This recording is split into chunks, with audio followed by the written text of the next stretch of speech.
Hello everyone, look at where we are. It is Old Trafford, the theatre of dreams and the home of Manchester United. Years of legacy have been forged right here, and maybe we'll find two more legends here today at the eFootball Championship 2024 Manchester United Club Finals. Let's get out of the rain, go inside and see what's in store today.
Yes, the Theatre of Dreams welcomes you all to the eFootball 2024 Championship Manchester United Club Event Finals, where only two champions here today can book the final ticket via the club event route to the World Finals in Tokyo later on this summer. My name is Harry Channon. I will be your host throughout today.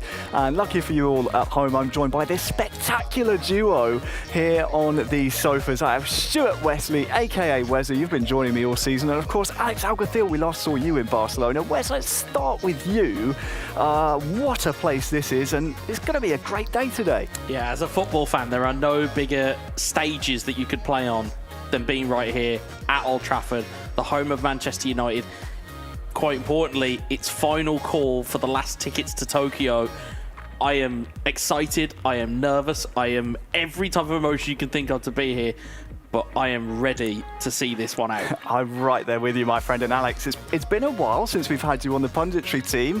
Great to have you back. You're looking forward to today? Yeah, I'm so pumped to be here next to you guys. At the end, it's a fantastic opportunity, fantastic venue.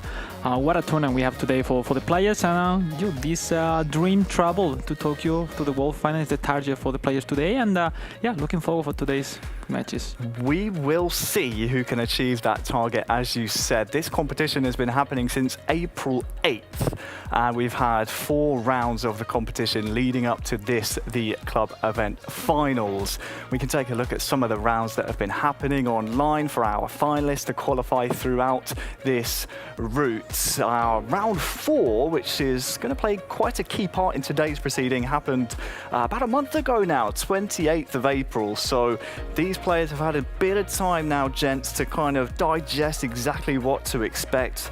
That round 4, obviously, just the step previous to this one. The qualification campaign was split between 4 different regions. We had Asia, East, Oceania, and others. We had Western Asia, Europe and Africa, and our final region as well, the Americas. So with that being said, we have those 4 regions represented on both the console and mobile platform. If it's your first time joining us at a club event finals, we have such a great format. We saw it just a couple of weeks ago, Wes, how much drama it can turn up. Why don't you talk our first time viewers through what to expect here today? Yeah, well, if it is the first time you're viewing a club finals within eFootball, first of all, where have you been? I'm going to just put you on blast there. Where have you been? But in terms of the format you've got here today, it's really, really simple. It's 2 groups. It's your console group and your mobile group. It's a round-robin format. They play each other once, 3 points for a win, 1 point for a draw, no points for a loss. You finish in the top 2 of your platform group, you'll find yourself through to the grand final here today, and then the equation becomes even more simple. Win and you're in. It is that simple, folks. Yeah, we have to crown 2 champions, one on the mobile platform, one on the console. Alex, just a quick word from you. We saw it a couple of weeks ago. So much drama can turn up in this type of occasion. It's going to be a real nerve-wracking one. No, yeah, I mean, the format forced you to have those drama situations as every game matters. I think every game you should, as a player, face it as a grand final. Like, there's no way to lose your games today. And, well, will be details on to go to the post, to the ball goes in, will be the difference between qualify or not. And then, supposed to remember in the previous club events, winning your group doesn't mean you're going to win the final, no? So it will be interesting because, we know, it will be a long day of games. Let's see if the shape and the performance for the player will keep doing like this during the whole day. We will see who can be the most consistent. We've had a look at the format here today, as well as the route that took our finalists to this point. It's only fair now we meet our finalists. Let's have a little listen and a look at how they got to this stage and also how they've been enjoying the hospitality here at the Theatre of Dreams.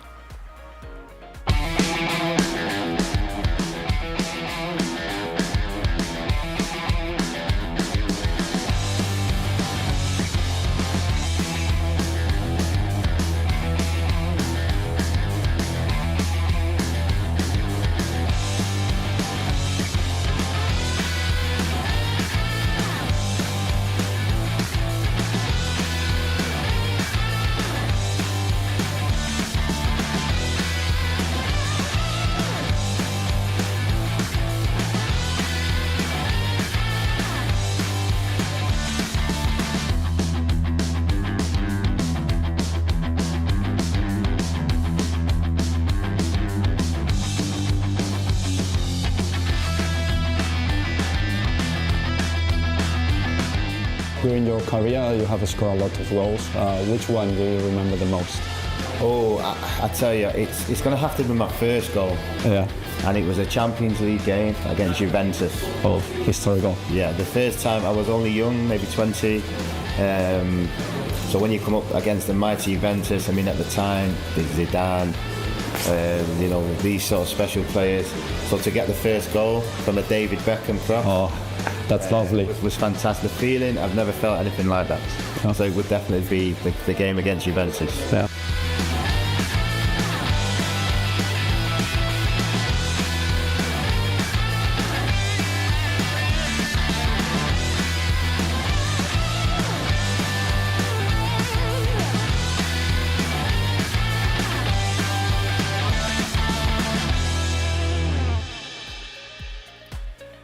Well, that's just a small part of the reward that they've gotten through battling the 4 rounds of online qualification, gents. It's been a real slog to get to this stage, but having to experience Old Trafford, getting a chance to, I believe they went to Carrington as well, would have been a real honour for those finalists. Let's meet them a little bit more in detail now. We can take a look at our mobile finalists first. We'll be seeing them heavily in action today.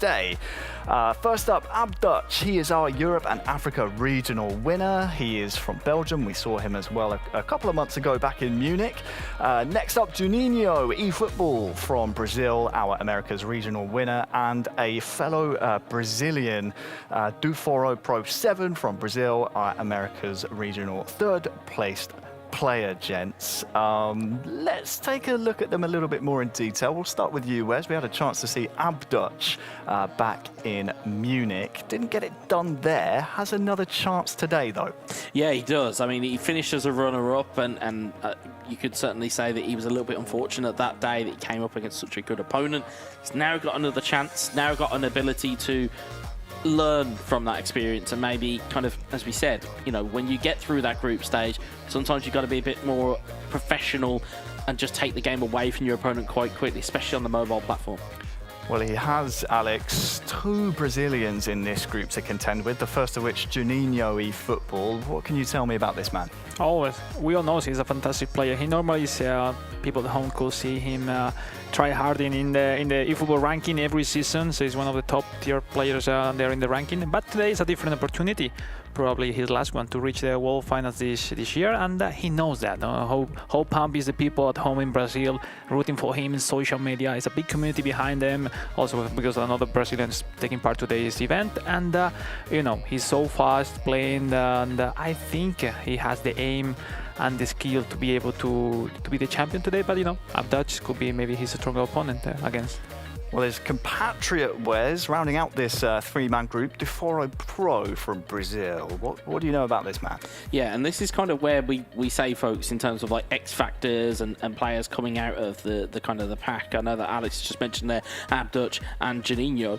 Of course, you cannot forget this man that is on your screen at the moment, Deforo. So, again, 18 years old. We do say that youth kind of benefits both from quicker reflexes and also a lack of fear of thinking, well, actually, this could just be my first time trying this. I've got a bit of freedom to go and express myself, and I think that's what we might see from him today.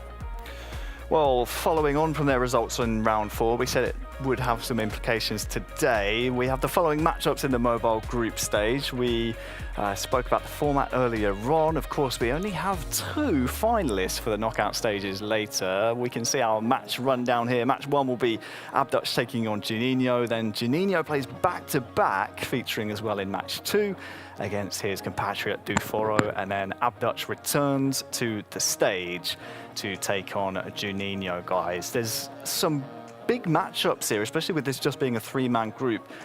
Which one are you most looking forward to? Wes, let's start with you. I think the big one is the opening game of the stream, which is ABDUTCH versus Juninho. With there being that 3-player group, it kind of really puts a little bit of extra pressure on these games. So, Alex, you'll know from being a competitor as well, is that you've got to get off to a good start in these moments. I mean, what game are you looking out for here? I agree with you. I think the opening game will be a potential final after during the day. But you see, I don't know. You don't know. It's like you mentioned something so important. It's like the fear that everyone has chances. There's no big names like this. Obviously, ABDUTCH could be the favorite, but I believe the Brazilian could be the underdogs today. And obviously, they're gonna root for having a final between both Brazilians. But I've seen ABDUTCH, and I think potentially he's going to be able to be in the final, but I don't miss any moment because games today will be so hectic, and well, we'll see. We will have to see. There is your mobile group stage. We of course have another platform featuring today as well. That is the console side of things. Very interesting, very tight-knit group over here. We can take a look at our 4 finalists now. TAKEMAN from Japan is our Asia East, Oceania and Others regional winner. We have Orel representing the Asia West region. MESTRE, our resident Spaniard, not you, Alex, of course. We're not counting you. Europe and Africa regional winner over there. And then finally, it is Lautaro, our Americas regional winner from Argentina. Wes, let's start with you then. TAKEMAN from Japan. We've seen Japanese representatives in the past be pretty tricky to break down. Yeah, it's a real kind of clash of cultures, folks, in terms of not only from being a different part of the world, but traditionally there is a different style of gameplay that comes with it. We've seen it with the likes of Takaki. We've seen it over and over again with players from Japan and from Southwest Asia that are Southeast Asia. Just get my bearings correct, folks. But we've seen it from that kind of area, the likes of Indonesia, Thailand. They have this very almost stereotypical style of play. So I feel as though, although it's his first tournament or his first real tournament and he's only been playing a few years, he'll be a very difficult customer.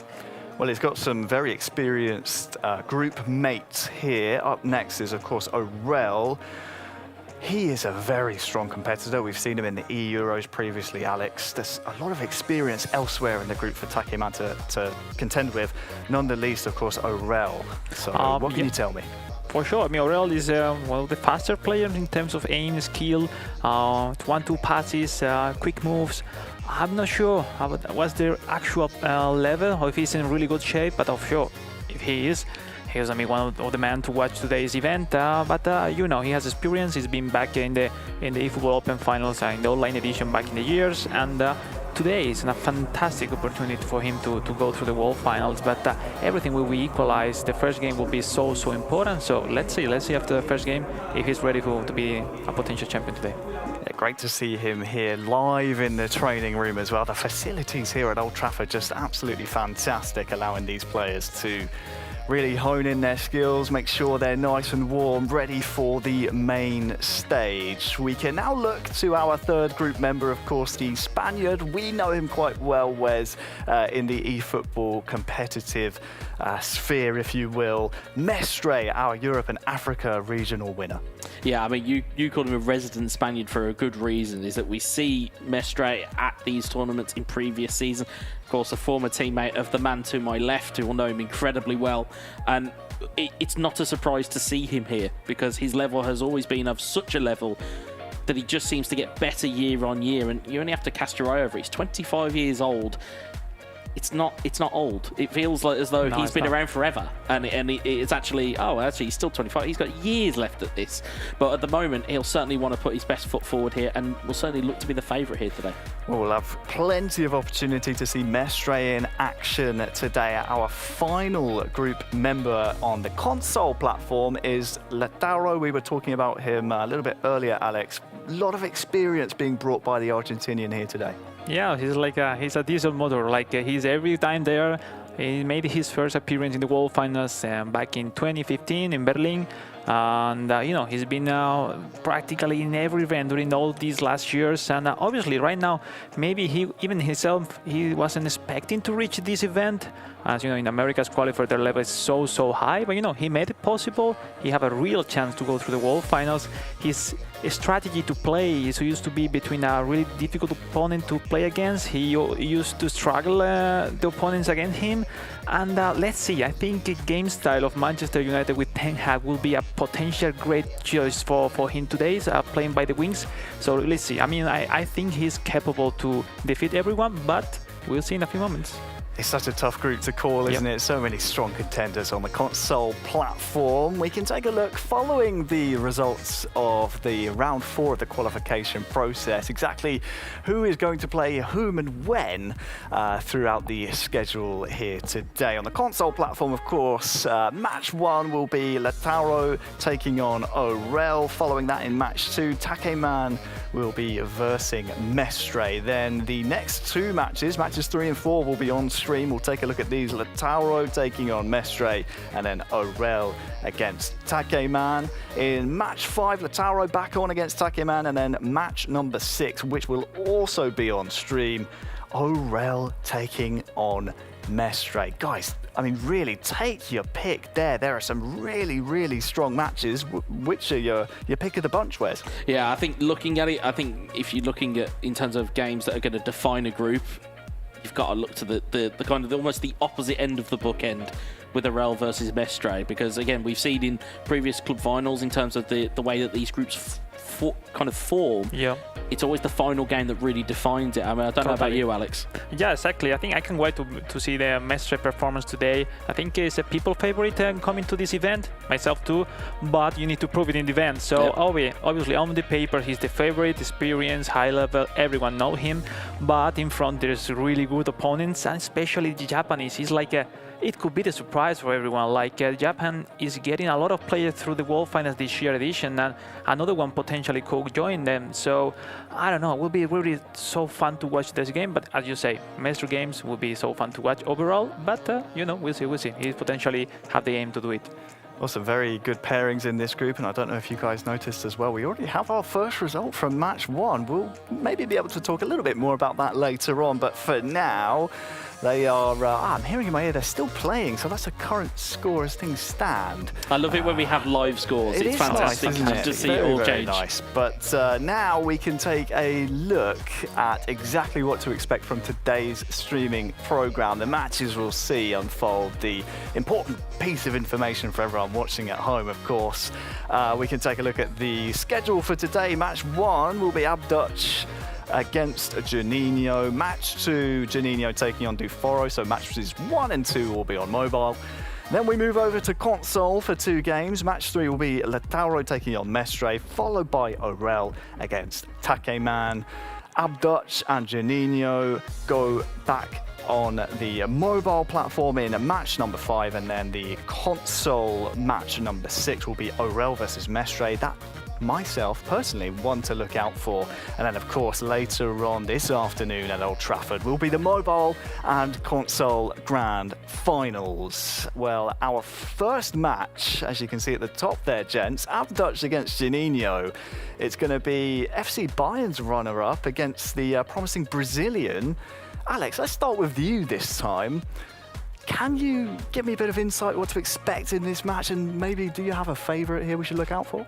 It's a potential final. It's so great game we are gonna have in a few moments. I think the key could be the way one to each other, the matchups, how to fade the matchup of your opponent, the formation, because you know, on mobile is really important to protect yourself from the opponent's formation, and it will be so interesting how smart they are, because ABDUTCH is a spell by himself. He knows to play different game style. Today we're gonna face a game style of out wide, which is not common on eFootball, because Ten Hag is proficiently is better on out wide and possession. So let's see how the players can get adapted to this new game style on their normal games, and you know, will be so interesting. And well, you know, in front Brazilian is always dangerous with her. Well, as I always say at these moments, it's styles that make fights, or at least in this case, folks, it's styles that make video games. And that's exactly the type of insight you're going to get with Alex in terms of the differences and the slight nuances that kind of come with this game of eFootball, the differences between out wide and quick counter and long ball counter. I'm sure we'll get into during the game, but I believe we are almost under starters' orders. Yeah, I'm hearing in my ear that the action is almost ready to get underway. There's a little bit of housekeeping we have to talk about first, and those watching at home, of course, will be very interested in this. The viewing campaign happening inside of eFootball right now. All you have to do is click the banner displayed in the game, and you can, well, find yourself 500 eFootball points richer. If you're already watching us, wherever you're watching us from, you may as well load up the game, click the banner, get those points. And the other thing, of course, is to keep a close eye on the eFootball channels. You want to stay up to date, and maybe, who knows, next season you find yourself in this type of position yourself. Well, guys, let's not wait any longer. We have our first match just about ready of the eFootball club event, Manchester United finals. Let's meet our first two competitors. It will be ABDUTCH taking on Juninho.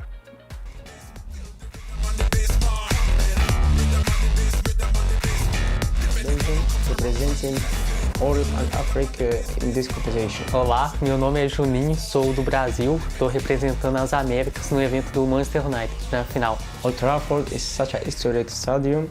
It's such a dream for me. Honestly, I'm so proud to be here. Estou muito feliz de poder vir aqui ao Old Trafford, né? Um estádio muito grande e com uma história muito bonita do Manchester United, e é um prazer estar aqui. If I come as a champion, I will celebrate, of course, with my team, my family. Então, não sei como eu vou celebrar quando se eu for campeão, porque vai ser uma sensação única, né? Não tem como saber, mas eu vou estar muito feliz. When I play eFootball, I feel so exciting. It's a very competitive game, fun. You know, I feel so focused. That's why I love it. Eu me sinto muito feliz de poder jogar eFootball, porque é um jogo que une bastante as pessoas e traz bastante felicidade para muita gente que chega em casa e tem um tempo para jogar o jogo de celular, né? Honestly, I'm so flexible in my game style. Sometimes I play position games, sometimes quick count, sometimes long ball count. It depends on my opponents, of course. Meu estilo de jogo é com passes bastante rápidos e curtos. I don't expect anything, honestly. I will do my best. I hope to win. Meu principal objetivo é poder ser campeão aqui e poder representar o Manchester United em Tóquio.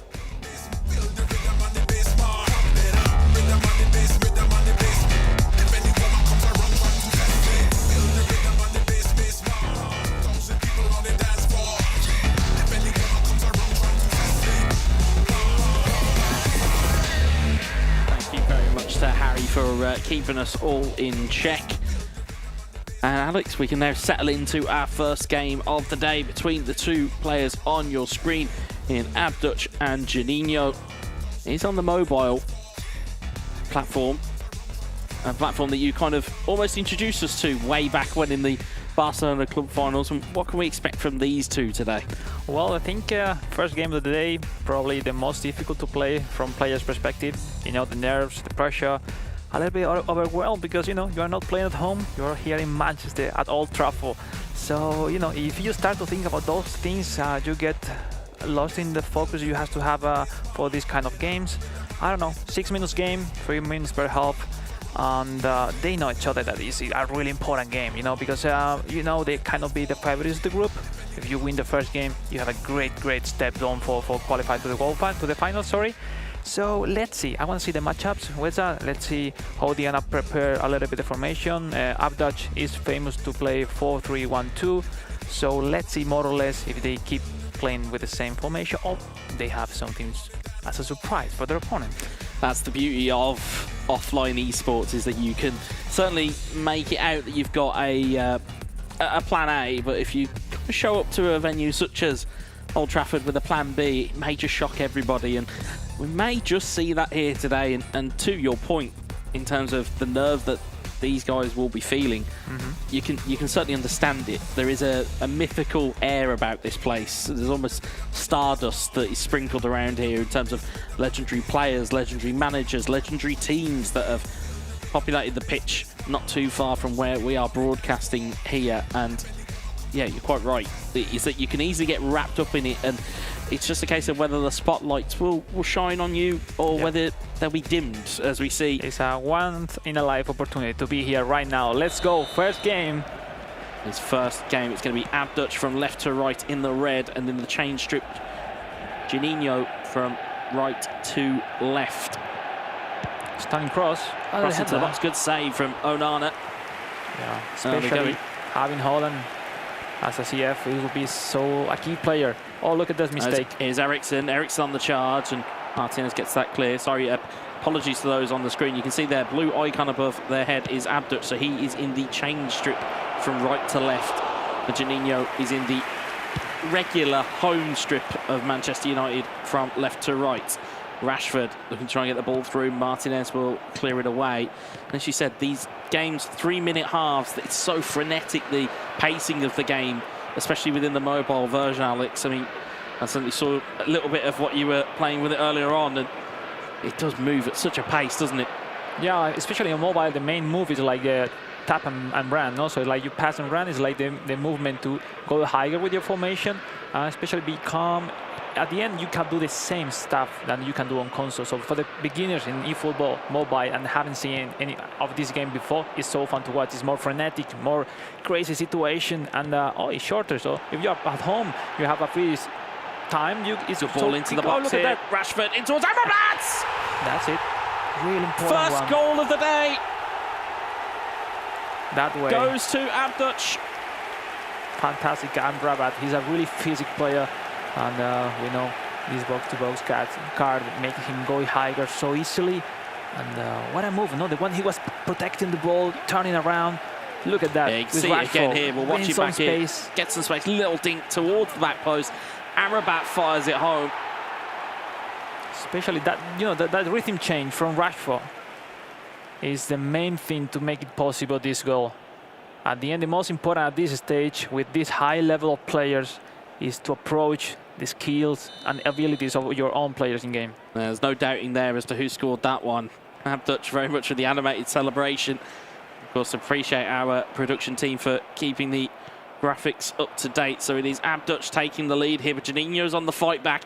Here's Rasmus Højlund. Højlund looking to try and get around the back, and Martinez will clear it away. Ericsson towards Rashford and back to Ericsson once more. Look at that ball. Great ball. And the pace of Rashford. Rashford's pace. Gets the strike away. Deflected. Could have gone anywhere. We've seen clearly that ABDUTCH goes every time to Rashford. He's his main player. On the other hand, Juninho with Holland, that gives you different stuff. But obviously, it's a bit more physical presence is Rasmus Højlund versus the speed of Marcus Rashford. Not to say, though, that Rasmus Højlund is in any way slow, but you are quite right. He does give you a different level of physicality as Casemiro wins it back here, finds Dalot, and Juninho trying to find his way back into the game here. Dalot to Ericsson. This card of Ericsson, the big-time Ericsson, is so nice card. There's Dallow. Dallow in towards Mount. Mount takes a nice touch there, looking to get the ball to the box. Again, Rashford over the back towards Højlund! 1-1. Yeah, that's it. We were talking his main player, Holland. But this time he was a little bit lucky. The header wasn't done by anyone, and then the rebound. Oh, the ball left on the side for Holland, and great shot. Was almost close to the keeper. Perfect response from Juninho. It was needed at that point. You would have thought maybe the first chance had gone there with that missed header from Rashford, but it very nicely falls to Rasmus Højlund, and from that type of distance, he's not going to miss. Yep. The most important in mobile is to win the space there with Mount. When you are around Dutch play, it's quite difficult to defend it, because the matchup was Lisandro Martinez with Rashford, which was 50-50. In that case, it was, in case of Lisandro is Varane, maybe you have more chances to win the header. But the most important, we are tied again, so let's go for it. Yeah, Juninho very happy with himself getting that equaliser just before half-time as well. So there's a little bit of a adjustment in team talk for both Juninho and ABDUTCH, unless ABDUTCH can find a last opportunity here. Amrabat looking down the right-hand side, but Rafael Varane will play back to his goalkeeper, Onana. ABDUTCH is finding so easily his Amrabat, going high with his box-to-box card. We'll see. Last chance. No, it's not. Last chance. The referee says no, thank you. Currently, we end the half as we started the half. Level with 2 goals, one from either one of the players. No substitution. We'll see now. Was clinical mentally to affront this second half with the draw for Juninho. And you can see from the small pictures that you just saw on the screen, both me and Alex both adopting prime gamer lean. Nice. As you see here, Rashford goes to the strike, cleared away. Even our attentions are fully focused for this game. Amrabat forward, looking for Højlund. When he get the right side of Varane, he will. Rasmus Højlund closing in on the box. Mason Mount in towards Rashford. Deflected by Aaron Wan-Bissaka, out for a corner.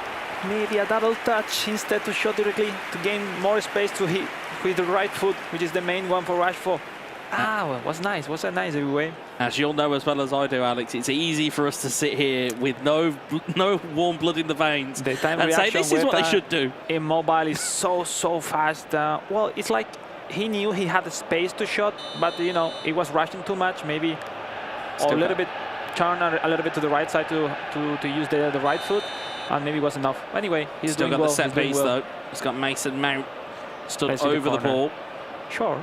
Yeah, he goes short. Mount goes short, finds Eriksen. More safer, but look at that. Now you're in trouble. Okay. Good win back there by Wan-Bissaka. Is Dallow, and it's a cheap giveaway there. Misclick from in a very bad part of town as Højlund's got away through here. Rasmus Højlund bearing down on goal, plays it across the box looking for Eriksen, but Dallow with a vital interception. He was looking for the first time shot. ABDUTCH will be happy that he found that interception, because that could have really been a problem. Almost reaching the time for make substitution, so we'll see. Juninho coming forward here though. Rashford in towards Eriksen, back towards Rashford, and it's cleared away this time by Aaron Wan-Bissaka. That can change a little bit. Rashford wins it high upfield. Eriksen in towards Rasmus Højlund. There's a space Rashford over to Dallow. Dallow back towards Amrabat. Amrabat in towards Højlund, goes to the strike. He can't turn it round the corner. Dallow trying to scramble it clear. He eventually gets there, but it's not cleared away convincingly. Rashford, Højlund just offside. Those details when you recover the ball and you start the build-up. If you lose the ball quickly, your protection is over, and there is a space. Is easy everywhere to consider for the opponent. Let's see, last moments of the game. I think they both are really defending okay, not really having big mistakes. But we'll see. There's still a few chances for both. Time on the clock. As we've learned over these last club finals, anything can happen. It's a good win back there by Martinez. Rasmus Højlund wins the header. Here's Amrabat. Also the stamina of Rashford. Every player will go down, so it's not easy to run like at the beginning of the game. Time is ticking, and it won't stop ticking until there is a break in play. Amrabat in towards Rasmus Højlund, back towards Amrabat. Here is Mason Mount, back to Amrabat again, looking for Højlund. It's cleared away again by Dallow, so not long left between these two as an opening game goes. It's very, very tense. Højlund looking forward, and They are Martinez clears it maybe away going again. so fast with they didn't prepare with enough time the chance. And they're trying to get another chance there, but Varane clears it back to his goalkeeper. Not long left here between these two. Mason Mount finds it in towards Højlund. Back towards Mount, looking up over the top. He was blocked. He the was run of blocked. Holland was blocked. The run was blocked on Højlund. Martinez gets it clear. And would you take a point? If you're either one of these two players, would you take a point right now? Yeah, you're still depending to win the second game. We know. Oh, it will be tough. It will be tough. Could put you on some big pressure if you do try and settle. Eriksson in towards Amrabat, in towards Højlund, and Varane gets a vital knockaway again, but it nearly turned into trouble. That will be finished, yeah? And that should be There's no time. last moments of this game. There is the final whistle. It does end a goal apiece and therefore a point apiece between ABDUTCH and Juninho. And as games go, Alex, it was fast, it was frenetic, and it was tense because after that equaliser goes in, I think both of these players just wanted to just consolidate and take the point. I'm not sure how your view of it was. I saw those two different point of view. Like ABDUTCH is starting really more solid into the game. He took the lead, but after he conceded draw from Juninho, he lost the control in terms of timing. Maybe he was starting to be too much fast in terms of the timing, the passes. He was not patient, let's say. And Juninho maybe wasn't really comfortable in their build-ups. Most of their chances become for mistake of ABDUTCH. But, you know, obviously solid draw facing his countrymate in the next game. I don't know how are the trainings between them, but it will be a really equalized game. So we'll see. Everything's still open in this mobile group. Yeah, it certainly will be. And again, in terms of these two players, their aspirations now slightly damaged by the fact of, like we said, that point. It just is so much harder in a group of three, as we'll see here again, as we certainly look at it through, as we said, our adopted gamer lead. Yeah, you see ABDUTCH open the score and was very, very happy to do so. And Juninho had to strike one back and got a little bit of fortune, but Højlund, he wasn't lucky there. He was decisive, made it 1-1. And again, you just felt that just after that second goal had gone in the game, it just became a little bit too cagey between the two players. They seemingly didn't want to gamble too much. As you said, there's a lot of playing your opponent's formation rather than playing your own game. Yeah, I was surprised. Like they were not really focused on substitution or change plans. Like they felt that there were many in game, and they were not really liking to reach that much in the second half. First half was really more interesting. I think there were some stronger points for ABDUTCH formation. The way Amrabat go high and Diogo Dalot is super interesting because it create a lot of spaces behind. But anyway, he wasn't able in the second half to really play comfortable. So, well, good draw. I don't know. Everything open. Let's see on upcoming games. But, you know, nothing is decided already. Is there such a thing as a good draw? Is there such a thing as a good draw, Harry? Well, it's definitely a difficult one, isn't it, Wes? Especially with this just being a three-man mobile group. I will say, thank you to Manchester United for making sure I have just joined the Red Devils unofficially. But as you can see in our picture-in-picture, joining us here on the sofas is Juninho. He's with Alex. Alex, let's hear from the man. Well, we're here with Juninho after the draw of the first game in the tournament against a great opponent as ABDUTCH. How do you feel? How was the experience in the first game? Então, é uma experiência muito difícil, né? Que bate nervosismo, mas eu consegui had to overcome my nerves, but I had to go and look for the draw. But now I'm going to focus on the next game and hopefully the final. Well, that's the second question. Next game against your countrymate. How do you feel? How do you think is going to be the next game? You know each other a lot. You think you have something to surprise him because you have practiced during a lot of hours. Something else to say about before your last game? Sim, a gente se conhece bastante. Yeah, we know each other quite well. Ele também conhece meu estilo de jogo, né? Mas he knows my style of play very well as well. And I'm going to try and play better than him and classify for the final. Well, yes, I wish the best of luck in the last game. I'm sure you're going to give a fantastic performance on next games, for sure. Obrigado. Thank you. Yes, thank you, Alex, and thanks to Juninho as well. Best of luck to you, my friend. Of course, we'll be seeing him up on the next match up on the stage. There have been matches happening elsewhere as well we'll get a chance to talk about. But the one we just saw, gents, I kind of posed the question a little bit before Juninho joined us here on set. Does a draw really help you? I suppose it keeps it within your own hands if you win your second game, but Juninho doesn't have too much time now until he's got to go back up there and try and get some more points. Yeah, and that is it. And again, having listened to him, it also is the issue where the opponent you're about to play knows you quite well and knows your game plan. So your issue then becomes, how do I surprise him? How do I surprise my opponent, and how do I combat that, especially in a place where you need to win? So it's going to be difficult for him. It'll be very interesting to see what happens during this game. Yeah, it's always great to hear from players, especially if they've just come off of a result. Speaking of results, I know we had a match in progress earlier on. I wonder whether or not we can take a sneak peek at exactly what was going on there, because there are some hotly contested matches on both sides of the groups. Right. We can see as things stand here. Alex, I see you nodding your head. It looks like if that's a final result, Orel has 3 points on the board. Oh, super important this first game. You know, it's always difficult to play your best. We saw they were drawing in the first some moment. Then Orel took the lead again at the end. 3-1 for Orel. Nice result. It's making him in a great spot for upcoming games, because I believe Lautaro could surprise all the rest of the opponents on upcoming games. So it's not over for Lautaro, for the Argentinian. So let's see. Decided. I cannot watch to see the console games. We're still on mobile because the next one it will be like a final. But we'll see. We'll see a lot of stuff coming today. Where's Harry? Yeah, a lot of stuff coming today, as you say. Wes, just a quick note on you from both how the mobile group stage looks and also that Orel victory, if that is a final result. Yeah, I mean, if you look at the way that these groups tend to pan out in these club finals, is that the mobile is very kind of close in terms of goals scored, goals conceded, because there is that lack of time to be able to put 2 or 3 past your opponent. However, the Orel obviously has that luxury of being on console, is able to put some goals in. And of course, as we know, one of the tiebreakers that we've seen so far already throughout this entire season is goals scored. So he will be very happy with that performance and also scoring 3 goals in the process.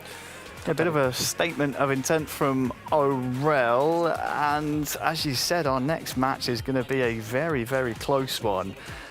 We still have our mobile match number 2, and you said, Alex, it's going to be a bit like a final, isn't it? Because at this point, both players kind of know it's up in the air in that mobile group. Oh, for sure. I think if I'm Juninho, I'm in a good spot because you came from play the previous game, so you a little bit knows the feeling playing there at the stage, because sometimes it's a little bit different, the reaction, the feeling. So he's in a good spot because he has played before, his countrymen not, and they both know it's a final between both. So who wins will go through. So mostly. So let's see. I think it's mentally it's difficult to play against your mate. But we'll see, because normally when you practice, you know each other who's gonna win normally most of the times. But we'll see, different spot, different place. Maybe today change stuff. What will happen on the day? That's the big question, and I have a feeling it's about to be answered because I believe our match is ready now. So let's go to match number 2 of the mobile platform. It'll be Juninho again, taking on countryman Duforo. Let's meet them.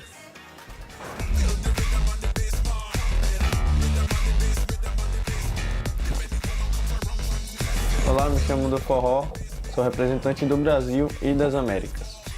Estar em Old Trafford é uma sensação incrível, um sonho desde criança e graças a Deus eu pude realizar esse sonho. Eu espero que as finais espero que seja difícil, porém eu acredito no meu potencial e creio que vai dar tudo certo. Vai ser bastante complicado, mas eu acredito que sim, que vou passar e vou ganhar a final. Se eu for campeão, vou celebrar com minha família, com toda a galera ali que sempre me apoiou. Quando eu jogo futebol, eu me sinto bem. É uma forma de passar tempo, de me divertir e principalmente agora com a forma de trabalho para mim também. É um estilo de jogo bem agressivo. Não gosto muito de estar ali rodando muita bola. Prefiro mais atacar mesmo ali e aproveitar as falhas do adversário. Meu oponente mais difícil, acredito que seja o Juninho.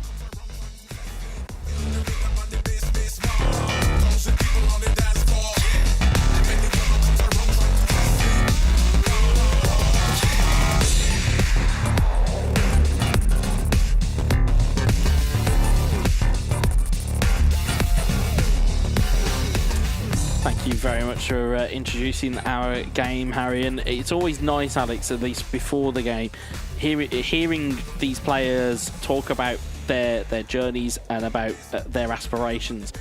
It was Duforo who was mentioning about how it was a dream. It's a dream to come here. And of course, again, it's the respect that I find fascinating from all of the players that we've seen so far in terms of how they speak about this venue, how they speak about this club, and about the reverence that it has with them. You know, I mentioned it earlier that it's got a bit of stardust in the air. There's that mythical feel that when you're here, it's just something different. And again, you quite rightly said is that Juninho will have a little bit of advantage here because he'll already know what it feels like to be in that kind of cauldron, not too far away from us. We are lucky to be here, Wesa, at the end, and the players even more because it's a fantastic opportunity. Every football fan knows about Manchester United, how important is this place, and we are looking forward to this 6-second game. Biduforo say clearly the most difficult opponent is Juninho, so they know each other, they respect each other. Look at the faces. It's like funny because between duendes they're still joking, laughing, and when they enter the stage they see each other like so serious, like, man, I'm gonna beat you, you know. And that's gonna be so nice because on mobile, you know, the game is shorter, so the time reaction to make that a big response is quite difficult. So taking the lead, it will be the key point of this next game because it's so way more easier to, you know, to control, to manage the times and the way to play the game. Yeah, such a big thing about the first goal in a game like it, especially within the mobile platform of eFootball. As you see the two players on your screen there, just getting themselves ready and settled. Of course, for Juninho, he's not really had to do too much outside of just swapping sides on the chairs. But it'll be very interesting to see how Duforo, especially 18 years old, country, you know, as he mentioned, it was a dream to come here, it was a dream to be at Old Trafford. It's a case now of can he make that dream a reality and put one over on his, as you quite rightly said, his mate. Look at the formation. Biduforo completely playing quite conservative, trying to defend first and then goes with the quick counterattacks. And the old white form game style of Ten Hag force you have a little bit advantage with this kind of formation. On the other hand, Juninho clearly seeing the same tactic as before, two center forwards trying to gain some through passing by their sides to gain some space, and then quickly trying to pass to the another striker to clearly have a clearly shot. Let's see. It's like a counter-attack formation for Biduforo to face the Juninho formation, so we'll see. Will be so interesting. Yeah, it's interesting to see on the right hand side of the screen as well. Duforo, I believe I read in the kind of our info is that Anthony is one of his favourite players. It's interesting to see him actually now make an appearance. I believe that's the first time we've seen him today. Obviously, we've only had that one game, but seeing the first two players, neither one of them opted to go with Anthony. Yep, there might be something in that. You need to play with Remief or right forward if you want to use him. If not, he lost quite a lot of overall points, so it's not really useful. But in this case, for Biduforo, it's a fantastic opportunity to use him. We'll see. Those cards will make the difference. So let's go for it. What a match! It's almost a final. So it feels as though it's because of the, as we said, because of the three-player group. It almost, as you said, it makes every game almost doubly as important as it would have been if it was a group of four. Let's go for it, Weza. Game 2 on mobile.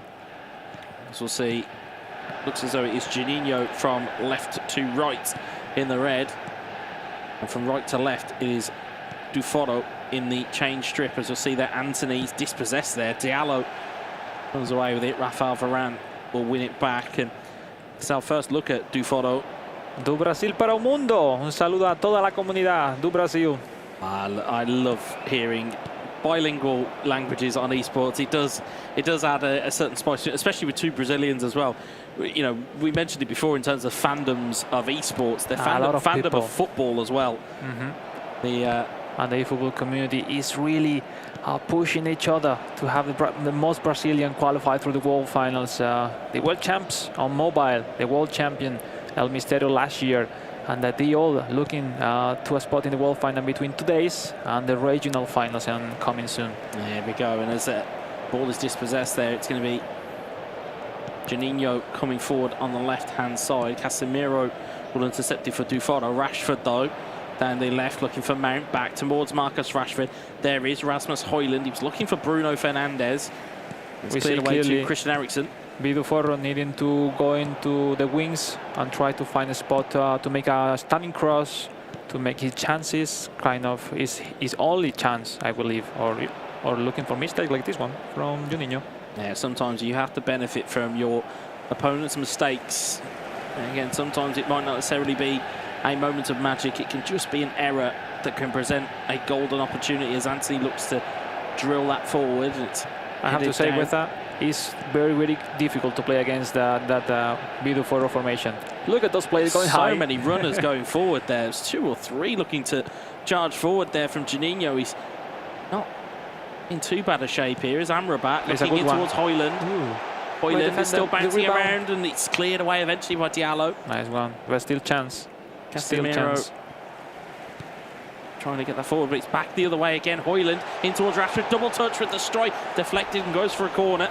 Juninho looking like he's got the better of proceedings at the moment. I think the strength of Biduforo is to be well positioned every time, but once he lost the position of Casemiro, the DMF, the anchor man, is completely a difficult situation for Biduforo. So as we see, every start in the build-up is very important for Biduforo to lose the ball, lose the ball quickly.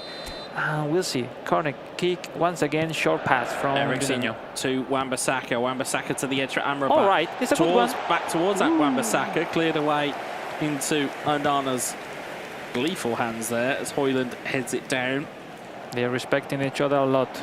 There is, but respect on an esports stage, Alex, it's very few and far between finding respect as Anthony looks to get forward here, and Rafael Varane is dispossessed by Højlund in the offensive third. Yeah, Anthony but that gives formation it away, needs more time. When you get the ball quickly, there is no players in forward to play quickly. You need to wait the EA movement going high, and it takes some time, and sometimes not time enough. As Diallo looks forward, Mount and Dufaro looking nice. Beautiful little back heel there. Stunning cross in towards Højlund with the back heel. And it's going to go to half-time there. 0-0 as it stands. A difficult game. It's a difficult game. There's not really been that many... Well, it's not been that many opportunities.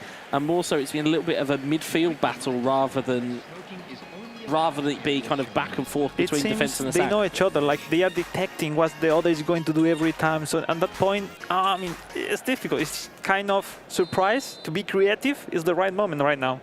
You have to do that. Yeah. We'll see. An interesting point you made about the DMF position. It's so important within eFootball, both across mobile and console, as Rashford comes forward here. Neat little bit of footwork there by Rashford, looking in towards the box. Varane with the header clear. Casemiro trying to win it. Those does so eventually. If you win it, you have a great advantage. Rashford on the charge once more. Bruno Fernandes back to Rashford. Diallo with the cross in towards the back post, looking for Højlund, but he's in the best a little bit too close to him. But yeah, but he's the one who is going forward quickly, and normally with Sims, Dalot will be a key player. Sorry. So interestingly, I'm doing my maths already here, which is I'll come back to that subject in just a second. As Højlund gets it away, or tries to get through, it's away by Varane. Doing my maths early here because it tends to be what we do here when we're at these club finals, that we do the maths, is that the draw here might benefit Juninho more, because that would mean that Dufaro has then got to go out and try and beat ABDUTCH. Nice protection. But you need to avoid Varane. You need to avoid Varane. Find a way through here. Here's Højlund. If you avoid Varane, you have your chances, because he's the stronger defender from United. Rashford taking his time. Diallo going for the stunning cross into the box. Varane with the header clear. But it was going to Mount. There's no way to go in the header with him. With the greatest of respect to Mason Mount, I don't believe he's going to be beating Rafael Varane in the air anytime soon. I think Casemiro to Rashford. with 0-0, 0-0, it could be not the best situation for Juninho. Now ball goes through here, just offside though.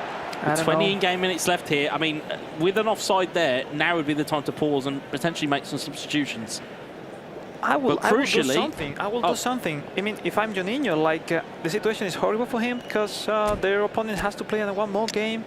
You are right now with 2 points, and everything is possible, and more chances to go out. So Holland makes sense. Garnacho will be a really fantastic player of the week card, and I believe that's Ericsson. Looks as though that might. Juninho is not doing substitution at the moment, just changing some stuff, checking if their opponent are. Well, that is a change in formation on the left-hand side because it was a very central formation to start with in terms of 4-3-1-2. He's now switched to a 4-3-3. And Maino, I love that car of Maino. That Manchester United club selected car. Maino is so nice. He's really physical, got good speed, good turn. Not many cards, let's say, the skill points, but he's a really good player. Maybe they both use Maino, makes sense. Yeah, Mainu is not a bad player to have on your substitute bench to bring off and try and change the game. Out wide. Oh, man. So at this point, Beautiforo will have great facilities to build up because the players start from the bottom, the wings. So he will have an easy pass, but the problem is he needs a lot of time to go forward to reach the opponent box. So we'll see. Final throws of this game. Just 20 minutes. Just 20 minutes left here. Kobe Mainu, Ericsson, great space. Diego Dallo. You can see the game plan already. Mainu with a header. It's the first time the stunning cross has worked. Yeah. But it goes, as you are probably about to malign, it goes to Kobe Mainu. It's not exactly the player you want on the end of that one. Again, I can see there Scott McTominay be brought on. That would probably be more of your target. Oh, yeah. McTominay, player of the week. Duforo knows that was a big opportunity. It's a great chance, yeah. It's the only one who can win a header. And I think it's so smart. McTominay, how many times has to be playing it as a forward, but that special car is so nice for these kind of tactics. Ericsson to Diallo, Garnacho. Oh, no Diallo tried to find it through to Garnacho, but he's offside. Well, quite away in the end. I think sometimes you can not spot passes when they're on, and it's when they're really obvious is when it's too late, especially within eFootball. I mean, Juninho has to play very accurate because the formation of Beautiforo is really defensive. So if you aren't, there's no way to pass him. And the things like Beautiforo, it seems more and more comfortable with the pass of the time of the game. It's Garnacho trying to get past Wan-Bissaka. And he doesn't win the throw either. Wan-Bissaka's done very well there. We will have 1-2 more chances. We'll see. Scott McTominay will look to try and be one of the beneficiaries of those opportunities. And speaking of which, there's Duforo coming back the other way. Anthony to Ericsson.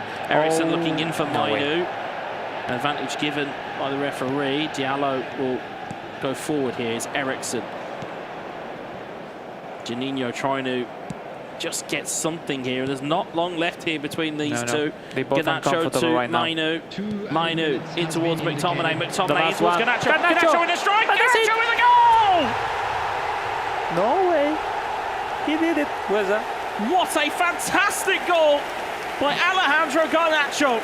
You know, long-range curler with a fresh player, 91 minutes. He had all the odds to score that chance, and what a moment was a game that breaker. Is a big moment there for Juninho. It is huge because there won't be time enough to recover. It's a great knock out of his feet, brilliant controlled strike into the corner, and now that now puts him on 4 points potentially if it stays as it is. There's not long left, but that now really puts the pressure on that game between ABDUTCH and Duforo. And you can see how much it means to him. How important it is that moment, that goal. The Argentinian Garnacho. Look at that, the kickoff. Almost there, but he's cleared away, and there is the final whistle. It is 1-0, and that will all that will be required for Juninho to see himself with his first 3 points of the day, and crucially, he's now got 4 points from a possible 6 in a group of 3. That will again, I hasten to do my maths. It's almost done, I would say. Outside of... Actually, wait, yeah. It's 100%. I think it's pretty much done. By the first finalist will be Juninho. Competition. And again, back-to-back games, had the hot hands, as it were, had gone back-to-back in terms of his games. Certainly, he will be delighted with that performance. It was a great game. I've seen again that they both doesn't like to risk that much in the game. They know it's an important tournament and they play quite conservative. Even how fun is football with that probably, in my opinion, in the moment that Juninho was playing the worst during both games, he found the situation, he found the chance to take the winning goal, and fantastic moment. I think you relieve a little bit because just 2 games you play consecutive, both of them.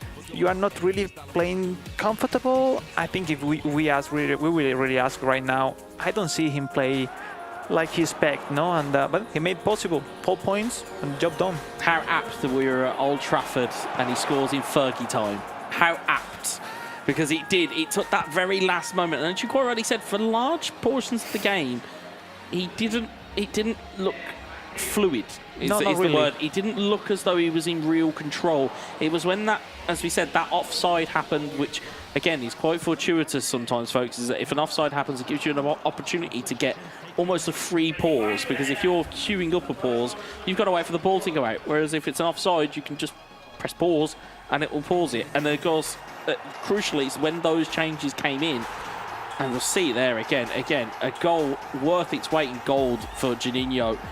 And again, to find it in that moment, to coolness under pressure, in a real moment, especially against one of his, against his mate. Yeah. It's a phenomenal find. Yeah, you're absolutely right, Wes, and honestly, you stole the thought out of my brain when you were saying about this stadium being almost synonymous with last-minute goals, equalisers, or potentially winners. That time around, the winner was, of course, Juninho, scored by Garnacho. Congratulations, confirms him, I believe, is our first finalist of the day. We thought the 3-man group on the mobile platform might be a little bit tricky, but he's joining Alex on the sofa now. Alex, congratulate the man. Primero de todo, parabéns, great game. It's a difficult game to play against your countrymate. I know you know each other a lot. How was the feeling? We are seeing yourself not really playing comfortable. Your game is getting difficult to play your game style there in the stage.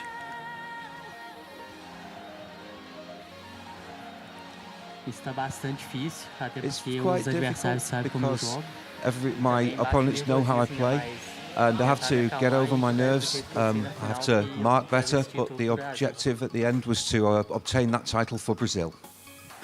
The second question is regarding your tactics, your formation. You were playing with 2 strikers, your main formation, but you were not really playing, comfortable. And you switched to 3 strikers, and I believe it was the change that made you the space for Garnacho for that late and important goal for yourself.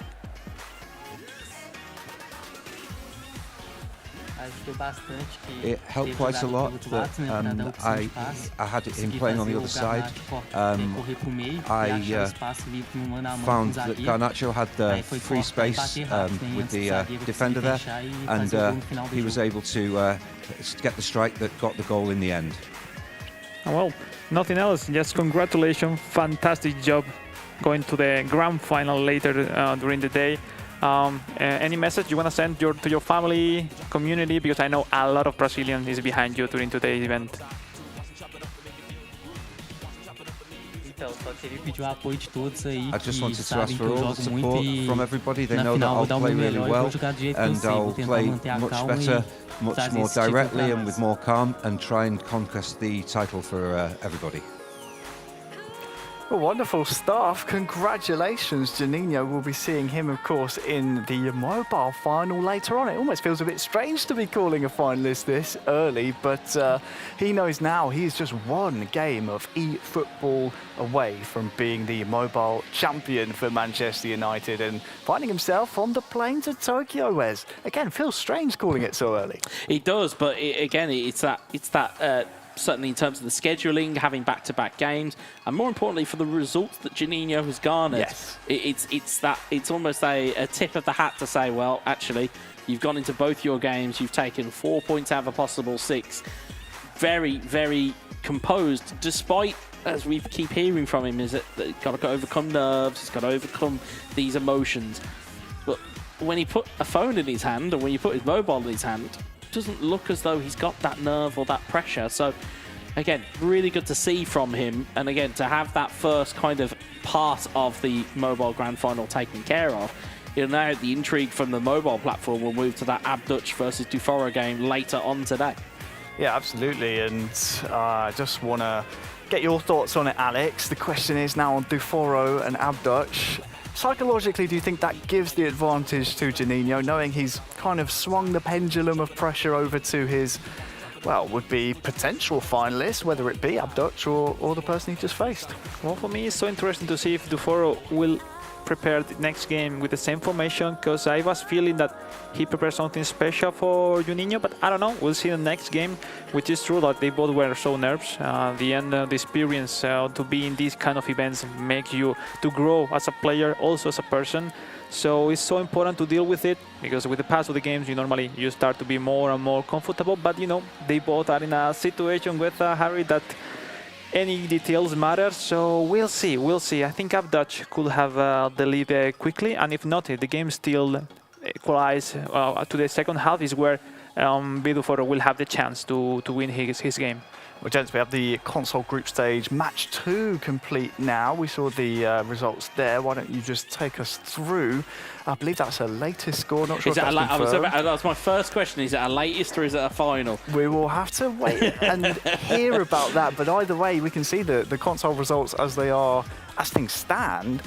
And we have some very difficult competitors over on that platform. We're kind of finding it very difficult to split hairs over there based on how the results have gone so far. Arel's looking very good. Yeah, Arel's looking very good. And again, looking at the latest score so far between TAKEMAN and MESTRE, certainly, as we kind of mentioned, TAKEMAN is almost the kind of the mystery box of a player, because people don't, with it being, first tournament, people don't really know what to expect. There's not a lot of game film on him, and as a result, he's certainly proving to be a little bit of a, at least judging from the latest score, certainly proving to be a little bit of a tricky customer, as we expected. Well, I think that is a confirmed result, and something else that has been confirmed in my ear, gentlemen, is that I think we're ready to get the console group stage underway here on the stream. Of course, you can see the results from the first heat of matches, but now it's time to meet our first competitors taking the stage for the console group stages. It will be Lautaro taking on MESTRE. Let's hear from them.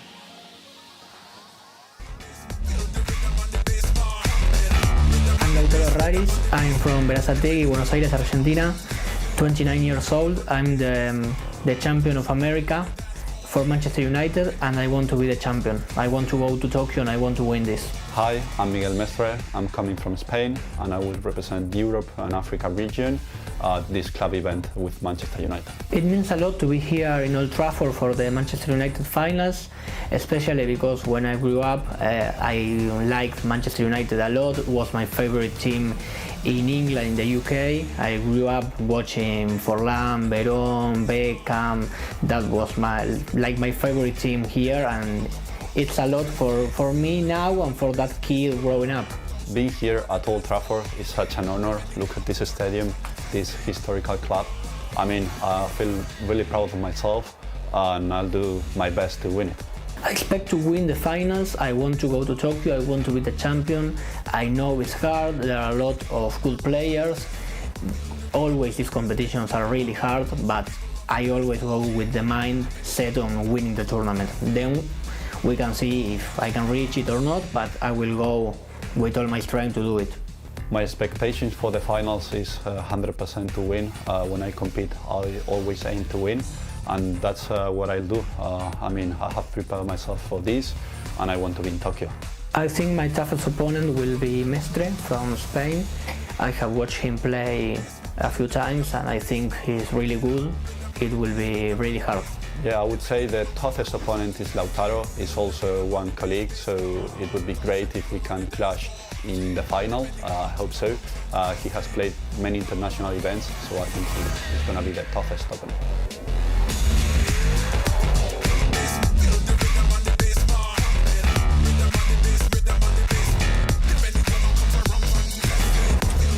And now we are going to see our first look at the console platform here today. It's going to be Lautaro on your left and Mestre on your right.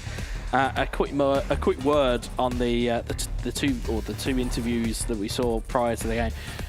Something that struck me very much in the core is when Lautaro starts mentioning some of the legendary players that he grew up watching, and you hear the names of Juan Sebastian Veron, Diego Forlan, David Beckham.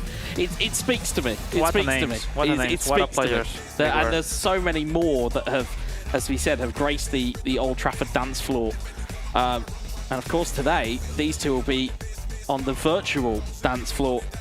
And we'll see who is in the chair when the music stops between these two. And of course, again, Mestre, as we've seen, he's kind of been the front runner in terms of kind of public perception, in terms of how, you know, if you were to look at it on paper, he would be the favourite. But as we always say here, Alex, is that, you know, if we played things on paper, we wouldn't need to worry about playing these games. You could just say who's going to be the representative from Man United, and we wouldn't even need this today. But as such, though, with Lautaro, you can see that look of determination on his face there on the left-hand side. He looks like he's ready to go to war here. Well, finally, glad to see both on stage. I can't wait to see both playing this decisive game for both. After their first game of the tournament, Lautaro, for remember people at home, lost against Aurel 3-1. Mestre just finished as a draw against the Japanese TAKEMAN. So this will be a really important game for both, especially for Lautaro, as another defeat could send him without no option to the last round of the group stage. On the other hand, Mestre will see if on the stage he can perform even a little bit better than behind the scene, and we'll see. They both know each other and they have a big respect. They understand how important is this situation with us. So with all being said, will be a tough match to watch. Yeah, it's going to be tough to watch. It's going to be great to call between the two of us here. Again, Spain versus Argentina. In terms of international rivalries, there's a good amount of backstory between those two nations, and we talk about fandoms in terms of South America, in terms of Brazil. Argentina have got a huge fandom in terms of football, in terms of their esports, so they will be right behind their man Lautaro. And of course, on Spain's side of the fence, you know, we've got a former teammate on the commentary, and we've certainly got a lot of Spaniards who will be backing Mestre to come through and provide the goods here. So this is, again, just a case for what you're watching on screen here. Just making sure that everything's up to where it needs to be, making sure that the games can connect up, and make sure everything's in the right place. Of course, that's what our referees and our boffins, as is affectionately called by Harry, are there for, just to make sure everything is exactly where it needs to be. So, you know, you get to see a little bit of how these guys are mentally trying to prepare here. On console, with that, I was talking with them. They were trying, not between them, just trying to practice with friends from outside event, just not to show their tactics and their game style. They are trying to play same way as quick counter, but without wide, trying to force by the positioning of the players to have the same feeling, but using out wide, which because you are forced with how to use it. If not, your overall team rates goes down so high. So it will be so interesting. It's not an easy tournament. Like you need to get adapted to this new game style that is not common in overall in eFootball. If not, your second choice is possession, which also isn't not really common. So we'll see. What a fantastic game to see. Miguel Mestre from Spain and Lautaroraris from Argentina coming up. Ladies and gentlemen, be ready for it. We are indeed ready for it between these two. As you noted, Lautaro has no points to his name at the moment. Mestre has that solitary point gained against TAKEMAN. And it will be Lautaro from left to right in Manchester United's traditional red strip, and Mestre from right to left in their away strip, as Casemiro and Bruno Fernandes and Rashford try and combine and just try and, in the early going, just try and find out and get a feeling for the game here. Casemiro is so important, always to take the ball. Rashford double touch, tries to strike. And yet, we're quite rightly saying, in terms of that DMF position, we've seen it with other club finals. It's like the core, position. No, the core of your team, no. So yeah. It's like the root. It's like the root of the tree, as it were, because it is that important to your fortunes within eFootball. Hoyland, Mount looking for Rashford. Varane clears it away. Varane, when you play against United, you need to. My advice to avoid Casemiro and Varane because they are so strong. Oh, look at that the rebound. Rebound for was Mestre. there. Rashford, it's gonna be a good chance. Mount in towards Hoyland. Oh, it's cleared away. Yeah, he found the spell. Look at that. Although Rashford's winning back here. Marcus Rashford goes to the strike. Good save from Onana. It was an acute angle. I don't think he had the players in support to square it across the box. Anthony, bit of a step over, finds Mason Mount. He's still pushing. Mount still, as you quite rightly said, pushing for an opportunity here. Anthony up towards Hoyland. It's going to be cleared away by Victor Lindelof. And there comes Bruno Fernandes. And it's difficult to survive to every Mestre attempt because he's pushing during the whole game. He is indeed. Rashford goes to the strike, just wide of the post. Nice one. Maybe people didn't perceive at home, but he made the Air 1 right joystick on top to prepare the shoot. And then it's like a extra power that the player finds to make the shot. That control, it's like a great boost for your shots. Yeah, I was going to say 4 eyes better than 2 on our commentary couches here. And as I said, it's a great feeling to have somebody like Alex Alguacil alongside me here because, again, it will give you insight into the game that is very rare nowadays within eFootball. As Wan-Bissaka looks to try and drive forward. Still normal, let's say. Lautaro will try to make uncomfortable Mestre, trying to risk from the build-up from behind. Mestre will try to approach, pushing hard with high pressure like usually, and take advantage. If Mestre doesn't take a lead, I think Lautaro has the game on his way to where he wanted. But we'll see, still early in the game. Eriksen to Hoyland, back to Eriksen. Eriksen looking forward towards Mason Mount. Mount has an opportunity. He didn't pick out the right pass there, and Wan-Bissaka will clear it away.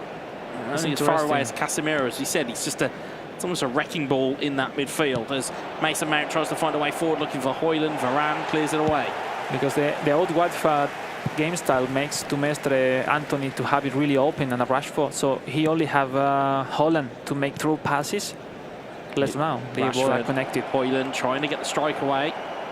Cleared away once more. Bruno Fernandes down towards Aaron Wan-Bissaka. But same as Bidu Foro game, the formation of Lautaro is quite similar with left wings and right wings, so it takes some time. They have no pass. He have no pass. He has to go back to go forward. Yeah. So you're seeing a lot of super cancels here, folks, as well, trying to just bait your opponent into making a move that you want him to make. As Mount plays it to Casemiro, back towards Hoyland, Rashford, Hoyland, Mount. It's almost mesmeric there from Mestre, but it's cleared away once more by Lautaro. At this point, it's okay, but right now he has to stop the run because he needs to wait some time. And Mestre is so good defending and blocking the spaces. Eriksen, Fernandes. What can Lautaro do in the attacking third? Managed to get the ball through. Ball. It's a brilliant ball. Rashford onside. Rashford goes to pass it across. Fernandes! Lautaro takes the lead. Was quite weird. Like he was easily found in the way. I think it was Holland, right? And then when he had many options, they were like a tricky move between shoot, cross, because Mestre was controlling the manual goalkeeper. Then he decided maybe the wrong one to the cross, but at the end he found the rebound. It was a brilliant ball through to Rashford, and then it became a decision: do you pass, do you shoot? And then it ended up being a cross in the end, as we'll see it back here mental again. Games, it's mental games. It is. It's waiting for a potential move. We'll see it again here. Gets parried out to Onana. Bruno Fernandes keeps the strike flat and fires it into the back of the net. Well, we'll see it here again. First attempt, first goal. I think he cannot. Keeps it flat, does Fernandes. Goes with the side foot, finds it through the gap of Wan-Bissaka and Varane. But he knows job is not finished. It is only one goal. Even playing against Mestre. You see the disappointment there from Mestre. I think he knows that, again, not a lot he could have done with the goalkeeper parrying it into traffic. Hoyland. Let's see the response from Mestre.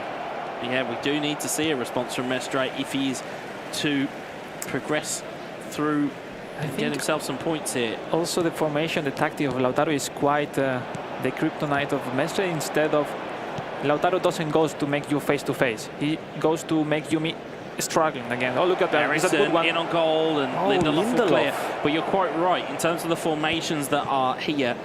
It's forcing you into avenues you don't want to be in. As Mount finds Højlund, finds Rashford, deflected, but it's almost a little bit mobile type of gameplay because you're formatting your team to combat your opponent, and that seemingly is what has happened so far here in the opening half between Lautaro and Mestre. Ball into the box, cleared away.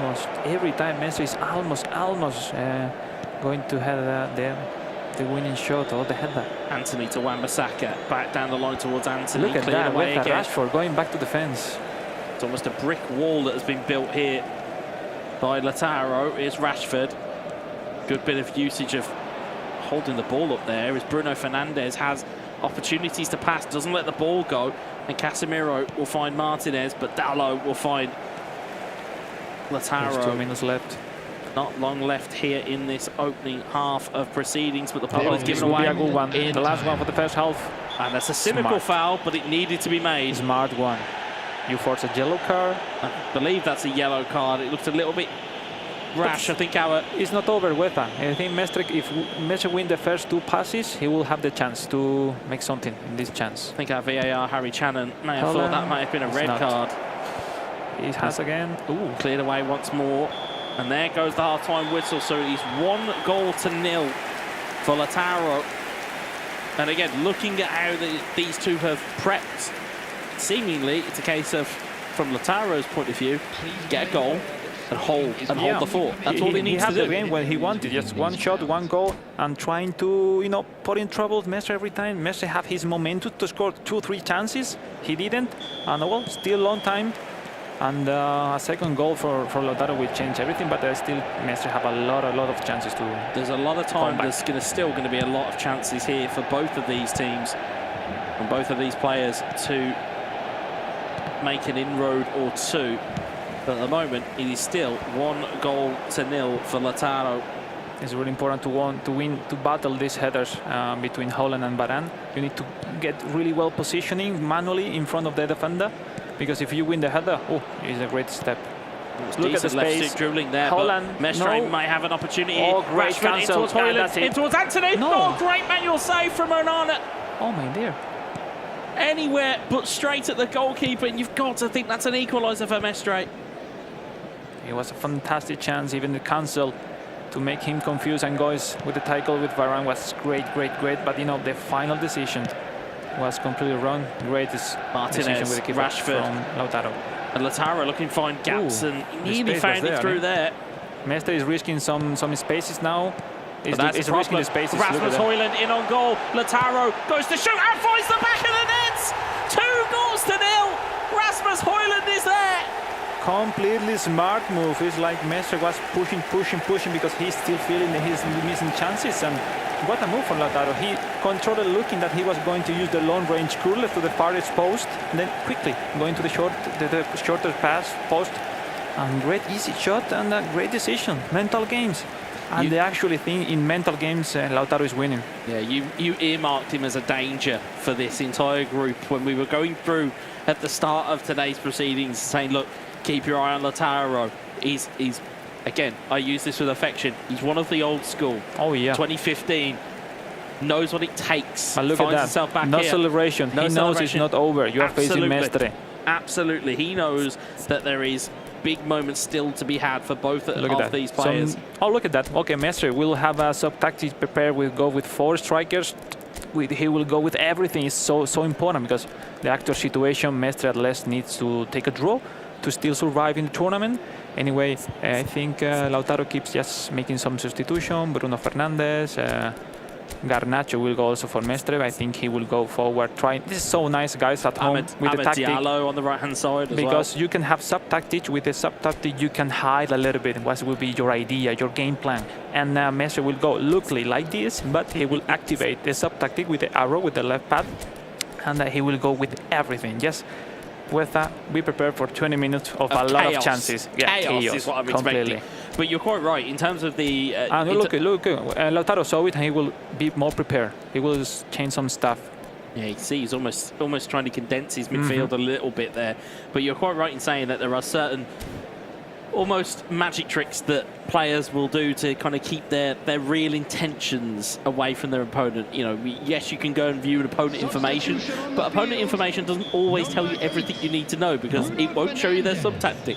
So that could be an inroad back for Mestre, but 55 in-game minutes gone here. Mestre need a response, a quickly goal to get some momentum after this. And Lautaro trained to gain some and much time in terms of relax, calm a little bit the rhythm, going to the wings. Mestre will try to get the ball quickly. Garnacho to Eriksson. Eriksson, good footwork from the Dane. When he How good is Eriksson? How good is Eriksson protecting the ball? He's so quick. And of course, left stick dribbling, of course, or just left, just dribbling in general. This Especially big time having card. players like him at your disposal. Also, Massive. this card width of Eriksson big time is box to box, which is really working on console because he goes high, so smooth, so quickly. Look at this one. Good play there. Martial in towards Højlund. There's a space. Mestre find a chance. Eriksson with that recovery. No sooner did we mention him. Garnacho all the way back in almost the left back slot. And he's risking a lot. Brave. He's risking a lot. Very brave indeed to try and beat the press. Exactly. There is no space to play in the back. There is a big problem when you try and be that casual as Anthony heads it out and instead it rolls all out of play for a throw-in. But you're quite right, is that yes, you can give your opponent like the idea that there's pressure, but the reality is that if you're up against the likes of a Mestre, you don't want to give them the invite to come through your front door. You really don't. So in fact, we see the actual formation of Mestre avoid the chance for Lautaro to start passing from the defender. So he will need some skills to gain that first line pressure, to pass that pressure. Yeah. And it's something new for Lautaro, so we will maybe see some mistakes from him. And we'll see. The pressure is there for both already, even if the result is 2-0. Let's head in, out of play for a corner. Pressure still with Mestre here. The corner kick to the first ball to Varane will be clinical. Ball into the box, looking for Casemiro. It's gone all the way out. It's a good try. It's gone all the way out for a goal kick, and it's a bit of a cheap kind of gift back to Lautaro to say, look, I had a set piece, here's the ball back.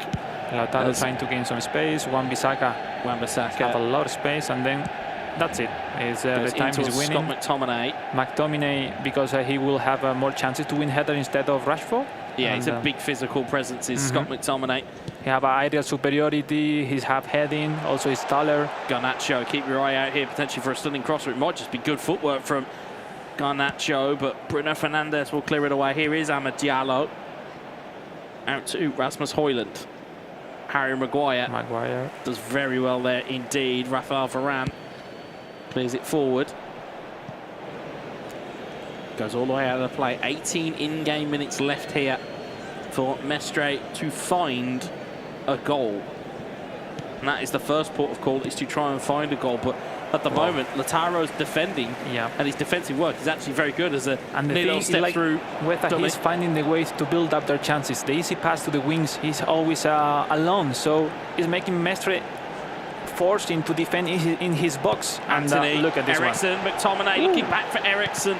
It's cleared away only as far as Casemiro. Good win back by him is Anthony, Casemiro, Amrabat. And Lautaro is still going forward with the right back, even winning. That's crazy. But he's smart as well. They're all about attacking football, our Argentinians. I know that all too well. Holland.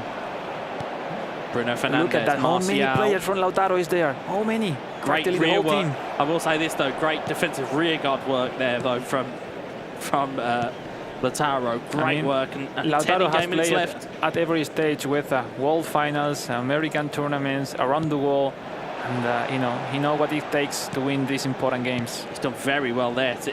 Again, he's baited in the press from Mestre, and he's finding avenues out as Onana rolls it and looks to try and get something going, but again, it looks like it's all with Lautaro at the moment. Here is Casemiro. It's very difficult because Mestre going forward with the formation makes him lose some control. at any time, Lautaro is doing well. Look at this one. Could be a great one. Giallo, great foot in there by Harry Maguire. You can see at the bottom of your screen the visual reaction from Mestre. He knows that had he not got a foot in there, Mestre he would have been through. He's got a red line. All out attack. Going even with one of the central backs going forward. But it's an easy one to defend for Lautaro, because he knows that not only has he got a 2-goal lead here, more importantly, he's going to take points away from a player that maybe he may not have thought he would have got those points from. No, it's still not over for Mestre, this result, because the draw make him with chances if he beat Aurel in the last game. So it's still open, this console group, after this result. Still very much open. Here's Bruno Fernandes in towards Amad Diallo.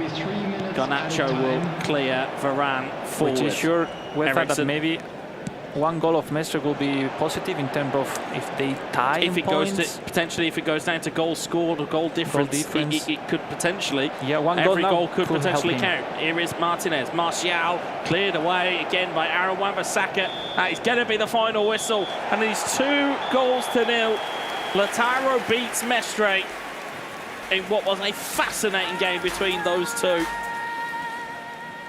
What a match. I think if someone at home has seen the game, Lautaro played practically perfectly. He approached all your chances, and how important Weza is at this stage to score your chances. Now, Mestre had many.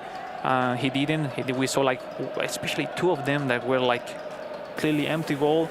But, Lautaro was smart with the manual goalkeeper, or he came in the right time, And really positive result from Lautaro coming back from a loss against Aurel. And Red still open everything, so great match, but it's still not over for any of the console gamers. If ever there was an advert to never define a tournament based on what the form book and paper says, that is clearly it. Because, again, you would have thought Mestre would have been public favourite, would have been certainly the favourite if you look at past accomplishments.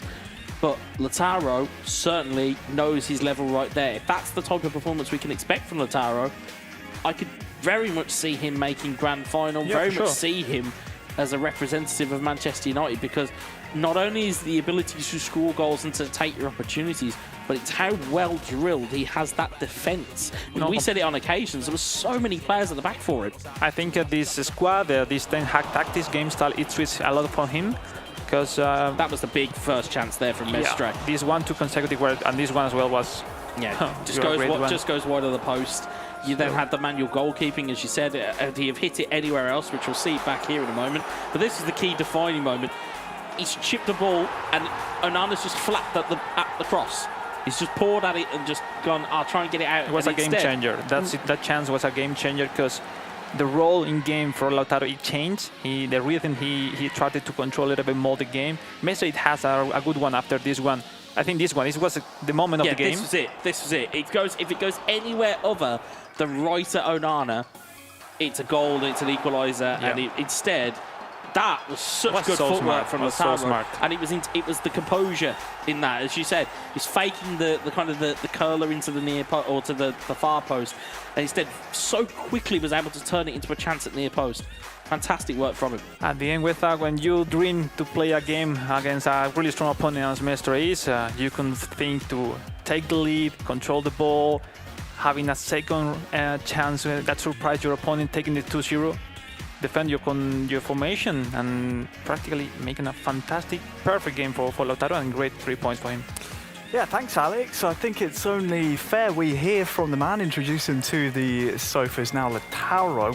What a great display from that man. Alex, you'll have a chance to chat to him now. Let's hear from the man who just picked up a big 3 points. Well, we're here with Lautaro, the Argentinian who just came back with a fantastic 3 points after a loss against Aurel. Now, great victory against Mestre.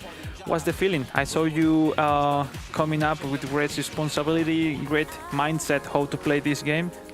You think overall was a perfect game, or there were some details that you need to improve on the next games? No, it was not. It was not a perfect game by any means. I started being big dominating by Mestre. I only managed to score in first half. I don't know how still. but I had my chance. I made it, and since that goal, I think the game was equal. He had that chance where I moved the goalkeeper to one side to make him believe that I was going full that side, and I went back. I think that was a very good play by me. Probably the only one I did in the game, but now then was equal in second half and since the first goal, but the win wasn't deserved at all. Mestre should have been 1 or 2 goals up in first half, and then I managed to be in the game. I wanted to ask you, lately your travel to Manchester was a roller coaster to come here. What's the feeling? Like yesterday you were thinking that you were not really in a good shape with the players, with the feeling that some new cards that you were using at home. And what's the actual shape of Lautaro for facing the last third game? You think you'll be able to defeat the Japanese in the last game? And what do you think? How do you feel on that point? I'm confident. I think I played better the first match, or not that I played better, but I was better in game. I mean by that Mestre was better here. It's not that I played, but I think at least. But Mestre was really good in the first half, and I couldn't control him. And yeah, I'm confident for third game. I hope to do well. With a win, I'm advancing. I don't know with the draw. I don't know how Aurel and TAKEMAN will end. I don't know how the standings will be, but I need to go for the win and with the mindset on that. Well, you're a very experienced players, and I wish you all the best in the last game. You all, the 4 players, have still chances to qualify, so best of luck, and I hope you make it in the last game. Thank you, and I hope to be here for another interview. I'm sure you will.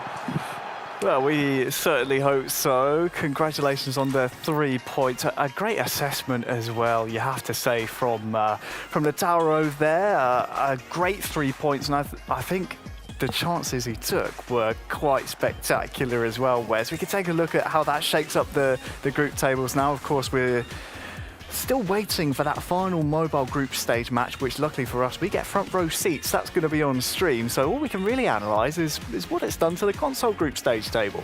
Yeah, I think looking at, as you already said, we've got to wait for the last mobile game of the day. But in terms of what we've seen from console, Lautaro now taking that 3 points, it kind of almost washes away the memory of the loss against Aurel, and as a result, it's really put Mestre in a bit of a bind here.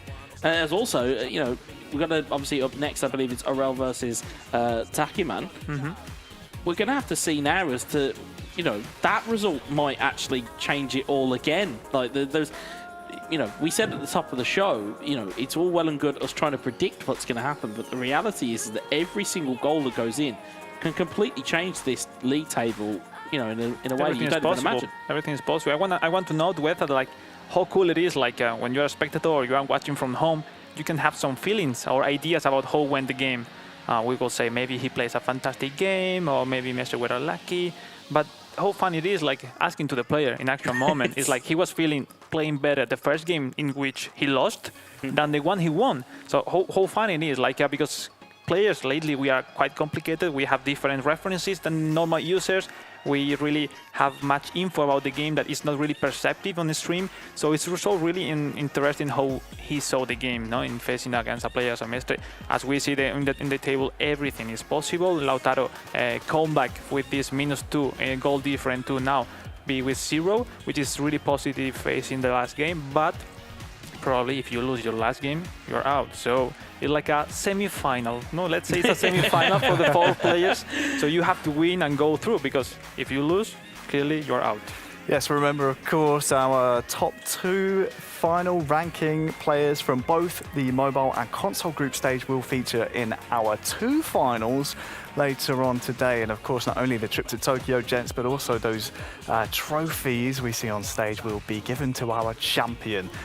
Well, Mestre is going to need some favours from elsewhere. We're now going to move over to our second console group stage we're seeing on stream. It's time to introduce Aurel and TAKEMAN. Let's hear from them before they take the stage.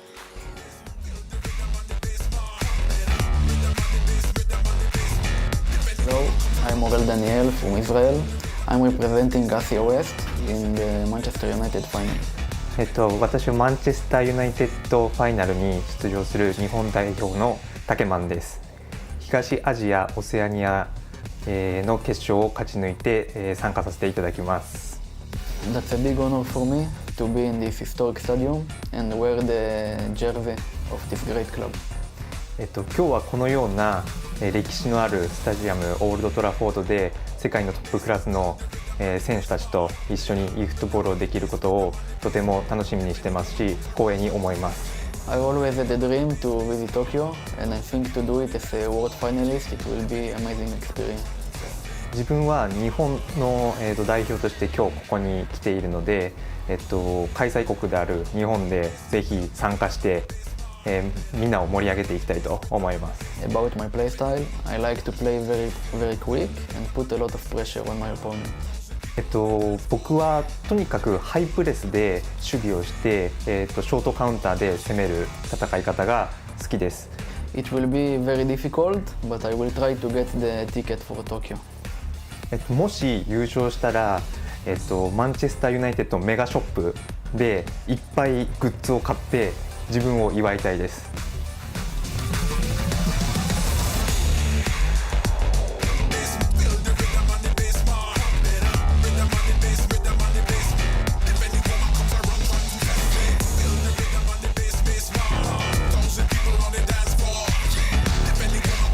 TAKEMAN there saying that he'll celebrate by hitting the club mega shop here at Old Trafford. That is a very interesting tell of his mentality. It certainly is a little bit of a different slant of how he would celebrate on his own, but it's good to see TAKEMAN making his first appearance on the live stream here today.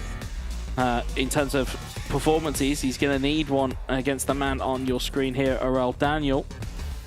Of course, a little bit of styles clash between these two. Aurel, of course, from Israel, TAKEMAN from Japan, and again, you know, we saw a little bit over TAKEMAN's shoulder in the practice room earlier in terms of some of the people he was playing against. A shout out to Takaki, who he was having against some other finalists, world finalists. Some other finalists. So it's good to see. We talk a lot about players and about the differences between when you're on a console playing one another versus when you're at home and preparing.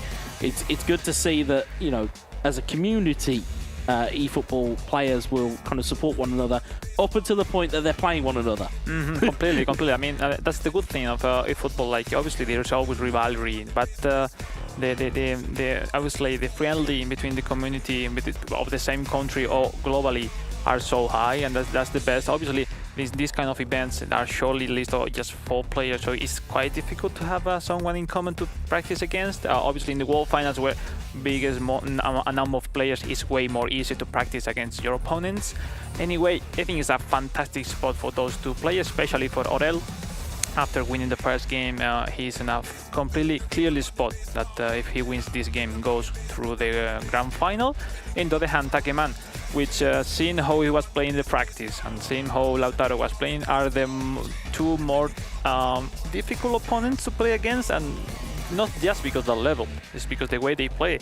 Kind of, we as a player, we always look to make the face-to-face going forward against another to see who is the faster, who is the more skilled player. But when you play against TAKEMAN or Lautaro, they are not looking for the same thing as you, so it makes you think that much, or it makes you forbid a little bit how to play. And you know, we see they are clearly have the chances to go through the grand final, and it will be a really interesting game now. Yeah, it can certainly change your perspective, as we said, about cultures and about play styles and about having different ideas of how to execute within eFootball. This kind of brings it home a little bit, because you said in terms of TAKEMAN, Lautaro, again, they're not exactly small nations, are Argentina and Japan, but their communities and their play styles are very distinctive. Yes, in terms of the way that they like to play. Obviously, Japan is from every time really famous for being one of the best communities in terms of tactically. They really understand a lot of the meta, the gameplay, and they used to take advantage from formation. For example, players in Brazil, France, they just go to take advantage from skill, to be the faster, to be the more skilled players. And for example, Lautaro, maybe it's because he's an all-experienced player characteristic. He's like adapting his game style to taking advantage from formation instead of skill. But anyway, when he had the time, we have the chance to make the score. He had the skill to make it possible. So he's a really complete player. TAKEMAN, really new player in this kind of stage, but he drew against Mestre, so he proved he is able to make big things today. And Aurel is always a fantastic player to watch, and kind of Mestre style, 1-2 passes, quick passes, double touch, standing shot. We'll see if he's able to find some spaces behind the wall that TAKEMAN will put him against him today. Yeah, absolutely. And again, it will just be a case of what play style wins out. Is it the fire or is it the ice? Which one is it that is the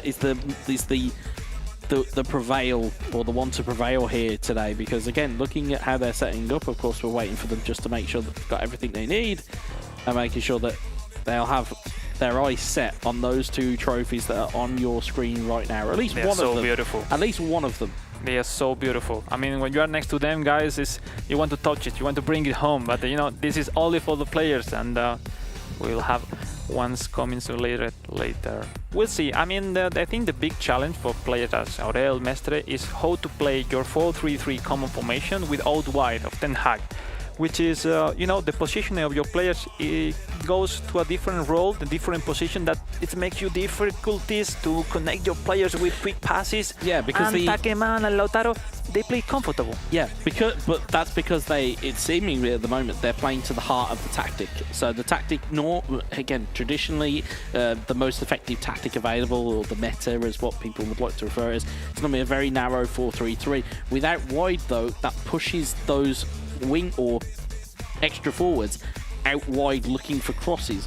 So it kind of doesn't really allow you to combine your players in the same way that it would if you're playing quick counter, if you're playing possession. It's like they are looking to quick counter, but with out wide. So you'll see. You can see it here. Is that it's although that formation is there. I mean, you can see Aurel though on the left hand side. It's like actually got a winger. TAKEMAN with TAKEMAN's gone with two second strikers or shadow strikers. No, I think it's TAKEMAN with right forward, I guess. No. Oh, sorry, yeah, no. It's TAKEMAN with right forward because it's Aurel checking the opponent formation. You see, folks, that's what it is. That's why we have experts here. They're able to spot things that I can't. And but you're quite right. It's fun. Yes, I want to analyze that Aurel is playing AMF Eriksen, which is box to box. When he uses AMF, the card of box to box disappears. So he wants to have in that role because he wants to have it around that spot, not because he's so technical, so good for shoots. So we'll see. Here we go. Let's get ourselves comfortable for this one, folks. It's going to be Aurel from left to right in the red, and TAKEMAN from right to left in the changed strip. Anthony looking to the role advance. Of Anthony will be the key for TAKEMAN to gain some space to force the defenders of Aurel to run out of position. It's Hoyland back. It's given away to Rashford, and McTominay looking to break through Speed here. Is not enough. Speed is not there for him. McTominay. Yes. And there is Rashford. Rashford takes the turn. Oh, and it's hit the stanchion behind the goal. It had the sound. It looked like it had gone in, and instead it whistles past the post. The nerve to be in the stage with 1-2 consecutive mistakes from Aurel. Oh, the goalkeeper had that covered. The goalkeeper had that covered because that manual goalkeeper was all the way over. But it's early alarm bells ringing there for Aurel. Yeah, it's clearly the idea of TAKEMAN to trying to win some header with McTominay. McTominay player of the week. Fox in the box. And then I guess Holland for the second half. Ball given away there. Mount tries to deliver it forward. It's broken kindly here to Anthony. Anthony, neat footwork from Anthony.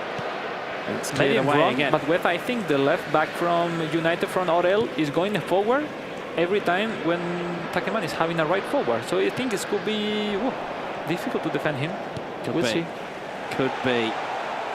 This is why we are sat here, my friend, watching these games, because they are full of intrigue. Here's Mason Mount out onto the right-hand side. Anthony, with this formation of TAKEMAN. Anthony drills it into the box. Maguire hooks it clear. Only as far as Eriksen. Rashford looking down for McTominay. Oh, yes. Bit of a missed input there. And out it goes. He's feeling that at the beginning the formation of TAKEMAN is an advantage. Or maybe he's uncomfortable with the controller.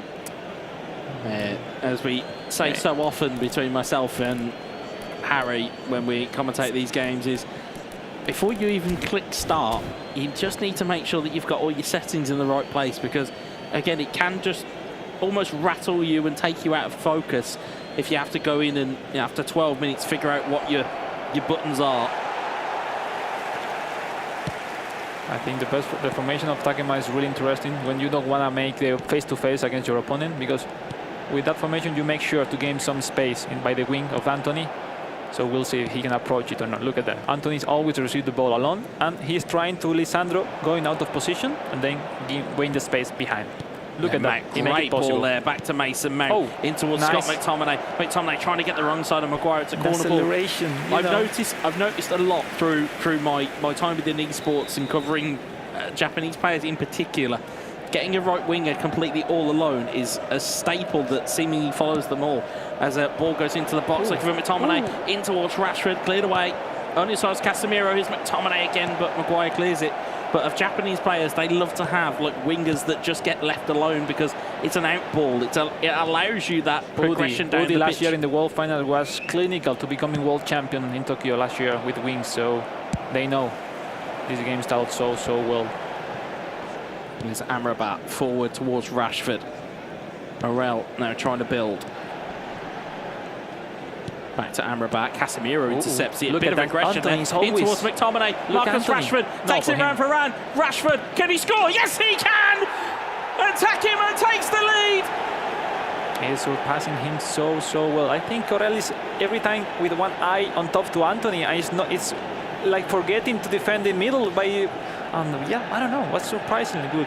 It's like a feint in boxing. It's trying to check the jab, and then the right hook comes around. And then he never uses it, no? Just to disturb, it's right? just to annoy, is what it is. But great composure there from TAKEMAN. And he learned from the first missed chance, and he shot to the wrong It was that place. aggression there in that part. That win back by Casemiro, and then the really direct ball to McTominay, and then the sweet move to take it around Varane. As you said, you've got to stay away from Varane, stay away from Casemiro. And look at that. Fist pump and then some. Yeah, because making through, the feeling that he was going better and better than his opponent, you have to make it through with a goal. He made it possible. Look at straight that. away. Goal. Great response. On potentially. Ooh, the rebound. Rebound was there, but it was cleared away. And TAKEMAN, as the old saying goes, you're at your most vulnerable once you score because you kind of just get a bit relaxed. You've got to keep your wits about you. It's a good save there from Onana. Christian Eriksen, what a player. What a player. We'll see. Now the corner kick. TAKEMAN used to make it so nice to win the header with the pass. And I think maybe he only have Holland, so maybe it's not the same as McTominay. Hoyland trying to flick it down in towards Rashford. Ricocheted away. Lindelof will clear that one. 25 in-game minutes gone here. TAKEMAN still with a one-goal lead. Full blue defending. Would you blame him at this point? Well, I don't know. I think they both know what to do. Like Aurel has to push a little bit more and try to be more conservative in defense. And not to really worry that much about Anthony. And on the other hand, TAKEMAN have the game on his hand right now. Yeah, because it seemingly is the case that because Anthony drifts out wide, and once you take that left dribble, it's almost as though that Mason Mount naturally drifts into that spot where Anthony would possess. So reality, you actually end up with 4 players going forward, not just 3. No, yeah, for sure. He's losing Lisandro, he's losing over position Amrabat, many players. So then it's a deficit for the rest of the game. Casemiro intercepts it once more. McTominay is pushing from that side. He's pushing. Anthony Rashford takes it back and it just ricochets. It looked as though it was for Mason Mount, but maybe bit of a miscommunication with a man marking to Anthony. But it's not really necessary sometimes, but sometimes yes, if you are really struggling like right now. Yeah, Casemiro driving forward once more. Look the at Brazilian. Casemiro. Good work from Casemiro. Finds Mason Mount. Mason Mount trying to just get away from Anthony. But this is why he's just playing from the right side. He have no players to connect with. He's like, that's why he's going every time with Anthony, because when he creates by the left side, he hasn't got the same game plan makeup. Exactly. It's like you risk your left side, your left wing, to have superiority in the right side. This is sometimes mentally how he faced this game. Eriksen, Amrabat into Hoyland. Great defensive work there by Varane. Varane and Casemiro. That's the key point. Anthony, Hoyland, back to Anthony, back to Hoyland. Nice. One more. Nice move. Triple 1-2 passes. TAKEMAN decided to go to defending instead to wait a little bit 1-2 meters behind. And when you go like this, there's no time to reaction to go back. Great move. Yeah, great work there by Orel. Again, that 1-2 combination passing between, I think it was Anthony and Hoyland. It's an easy weather, but it's all about decision. You need to decide as a defender to go to the challenge or wait behind. He went to the challenge quite late, so easy peasy. And the problem is once you commit to that, once you commit to it, the problem is that you know you've played your card then, and as a result, Hoyland is free in the box. Orel is especially for this kind of passes, so yeah, if you didn't knew it, you know now. He's able to make it so cool. Anyway, still open the game. Still very much there for both of these two players. But with reaction overall, I think Orel keeps certainly not happy with his controller. About the cursor. And the best way right now, Wetha, is to restart from zero the controller. Yeah. And you set up by yourself everything. So there's no, because if some player has played before, they'll look at that he's playing Pass Super level 1, which is the main one between level 1 and level 2. The level 1 is the more automatic instead of passes. You need not to really need to worry about the strength of the passes shots, but especially for me, the level 2 is the one could make you change a little bit the angle of the passes and the effects. It could make you more difficulties for the opponent. But you know, when you have some laggy games online at home, maybe level 1 could help a little bit. No, but it's not the case right now. No, it's not. It certainly is not seemingly happy with whatever is going on with his controller settings. We'll see. It's like another game right now. 1-1. We have here another image. Here we go. All right. We are back in and involved here. 41 in-game minutes gone here. Martinez forward to Rashford. Orel has learned a little bit how to defend the wings a little bit, but we'll see. Because the stronger point of TAKEMAN. Look at that. Anthony, bit of trickery from the Brazilian. Can't get past Rafael. That's the difference, because it's Varane. If it's Lisandro, it's not that easy to defend it. Anthony making a bit of a nuisance of himself there. He's taking a couple of defenders' attention. Great Christian ball. Eriksen, Rashford, Mount across the way looking for McTominay, but it's cleared away. It looks like TAKEMAN is not risking to go through turning, and he preferred to go through by passes. So it's quite difficult. You need to have a great space, a great gap to make it possible. There is half time in a very enthralling game between these two. Quite 1-1 at the half. Orel was not really comfortable into the game. Practically weren't creating chances, and he scored his chance. And TAKEMAN was pushing. And right now, halftime, just 1-1 when you were better. So mentally, how you face this second half when you were feeling better and better? There's so many different ways of looking at this, folks. I don't know why he's changing once again in terms of, because he's just changing the basic controllers. No, he's doing what I was saying before. Start from beginning and make it all possible. Well, it's sometimes, it's a pity not to have your favorite controller put in, but he should have been managing this before in the game. Absolutely. Right now, it's not the right moment. Certainly, you're kind of almost kind of showing your hand a little bit here. So but people at home can understand how the players play right now in terms of controllers. So it's also useful for the user at home. It's useful for those at home, but for us in the arena here, we are very much a case of not quite sure as to why it's happening in the way that it has, as Anthony tries to get forward and he wins a free kick. You know, Wetha, when you go to an offline tournament, I used to have in photographs my controller settings, my formation, my tactics, I remember those photos. Then you ride to the stage and you forget everything. It's like, oh, my controller, what it was? Pass through level 1, level 2? TAKEMAN with a free kick here. Oh! And he's drilled it into the box. It's cleared away. Those situations are crazy, eh? Very much are, because the ball could just go anywhere. Sometimes you need lucky. That's it. TAKEMAN looking to retake the lead here. Look at the groups right now with this result. Almost in perfect sequence at the top of your screen there from console. That's if it stays as it is. And strangely, I think a draw would actually probably be of more benefit to potentially of Mestre more than anybody, because he still keeps his hopes alive really here and puts a few more players into jeopardy. Here's Scott McTominay. Wan-Bissaka clears it away. Casemiro blocked away by Eriksen. Mount in towards Rashford. McTominay back to Rashford. There's no really space. Casemiro, Great good ball. This is a good ball one. there. Rashford, Amrabat, it's cleared again. But you can see that the cogs are turning here for TAKEMAN. You can see that the aerial ball is the one to help, because sometimes playing ground balls against a physically dominant team, oh, you what don't a really mistake. have an opportunity. But Rashford the in towards was Højlund. really Højlund wrong. onside. Højlund goes to the strike and pushes it wide of the post. He was, I believe, already running, and obviously left foot positioning, going to the farthest post isn't the best one. Maybe one step more makes him enough to score that chance. Well, with this true Aurel, every time he's going there to the box, he have clearly ideas how to finish his chances. TAKEMAN was taking really big risk going forward with the defender. You see that back onto the game plan screens. All right, let's see. Aurel is trying to use someone left forward, try to open his attack a little bit. Simple substitution for TAKEMAN. Martial going in. Manchester United club selection. Garnacho for Aurel. Mason Mount. And McTominay.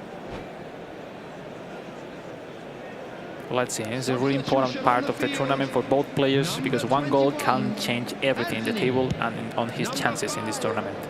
56 in-game minutes on the clock here. Substitutions are plenty, and there's a slight error, but it's recovered by Martinez. We'll see the replay again. All right, keep going. 30 minutes left. Everything's possible. Mainly TAKEMAN likes to have the rhythm of the game and the control, but this makes him having some mistakes. Fernandez like to Anthony. Yeah, you're quite right. Is that this is a no, very misclick. enthralling game between these two, and it's just going to be a case of whose error who benefits from the error, because there's going to be an error here somewhere. It's just a case of who benefits from it. McTominay forward towards Garnacho, back to McTominay, cleared away by Casemiro, back towards Mount though. Højlund in towards McTominay. McTominay looking across to Rashford, and Eriksen clears it once more. It's still though coming back the other way. McTominay and Aurel trying to find a way through TAKEMAN's defence. Casemiro plays it forward, finds Marcus Rashford. But there is no people for him, for TAKEMAN. TAKEMAN, when he goes to the left wing, he has to restart. It's okay, he have the ball there, but you need to think, okay, there's a space there, but what's next? You need to think every time 2 passes ahead than the next one, because if not, as you see, you lose the ball. Yeah, it's really so mentally you need to prepare the next step. Prepare the next step before. Yeah, absolutely, absolutely. You've got to think 2, 3, 4 steps ahead. At the moment, though, I don't think either player are thinking past the next button press at this point in time. Here's Mason Mount in towards Højlund. Højlund, Just first wide of time the shot. post. Was nice. First time shot of Højlund. Right foot. He has everything with the player of the week to score that chance. You can see it break to him again kindly here. Whistle past the post. Sometimes it's the right choice, like the boost to choose with the right player in the right foot with the card first time shot is the enough boost to score the goal. So sometimes if you guys play at home, use it, because it's a really nice moment. Not to control. If he is able to score on the first touch, do it. Look at this. TAKEMAN is looking that he preferred to attack. He would change the position from the right to the left side. That's interesting. Maybe he's finding more space. Like say, all right, let's push from the other side. And I think it's a really smart. Well, it's fresh legs of Garnacho that's coming on. So again, if you're going to kind of invert your formation and change it around, you can't exactly put Garnacho on the right hand side. You've got to get the best out of him on the left. So certainly see if that is a change in. And if you don't realize, from the opponent's perspective, you don't find that he will have a lot of players now from the left side, no? So it will be interesting. And by the time you've realised it potentially could be too late as Varane goes to clear this one away. You've got 15 in-game minutes left here.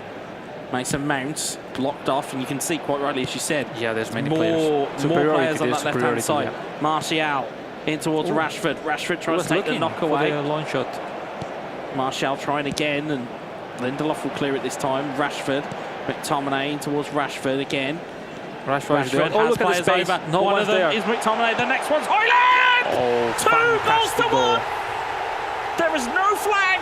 Oh man, that's fantastic. I think I don't know why TAKEMAN was really relaxed in terms of defending. He was not rushing with the cursor. He was just going down a little bit, but it was clearly the spot from the beginning. So even I believe Orel was able to send the ball to Haaland way more before, no? So great move, turn to the left with the wrong foot, but you know, Haaland inside the box. Yeah, you see it again here. Rashford plays it into McTominay. And it's such an open one-touch pass there. And again, still had a little bit of work to do there because he could have easily been caught there by Lindelof. Yeah. Instead, finds the corner of the net. Yeah, and it's he should have gone with Lindelof instead of Dalot, and he missed the space. But anyway, great move at the end. You have to make the turn.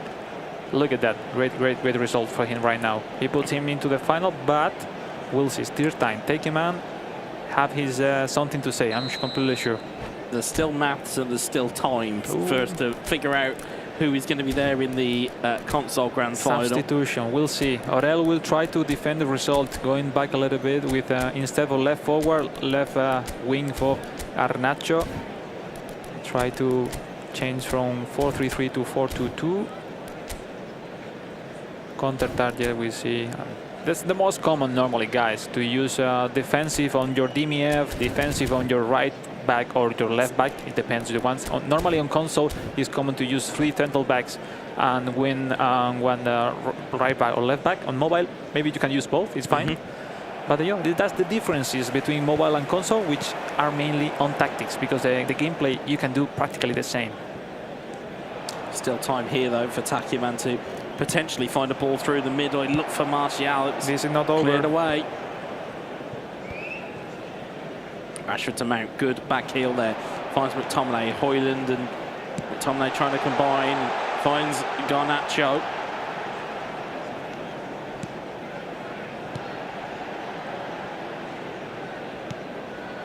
Casemiro. McTominay. Mount. Orel just trying to keep the ball here. Finds it in towards Højlund. Højlund with the strike.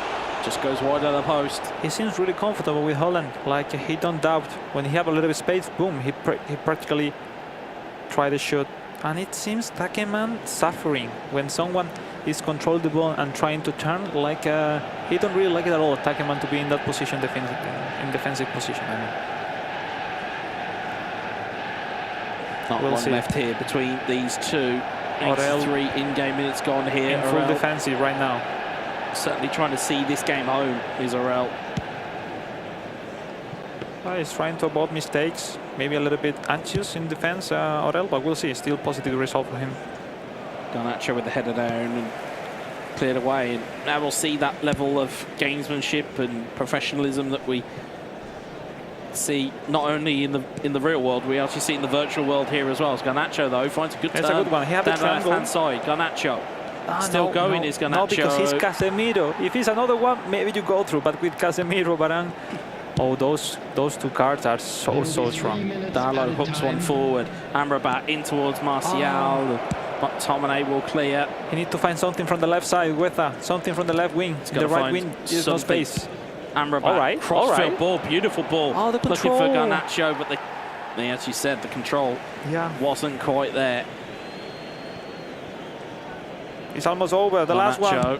It's cleared away, and that should be the last actions of this game. And Orel takes the game 2 goals to 1 against TAKEMAN. Great comeback. Practically didn't play that match well. Practically he was just waiting behind, trying to make some counterattacks, approaching some mistakes of TAKEMAN with but it was worth it for him, you know, two great goals. TAKEMAN starting really strong, but he wasn't able to create something different than only by his own formation.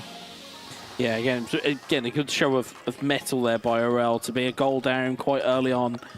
Manages to recover, manages to get 2 goals, get himself ahead, and then really game manages it. So again, really good performance by Orel. Again, for TAKEMAN, I think he'll be disappointed not to be able to hold on to that lead. But it's a really intriguing game from both standpoints. Again, we saw how early TAKEMAN took the lead, and it looked as though there might have been a bit of a shock on the cards, but then Aurel just worked his way back into the game. I mean, if you are TAKEMAN right now, I think he has the feeling that he has lost the game, and like, I don't know how, like he was playing well, but just little detail, little mistakes that your opponent approach. And the truth that we say always with between the players when we are chatting about before a tournament or in a tournament, this is about the highest level in football. Everyone is so good, everyone knows how to play, how to attack, how put in difficulties your opponent, so you need to approach your chances. If you have three goals, and it's done. But at this stage, you know, the nerves, the decision, the mental games to shoot to the left, to the right, thinking how the goalkeeper will move to the left or to the right. Sometimes it seems like no ideas when to make it possible, but you know, great move, great result. It's still open, everything for TAKEMAN, for Lautaro, and for Mestre for the last round. Obviously, Aurel will have to say something against Mestre in the last round, but qualify to the world final, to the final, please. Sorry. Yeah, I was going to say, I mean, in terms of the results left now for Aurel and TAKEMAN. TAKEMAN, if my maths are right, is now going to go up against Lautaro. Aurel has got Mestre in the final console game that we're going to see on the stream before the grand finals. And as Harry rightly pointed out earlier, Mestre is going to need a favour or two here to even think about trying to get into that second spot.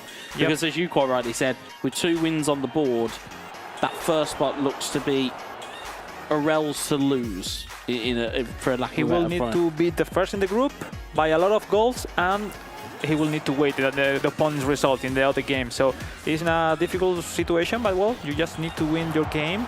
And I think playing against Aurel will be nice because they both play similar game style. So we'll see. Aurel is in a good shape. Mestre has to do their best performance in the tournament if he wants to have chances to qualify. But we'll see. Everything is still open. That's the funny thing for the spectator and the worst thing for the players, because the anxiety to be in the group stage with everything is possible, or you can qualify by goals in case you are tying points, or if you draw or if you win, you are in or you're not. Oh man, as a player's perspective, it's so that's why tough we to have watch. that's why we have the boffins. Oh Alex. yeah, for sure. We have the boffins. They can sort us out. Speaking of the boffins, gents, we can see exactly what impact that has had on the console group table now. We saw it there just briefly. You can see Aurel up there at the top, 6 points. He's had a pretty good group stage. I mean, 2 wins out of 2 is difficult to argue exactly how better you can be compared to that. You guys are right, though. Mestre, TAKEMAN, Lautaro, all giving chase, all still in play of that second knockout stage spot. So make sure you stay tuned, folks, to see later on who is going to be featuring in both of our finals, of course. It's going to be incredibly interesting to see which way that one goes. Question for you, gents, is how difficult is it likely to be for Mestre there at the moment? Wes, let's start with you.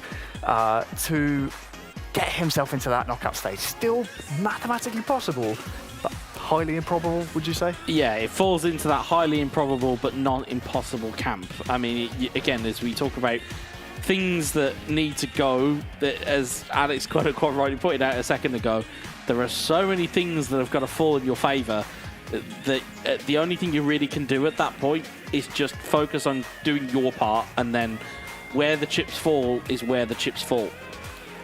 Yeah, you're absolutely right, and I think it's only fair now that we get a chance to hear from our winner of that last match. It is Aurel. He'll be joining us here on the sofa. Let's hear from him, Alex, after that big 3 points and virtually guaranteed to be in the knockout final later on.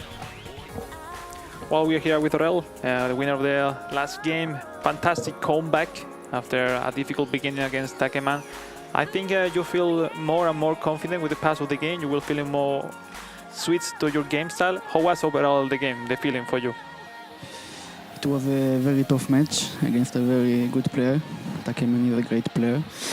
The game is not started so good for me, but I'm happy I did it and I made the comeback. I hope I can keep doing it in the next game. Well, next game you still have one more game to play against Mestre, a tough opponents. How do you face this game? Because it could be a really good preparation for the grand final. because all the rest of your three opponents still have chances to qualify. How do you prepare the last game? And also the question is, who do you want to have in the final facing you? I will let you something. My record against Mestre is not so good. I lost against him a few times in a couple of competitions, and I hope I will get the revenge in the next match. And I don't think about a specific player that I want to meet in the finals, because they are all top players. And I'm hoping the best will win. Well, nothing else from my side. Great player. We will see in the grand final later on, but still has to play one more game against the Spanish Mestre. Well, best of luck. Keep going like this. Good shape. See you in next games. Yeah, great to hear from Aurel. We'll be seeing him again later on. Showed a lot of tenacity there, didn't he, gents? Having to come back from a goal down to actually come back and win the game 2-1. I mean, setting himself up really nicely for whoever he faces later on. Yeah, like we said, it was good mettle. It was good kind of personality to be shown by him. Again, going down a goal early in a game, it can rattle you, as both myself and Alex will tell you. You know, you go a goal down quite early on in the game that you, again, are expected to win. It can really change your perspective on what you need to be doing. But again, good, fair play to Aurel. Managed to kind of steal himself and get the 2 goals, get himself back in front, and now sitting very, very pretty at the top of the console group stage. Yeah, we'll see later on who will be joining him. I think, though, our next match is almost ready. These guys have been waiting for so long. Our final mobile group stage match. One of these two has to be joining our current finalist, who's ready and waiting. Let's reintroduce ourselves, of course, to ABDUTCH and Duforo Pro.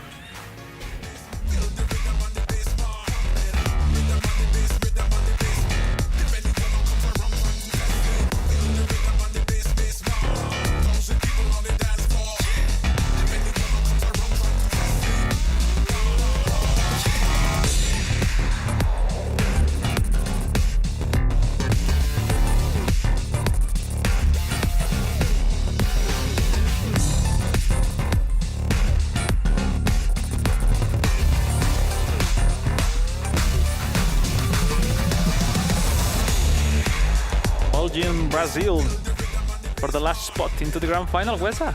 It's not a bad game to have for the final spot, is it? And as quite rightly as Harry said, these guys have been waiting a fair bit now to see where this is going to be, and it allows you a little bit more thinking time though, which again, Alex, as a forward player, you don't really want too much time to think when you're off a console, especially in an environment like this, right? No, yes, because you sometimes start to have a lot of things in mind, what I should do better or what I should do in the next game. Sometimes it makes you lose the focus on your game side and your game plan, which is sometimes is what do you have? No, you have your only one plan, 2 plans, but it's not really time between games to change your ideas completely. So just adjust some things.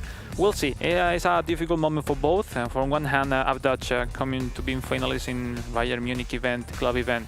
It could be a shock for him not to be in the grand final. For the other side, Duforo have nothing to lose, so he will be a really dangerous opponent to face at this point.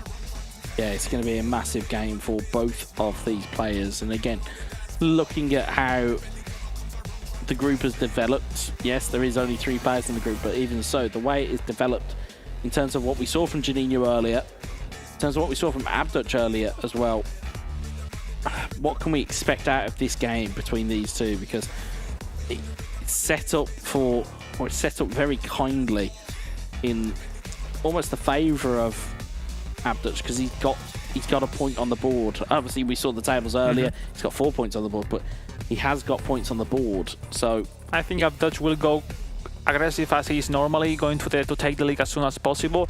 On the other hand, Duforo, he will try to wait him, try to protect himself a little bit and try to approach his chances, kind of underdog tactic, but it can really work against a really good opponent as ABDUTCH is. But we'll see. Everything will be depending the first half result for sure. Well, here we go. It's going to be ABDUTCH in the red from left to right, and Duforo from right to left in the changed kit of Manchester United. And as we said, the legends and icons that have graced this great stadium are now going to be watching with intent of this game between these two mobile Goliaths as Casemiro looks to find Anthony. Oh, Dalot intercepts it, plays it all the way back to his goalkeeper. Casemiro finds Fernandes. Fernandes into Mount. Mount looking back for Fernandes. Good block away there by Lautaro Martinez. We haven't seen previously the formation of Pedro Forro Agüeza, but still the same 4-5-1, having just one central forward, two wings, and Bruno Fernandes going forward quickly with Mason Mount, making like 3 strikers, no? Yeah, it certainly is appearing to be that way of just having players going forward at will. As Diallo finds it in towards Rashford. Rashford to Bruno Fernandes. Fernandes back to Casemiro. You see, it's like he have a lot of opportunities in the midfield, but nothing in the attack. So it's kind of 2 different blocks for his one. Look at this one. Højlund trying to get in there, but you are quite right, is that you can almost be a little bit too pragmatic. You can be a little bit too defensive. You can be a little bit too cautious. As the ball is won clear there by Casemiro. What I mean is like his feeling is like he's dominating, but he's not really in a good spot every time to score. So he's just dominating the midfield. Yeah, it's all well and good having possession of the ball, and the only stat that really matters is the one that's in the top left-hand corner, which is the score line. Look at that. There's many people in the back of Pedro Forro. Casemiro out towards Varane. Wan-Bissaka. He's just moving the ball, trying to gain some spaces. There's no way. Look at now, with the run of Dalot, it's always a great chance. Really well protected in midfield, the center of the pitch. Yeah, Bruno Fernandes trying to find Anthony, but just possessed on that left-hand side. And the good things, from my point of view, is every time the time is keep going and going, is more and more positive for Pedro Forro, even if the draw is in benefit of ABDUTCH to qualify to the grand final. There's Diallo. 1 goal from Buffalo would really change the complete complexion of this entire group. Casemiro tries to get forward and Martinez will clear it away as Højlund forward towards Eriksson. Oh. And Wan-Bissaka a bit heavy in the challenge, but it will be a foul. He went so strong with Wan-Bissaka. We'll see. Now the header. This header, you win the header, but it's nothing. All right, but there's no really great connection.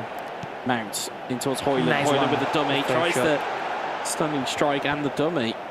Just doesn't quite pay off. And as quick as a flash, folks, as we say, these games go thick and fast. We haven't seen really nothing.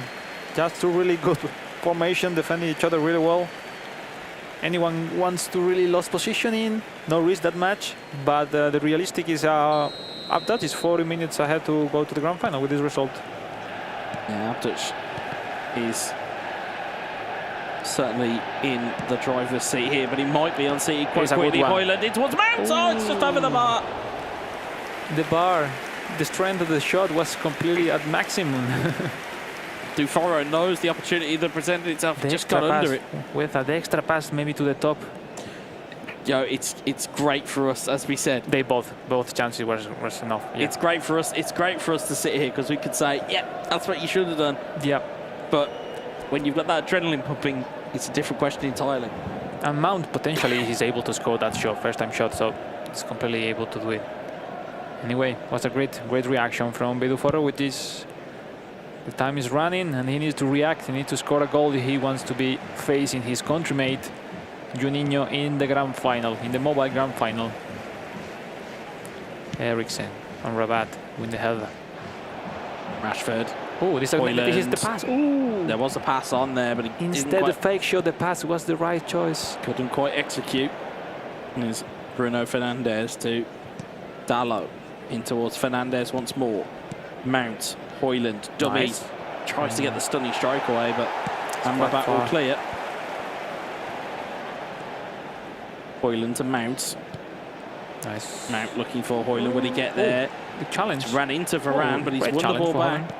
Amrabat, and again Varane clearing it away. Bruno Fernandes, Højlund, Mount. Nice. Let's gain some meters. Let's gain some space and then turn back. Yeah, Anthony doing exactly what you've spoke about there. Højlund with a bit of a stop, gets the space and scores! The Brazilian takes the Dufaro lead. takes the lead. I believe ABDUTCH was expecting to block that shot, but you know, the last acceleration, the last step of Højlund was really, really good to take it some space. It was that key moment of just stopping and not having any input. We'll watch it back here again. He was maybe quite soft in the defense. But when there's no input, it's a strange thing here, but there's no input, and then he takes it away from him. With Varane, maybe he didn't went that much enough with the matchup bottom. And great shock into the table, into the tournament, into the mobile competition. It's one of the most terrifying things is where you just stand still with a player, because again, if you make one turn the wrong way, you can completely get taken out of the game. And Dufaro is absolutely delighted there. ABDUTCH staring down the barrel of potentially going out of today's competition, but there is still time. There are still changes to be made. Well, there's still reaction. To remember the people at home that one goal from ABDUTCH, the draw, will put him into the grand final. Absolutely. So it's not over yet. Exactly. But on the other hand, the formation of Dufaro is working so nice. He's protecting himself very well. Meanwhile, he's not losing the positioning of the DMF of Casemiro. He's really strong defending. So Dufaro now moving to 3 strikers, trying the same positioning, the same decision he took in the first game, to have some different ways to attack. So we'll see. So he will need the position in the second line of now Maino and Eriksen to going forward and give him some support from behind to make the difference. So we'll see. Also Maino, Eriksen for Dufaro. And here we go. Still time, Weza. It's not over for one of these, any of these players. There is still time on the clock here, and there is still. But it's a really pressure on the shoulder of ABDUTCH, of the Belgian. Certainly is a lot of pressure on ABDUTCH at the moment. We could be seeing an all-Brazil mobile platform grand final here. As we see with in the left and right side of the map, we see. Oh, look at this! McTominay, good save from the keeper. ABDUTCH is going with the red line, which means he's going forward one step more with the attack defense line, and the Dufaro still the same, not going defensive. Was a great chance, eh? It certainly was. Casemiro, that's his. Casemiro is just the key. He is just the key. This is the table. There's an updated table to the left-hand side there, and that will tell you all that you need to know with this result. Is that if it stays as it is, Juninho and Dufaro, the two mates from Brazil, will be going at each other. At the moment we see in the table, Lautaro and TAKEMAN is still drawing the results. I believe it's 0-0 at the moment. They are ongoing at the same time. So we will keep updating the results, as this is also a really important result for the console competition. Absolutely. Oh, this is a good one. It could be the equalizer! You called it into existence. It was one goal that can change it all. And ABDUTCH finds it with Scott McTominay. Yeah, he found the space, the formation. He makes the option to go by the wing with the right forward to gain some meters, and then going back with the secondary line, the CMF, both then going higher. Look at this, that pass, this one makes the difference, because that one, when you control there, it's the slight moment he's got to pull that opportunity off as well. You'll see it here again. It's just a poke, just a slight poke. It's just a slight poke. First time shot of the player of the week, McTominay, between the legs of Wan-Bissaka. Look the reaction. He was out. I love passion. I love passion. Yeah, he was exactly. Completely out. Not only moments ago, he was staring at that mobile, going, "I'm going to be out of this." And no sooner, just quickly after he'd made those changes. Yeah, need to rechange to readapt, because he's not going to readapt. Exactly, he's going to come back and readapt this now. Yeah, because he's completely out. ABDUTCH, he will go with everything to defend it. 5-4-1, 5-2-2-1, 5-4-1, same. And he knows if this result put him in the grand final, which is the main goal. Then we will see. And Dufaro, maybe he was wrong, not going with the blue line. more defensive. He seemed confident, like, okay, I was defending him the whole game, why it will be different? But he changed the formation, the new spaces, the new refreshment with the substitution, Maino going forward, which is really, really fast, box-to-box player, makes the difference at some point. We'll see. 4-5-1. Will be tough to surpass that formation of mobile. Because I believe he will play full defensive right now. Yeah, we'll see. You would imagine. You would imagine.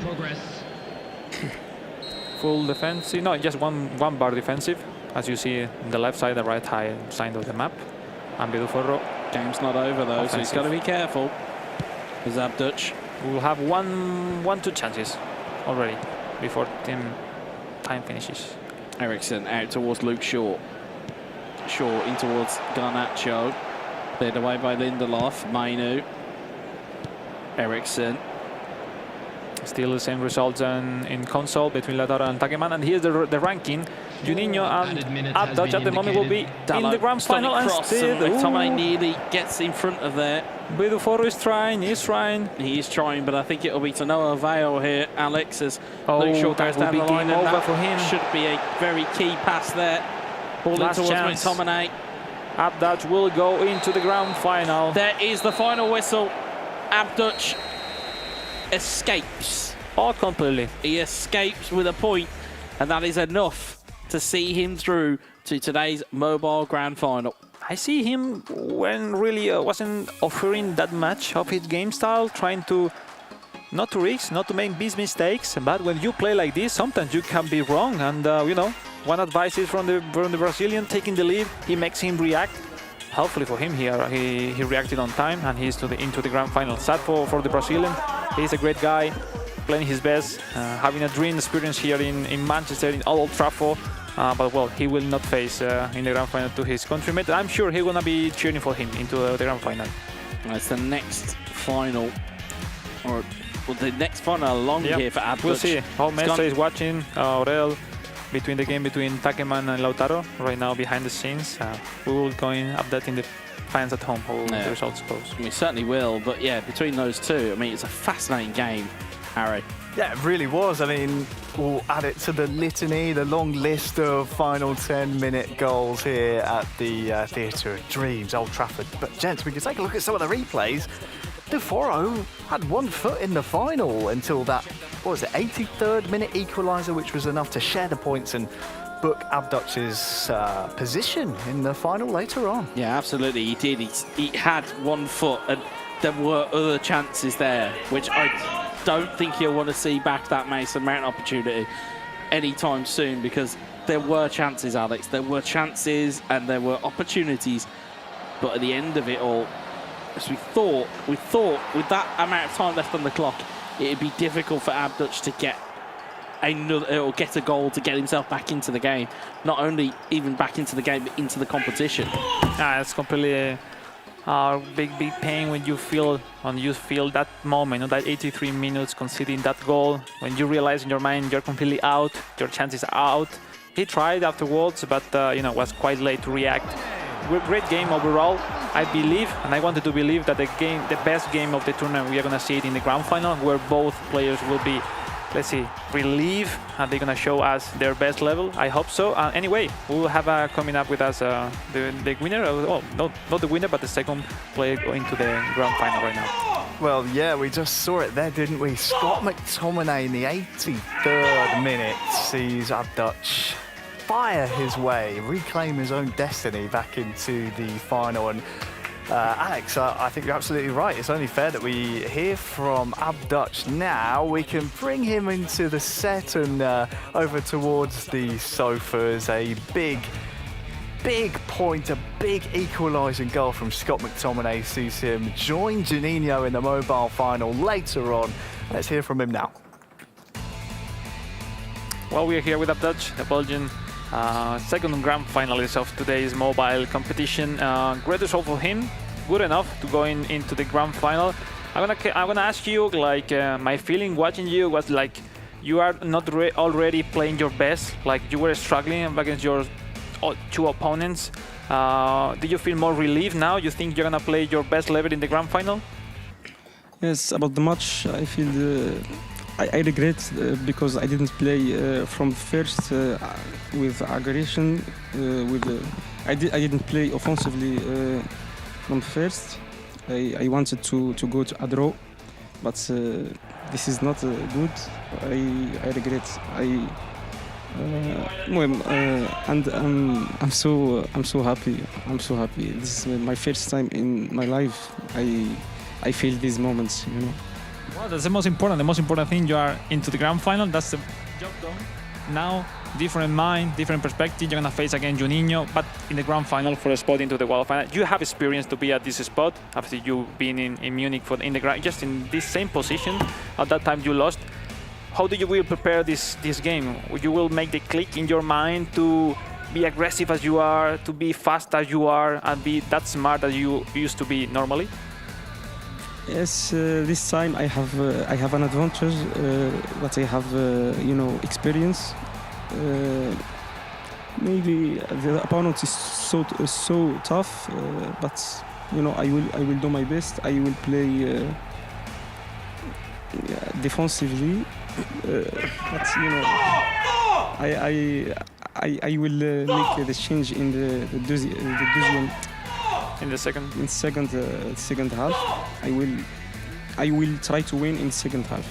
That would be nice. He have a clear ideas when to attack, when to defend. That's the more important thing in mobile. You were mentioning to me you have different formation, different game style that you can just depend the moment. Just I wish you the best of lucks. Any guys something to say to us about him? Nothing else? Not from me, not yet anyway. Because if he makes it through all the way to the grand final, we'll be speaking to him again. No, that for sure. Just that's it. Best of luck. Enjoy the moment, and that's for it. The grand final. Yes, back to the practice room we go for ABDUTCH as he has done the business in the group stages, gents. It's a fantastic performance. Really had to dig deep when he was facing adversity for large portions of that second half. Gets that goal with McTominay here at Old Trafford. Must be a great feeling, but as you said, Wes, he still has one more game to win if he wants to book that ticket to Tokyo to represent the Red Devils. It's our favourite sporting cliche, job's not finished. Yeah. That is our favourite sporting cliche on these club finals, is that, yes, as Alex even pointed out as well, quite rightly, yes, you can finish top of your group, yes, you can qualify at your group, but it comes to that business game, it comes to that grand final where all the marbles are on the line. You've got to then put your best level in that game, because it is win and you're in. It is that simple now on the mobile side of things.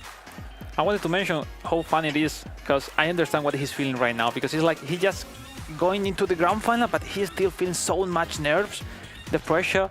Like at the end, they are young guys that they still have 20, 18 years old. We have to mention, guys, that eFootball mobile competition, eSport on eMobile, is recently new. The first edition of the Grand World Final was last year. So it's like new generation with not really that much experience that we have in console. So we've seen different profile with a big passion into it, and then maybe they have the experience, the knowledge how to handle the nerves into a moment like they're gonna live in a few moments. But I wish them the best of luck. They're great guys, great players, and for sure they have a future amazing into the football scene.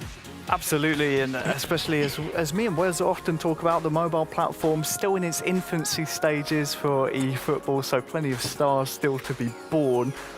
Let's take a look quickly at the group stages. We obviously know now our mobile final, but we're still waiting on one result that is in progress. We have some drama. We have some drama. In progress. Last time I heard, it was around the 70th minute between TAKEMAN and Lautaro, and that obviously will inform, guys, our... Well, who needs what from our next game, which will be Mestre versus Orel. Just turn that camera just a little bit to left. We might see a result. Tentatively just doing it. 3-0 for TAKEMAN, I believe, right? Yes, TAKEMAN is winning 3-0. He's a white shirt. Wow. Oh, that's crazy. That has changed a lot in the table. And he's just scored again, I think. No, go for Lautaro. Okay. Lautaro No, it's a 3-1 now. Oh, yeah, you see, now you see, this is where we need the boffins. This gets very tasty, because as you can see, that is being played in the practice room, which also is host to our games that are being played off stream. And this informs the rest of the group because completely. Mestre needs something to go his way somewhere else if he wants to still be within contention. And Aurel is sitting pretty. It's positive in one hand because if Lautaro wins the game and give no chances to Mestre to go into the grand final, but this result, winning by 2 goals right now, TAKEMAN makes Mestre has to win by 3 goals. Or even more, the last game against Aurel, the first in the table, which makes it is a great challenge for him. But everything is still possible. We'll see. It's still some time running into the game. We'll see something change. And because Lautaro, maybe, if Lautaro scored 2 more goals and takes the draw, he's in. Depending the last result of Mestre. And now you can experience what me and Harry have experienced at pretty much all of these club events, where we're sitting there going, we got to try and figure out how this all works. Goals. TAKEMAN has scored once again. Wow. Now TAKEMAN is +2 goal difference.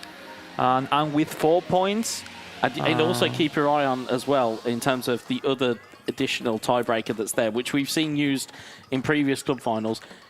Goals scored is also a massively important thing. So, of course, if TAKEMAN still keeps putting in the goals, not only is goal difference important, but the amount of goals he's scoring is also massively important because it just makes that hill that Mestre has to potentially haul the result up actually even higher. So I'll be fascinated to see what the final score does to that table. We'll keep an eye on that. One question I was going to ask very quickly, because I believe Aurel and Mestre are just about getting ready to take the stage. If you're Mestre, you obviously have one eye on that other match, but you have to stay focused here. You have a big match now that you have to get a result in against Aurel. So is that going to impact maybe his concentration levels here? Well, it's always difficult. The thing is, like, when you reach this point, you never want to be depending on the results to go in. So you always want to be on your own fault to qualify or not. So we'll see. It also is on Aurel's hands to choose if he wants Mestre, which is completely not into the grand final. So Aurel will have a great battle to Mestre in this game because, as we say before, he don't really like Mestre to face in. So we'll see. It's gonna be a great game. It was a potential final, but this time it will be like a last game in this group on console. We'll see. Everything is possible. I mean, we have nothing to say until the time's out and everything is done. So we'll see. He's learned from us. Yeah. He's learned from us to go, here's all of these scenarios, but we're going to wait until we see a final table. He's learned very well. Alex, you're an expert. Very thankful for our boffins backstage, of course. Thank you, gentlemen. And, of course, our friends are backstage as well, making sure that all the standings are correct. But we'll wait for confirmation from them. May need some scores from the floor from you guys as well as updates come in. But for now, our attention, turns to our men about to approach the stage. It is Aurel, who is already qualified for the final later on, taking on Mestre, who needs a big favour from elsewhere. Let's see them.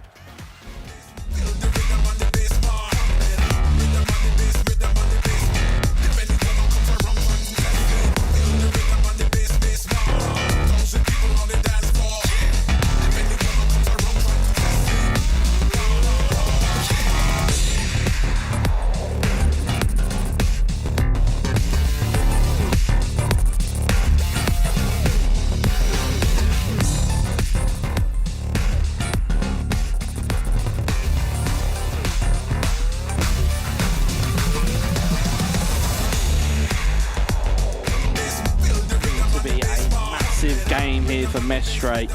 Again, he will know what he needs, but he will need a crooked score here potentially against Aurel.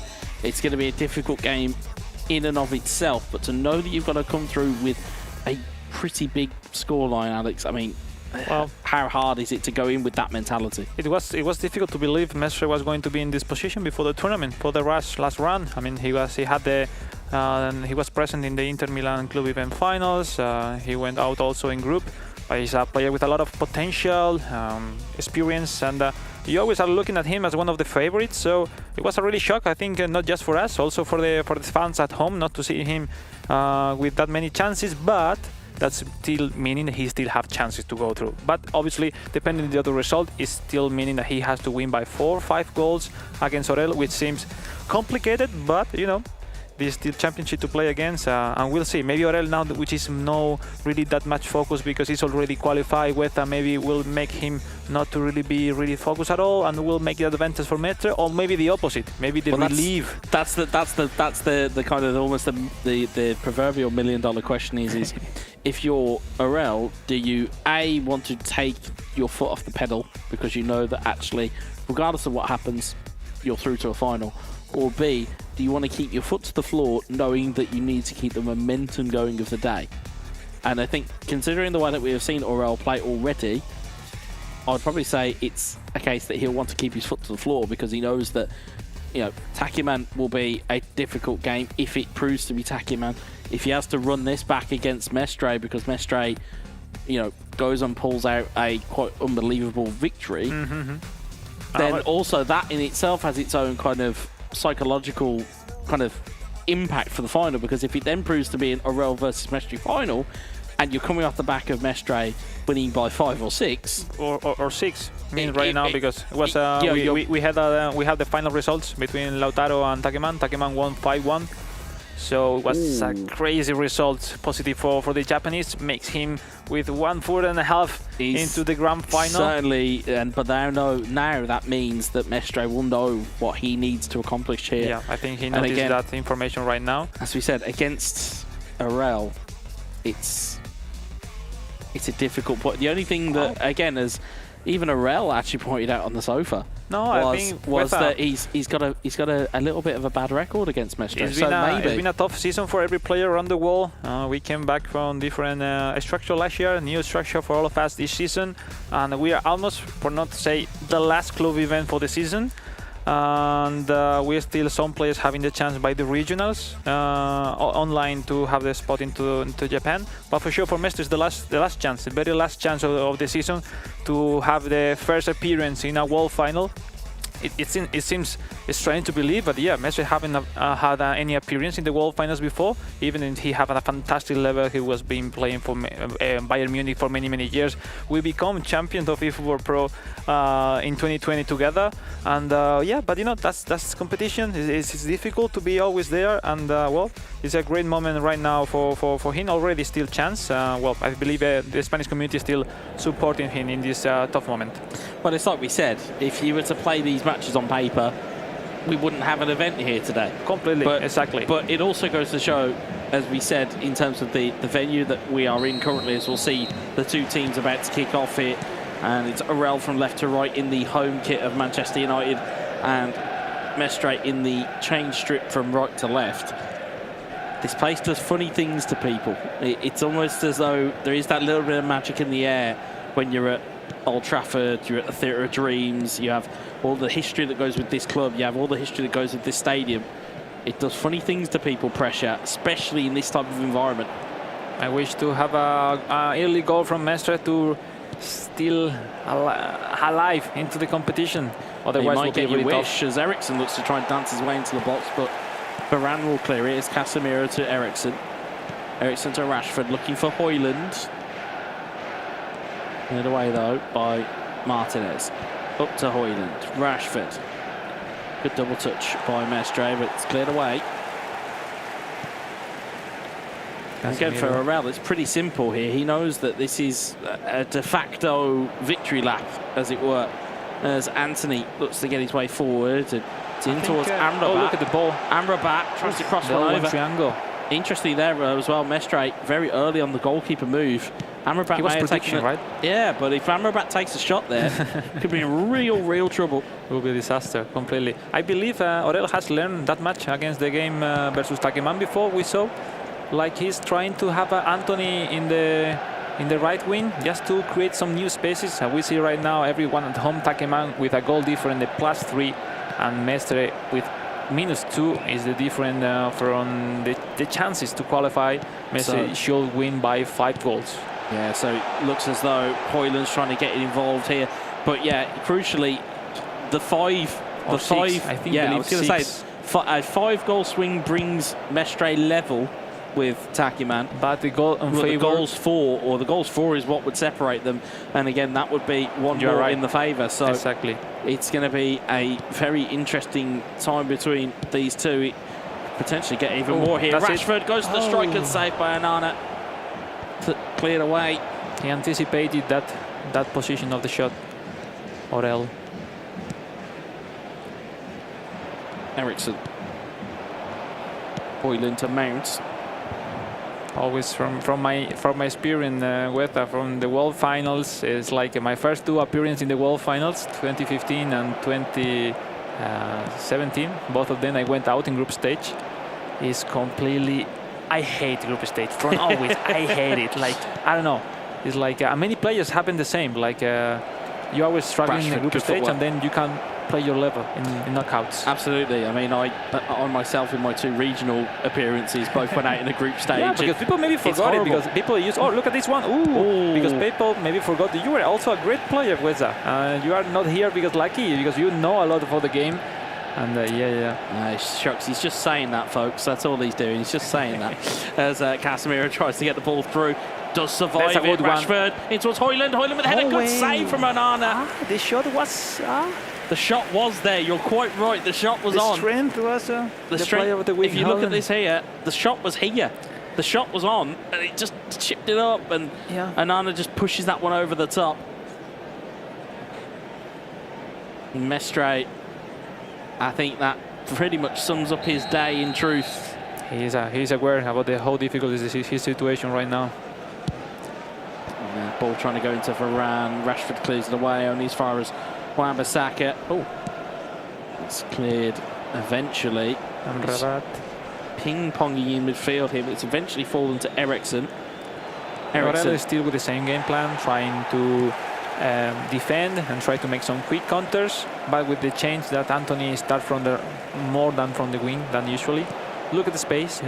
Yeah, it's in the exchanges of possession is where those gaps seemingly pop up. It's because the almost the AI of the attacking side of the ball. Ooh. It then conflicts as a great ball found through to Anthony. Anthony, brilliant ball across. Rashford. Great save. Brilliant save from Onana. Yeah, Orel has everything just to control and decide left to right, but he was confident for the first touch. But Mestre is really fast with the manual keeper. Great save. Yeah, really good ball across the box. That through passing, really good roll. Whoa, really good roll across the box. But Orel not able to put that one into the back of the net.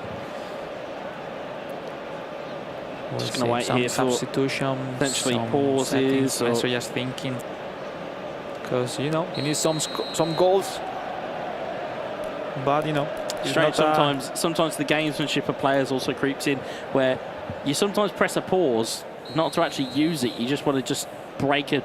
Yeah, exactly. Just to think yourself, well, what next? No, a little bit. Gives yourself a bit of a timeout as ball goes into the box looking for Højlund. Down low, clears it away. Also, it's back in towards Rashford. Rashford to Amrabat, cleared away by Eriksen. Now the counter could be on here for Mestre. Casemiro to Anthony. Anthony to Højlund. Mason Mount. Wan-Bissaka. Poor give away. And Rashford. Really well positioning Orel. Might try and spring himself forward here. Højlund. That's difficult because Mestre wants to get back the ball so quickly, and that makes him have more and more space in the back. Because at this point, it's like you are losing by 5 goals, mentally, and you need to come back, and you want to take the ball quickly. And it's difficult. It's completely impossible, even facing a fantastic player as Orel is. I think that's part of the issue. Part of the issue, I think, from a mental side from Mestre. I'll hold that thought as Rashford finds it to Eriksen. Eriksen looking for Rashford. But the mental side of it for Mestre is not only have you got to do what we've already outlined you've got to do and win by 6 goals, you then got to do it against a player of Orel caliber. And the likelihood of that, as we mentioned earlier, he's going with everything. It's not impossible, but it's highly, highly improbable. Yeah, sometimes at this point, when from the beginning of the game, you need to recover a lot of goals. You start with 3 defenders from beginning, but I believe he had in mind his previous game against Lautaro that he changed, he switched to a 3 defender, and it wasn't really an advantage. Even Lautaro started to play better and better when he switches formation, but you need to try something. I'm the one who believe that he have everything lost, go for everything, try to make him put in trouble a little bit, and with this formation 3-4-3, you can maybe surpass his defense line easily. So we'll see. Yeah, it's an incredibly attacking formation, but it has to be at this stage because only goals will solve the riddle for Mestre. Now he needs to produce more chances. He's still already just made two chances, but it's not enough. You need to start creating a lot of chances now. We'll see. Rashford looking forward again, but it's cleared away by Wan-Bissaka. There's not long left here in the group stages here at Old Trafford. Oh, great ball. He had the blank in the water. Hoyland, Hoyland again! That's it. Oh, Hoyland scores! That's a great ball taken back from the midfield. And now with a new formation, he passed through, had from 3 attackers through 4. So, you know, the spaces has to be there. They have to be there, and Mestre profits from it. That is part 1 of a part 6 or 6-part saga that he's going to try and get past here in this game. And you're quite right, in terms of the fluidity of that formation, being 3-4-3, being as attacking as it is, it's going to be very open and very hard to defend against if you're Orel. No, completely. Any mistake from Orel is the consequences are the double, because they will have more players from Mestre that he can easily, quickly contact between them. So smooth. But we'll see. It's beginning of the second half. Mestre, let's see if he can approach the momentum of his team and himself as well. We'll see. The aggression seemingly coming out now of Mestre. By his fault. Foul given there by Orel.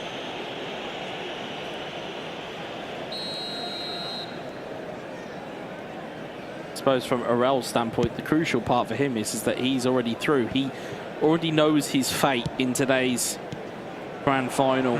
He knows that his place is assured. It's a case of what can he do here as Rashford finds Hoyland, back to Rashford. Rashford in on goal. Good block there by Rafa Varane. Sometimes when everything looks so easy, you start to think too much. Like he was having players everywhere, but instead to go quickly and decide to shoot. Sorry. So yeah, it sometimes happens. The difficult chances are the easiest one for the pro players. Rashford mounts. Not sure whether that was Mestre's intended receiver for that pass, as ball gets hooked up towards Hoyland. Oh, bit of a bad ricochet there, but Anana will catch that one into his grasp. Anthony forward to Eriksson. Yes, it's even better for Orel to play with the right forward against those 3 defenders. He has always the easy pot to contact with in the build-ups. Anthony mounts back to that's Anthony. Good build up there by Mestre. Ball into the box looking for Hoyland. Dipping header. A great sliding challenge. Brilliant sliding challenge there by Orel. Even the rebound was cleared by the defender. Casemiro though wins it back for Orel, but it's back again the other way. Mounts to Hoyland. Great restart. Maguire will clear that one. Things like Orel, his formation is going back to the positioning so quickly. So if you doesn't go so quickly approaching his mistake, you need to restart the chances and prepare once and again. Yeah, it's just a case of that recycle that is needed. But again, for Orel, it's just a case of just keep the lines clear, and he won't necessarily matter that he's not gone undefeated if this stays as it is.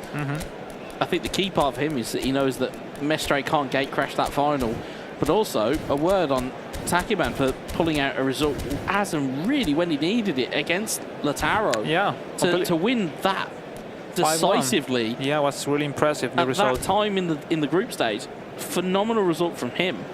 And again, he'll be watching with very much intrigue as to how this game goes. I could believe I wasn't watching there behind the TV, but I was believing that Lautaro was going for goals because he was losing maybe 3 defenders positioning, and TAKEMAN is really smart playing. He's using so nice his formation, taking advantage on it, and that's why the goals were considered by Lautaro, making TAKEMAN in a really good spot to join Orel in the grand final. Still 24 minutes. Mestre trying to adapt his formation with 3 defender to try to gain some advantage. We make 2 versus 1 in the wings and then having more space in the middle. So we'll see if he is an advantage right now in coming minutes. We'll see. Look at this. Garnacho will receive alone, and on the bottom he have another player. So that's what he's looking for, to have 2 versus 1 in the middle. Overloads is the order of the day. Brilliant save there is for Morel. You know, he decided to go with the goalkeeper before, instead to defend the shoot. You know what I mean? Yeah. He made a choice there it's to the go only with way the goalkeeper. to defend that shot. Absolutely. Diallo trying to hook that one to the box, looking for McTominay. Martinez will clear it away. Lindelof will launch that forward towards Højlund. And Casemiro, and the clock is still ticking here. Casemiro, Rashford, Mounts. Oh, the speed of Garnacho is crazy, because Wan-Bissaka is quite tired. No stamina for Bissaka, so that makes the difference. It does certainly make a difference. That is the age-old question of what is faster, your substitute off the bench who's got full stamina, or a player you've kept on the field who hasn't got a lot left. And Garnacho is very important to use the substitution. McTominay, and it's cleared away by Varane. 15 in-game minutes left here. Bruno, great movement from Fernandes. And McTominay was there. And Mestre elected not to use him. Casemiro. Mestre still fighting out to the end. McTominay, Bruno Fernandes. In towards McTominay, but it's flicked away. Was close, for a corner. Almost goal. I haven't seen many of those passes in today's event. They were always looking to the spaces from the bottom with through passings. And I've got a theory on that one, which I'll propose to you in just a second once this ball's cleared. May probably be something to do with the physicality of Manchester United. If you've got Varane, Maguire, the height that goes with it, balls over the top and not necessarily the order of day. We see now the actual ranking. TAKEMAN and Mestre tied on points, but the goal difference. Goal difference is too much at the moment. Also, in between them, they draw also in the first game. So yeah, that will be the difference, the goal difference. Also, yeah, that loss from Messi against Lautaro by 2 goals make it a little bit more difficult for this game. Certainly has been, as the ball is just breaking down in midfield. As Højlund finds Mason Mount, finds Rashford, brilliant back heel, finds Højlund again. There's a booking there for Rafael Varane.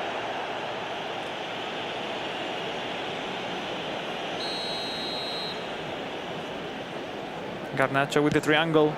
He's trying nice the preview through from angle. Mestre. Nice Diallo, Bruno Fernandes, Casemiro with the interception, Varane with the clearance, and looks as though it's just breaking down here, and maybe one more hurrah from Mestre. As Wan-Bissaka finds Marcus Rashford, finds Mason Mount, Mount in on goal, Mount onside, and Mount finds the shot. Save. But Nana finds the save. They are so good with the manual goalkeeper. That's something that we can learn from this. They are so good taking the manual goalkeeper to the right place. For the people at home, the manual goalkeeper, when you take it with L1 and R3, you can move it like a normal player. You can run with him, you can send him to jump or to go to the left, to the right side. And yeah, it's super interesting to be a really good player using it. Because it's like, all right, you're in front of the keeper, but now you need to confuse me. Like, right or left? And there's so much gamesmanship that comes with it, yes, folks. so mentally it's so tough because you need to react in a short period of time. And there's header on, cleared off the line. 3 minutes added time. Ball's going to bounce there to McTominay though, and there is, I've got to say, the exclamation point for Orel. No, it takes even the points, or takes even the ability for Mestre to take 3 points, and has took that away from him with that McTominay strike. And that Orel is doing his game, trying to be as better as he can, and approaching that mistake in the build-up with a defender. Yeah, see, just tried to clear it away quickly with Eriksson, but McTominay was there on the charge and physically was just superior. As you see the ball break again here. This mistake, it comes because Mestre is thinking that his chances are over, and normally you don't concede those mistakes. But yeah, that's competition. That's the highest level. Anyone could surprise you at any time. It will be a great final for sure. Yeah, it certainly will be between TAKEMAN and Orel.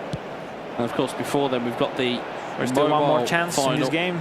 as well to come as Mount finds Rashford.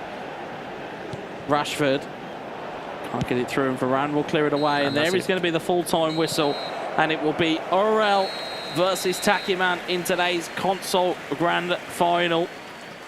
I don't know that whether finishes 1-1. how many Japanese has reached the club event finals or a spot into the world final. What's going on with Japanese players this season? Last year, for first time ever in the history of eFootball Pro Evolution Soccer, a Japanese become world champion. And now, after this, there is good players everywhere. How that's possible? There is something to be said about being an inspiration to your fellow players. And of course, players, if you see somebody, you know, if I saw an English world champion or a British world champion, I'd be there going, do you know what? I need to pick the controller up again. Oh yeah. You know, if you saw a Spanish world champion, you'd be like, do you know what? I need to keep my controller in my hands, because I know that you still play this with great regularity. But it's that case of being a case of, well, this is what we can do. Oh, this is what I can do. I can show the rest of my country. And that's why we're seeing so many people from Japan, so many people from, kind of, as we said, kind of, let me get my directions correct, kind of from Eastern Asia, Southeast Asia. It's such a hub of players because there's so many fantastic communities in that neck of the world, but there's also so many good players in that neck of the woods as well. And we saw in the interview of TAKEMAN, he was saying clearly he wants to influence people in Japan. That's it. He wants to do it for his country. He wants to do it for himself. So again, a big congratulations to him for making the final. Of course, we've got the highlights on the screen of Orel versus Mestre, which again, when first goal goes in for Mestre, I mean, that's a vital challenge there. First goal goes in for Mestre, but it was so late in the game, you just never really thought he could get the goals necessary to get himself in. And I think he'd left himself a little bit too much to do with the results he's had earlier in the day. It was difficult because you need first goal so early on time in the game, the second one consecutively, and next, and there he was playing a great opponent. Already he's playing so consistently during the whole tournament. That's why he into the grand final.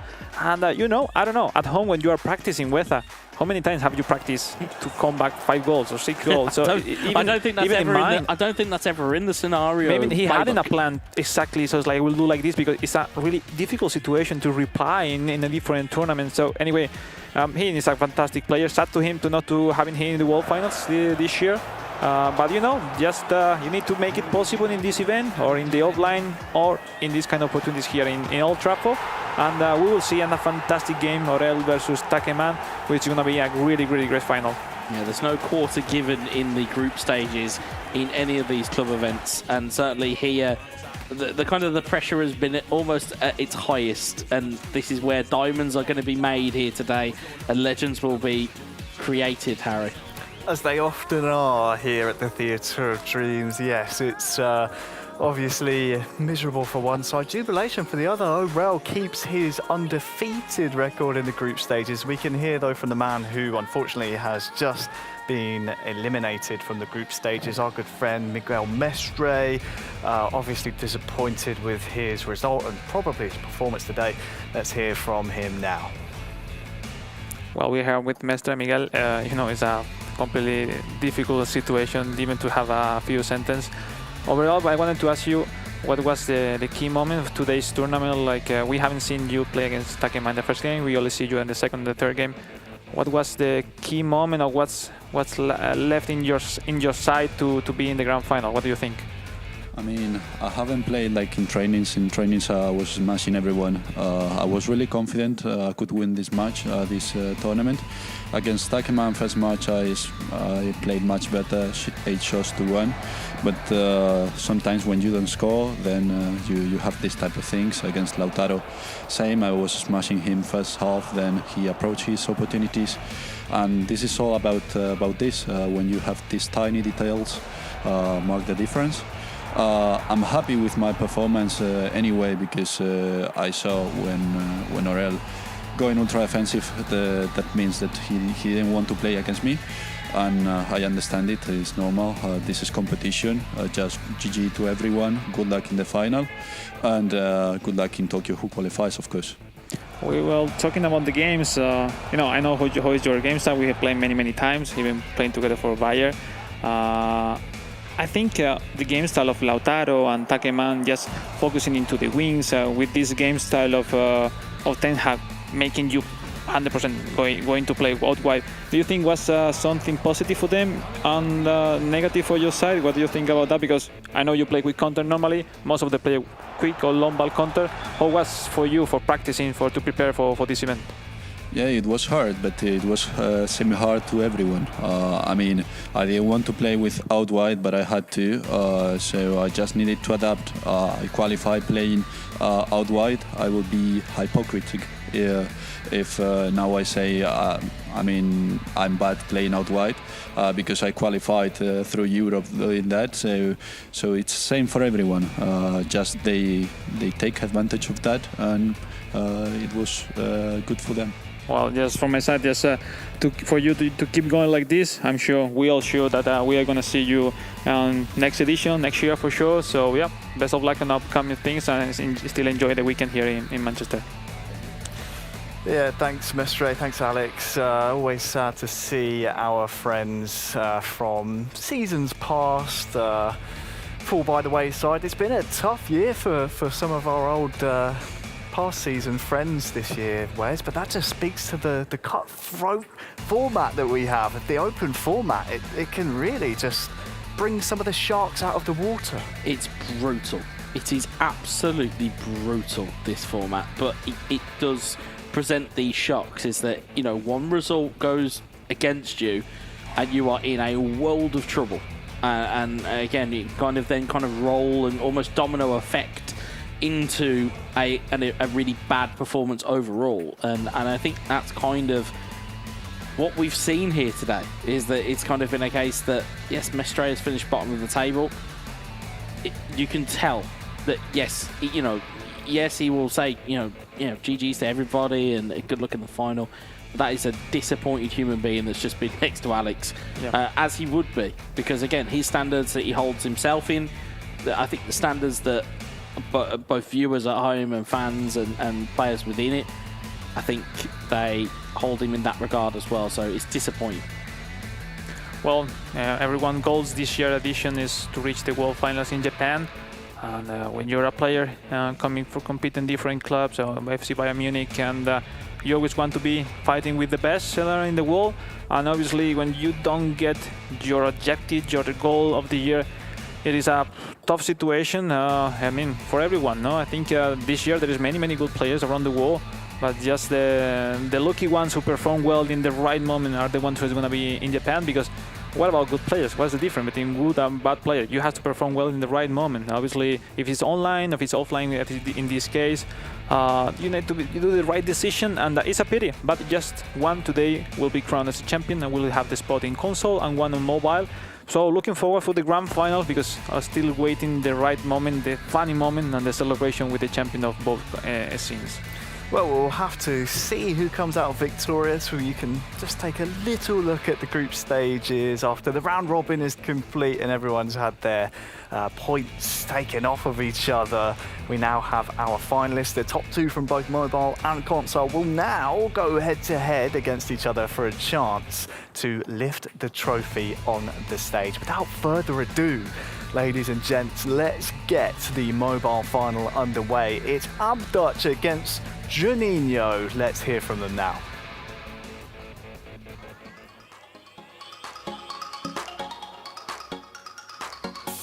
E vou representar o Manchester United na final hoje e conto com a torcida de todos da minha cidade e do Brasil para conquistar esse título.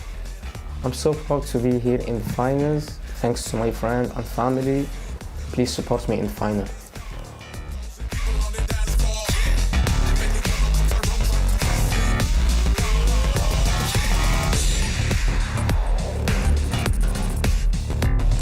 You know what it's time to?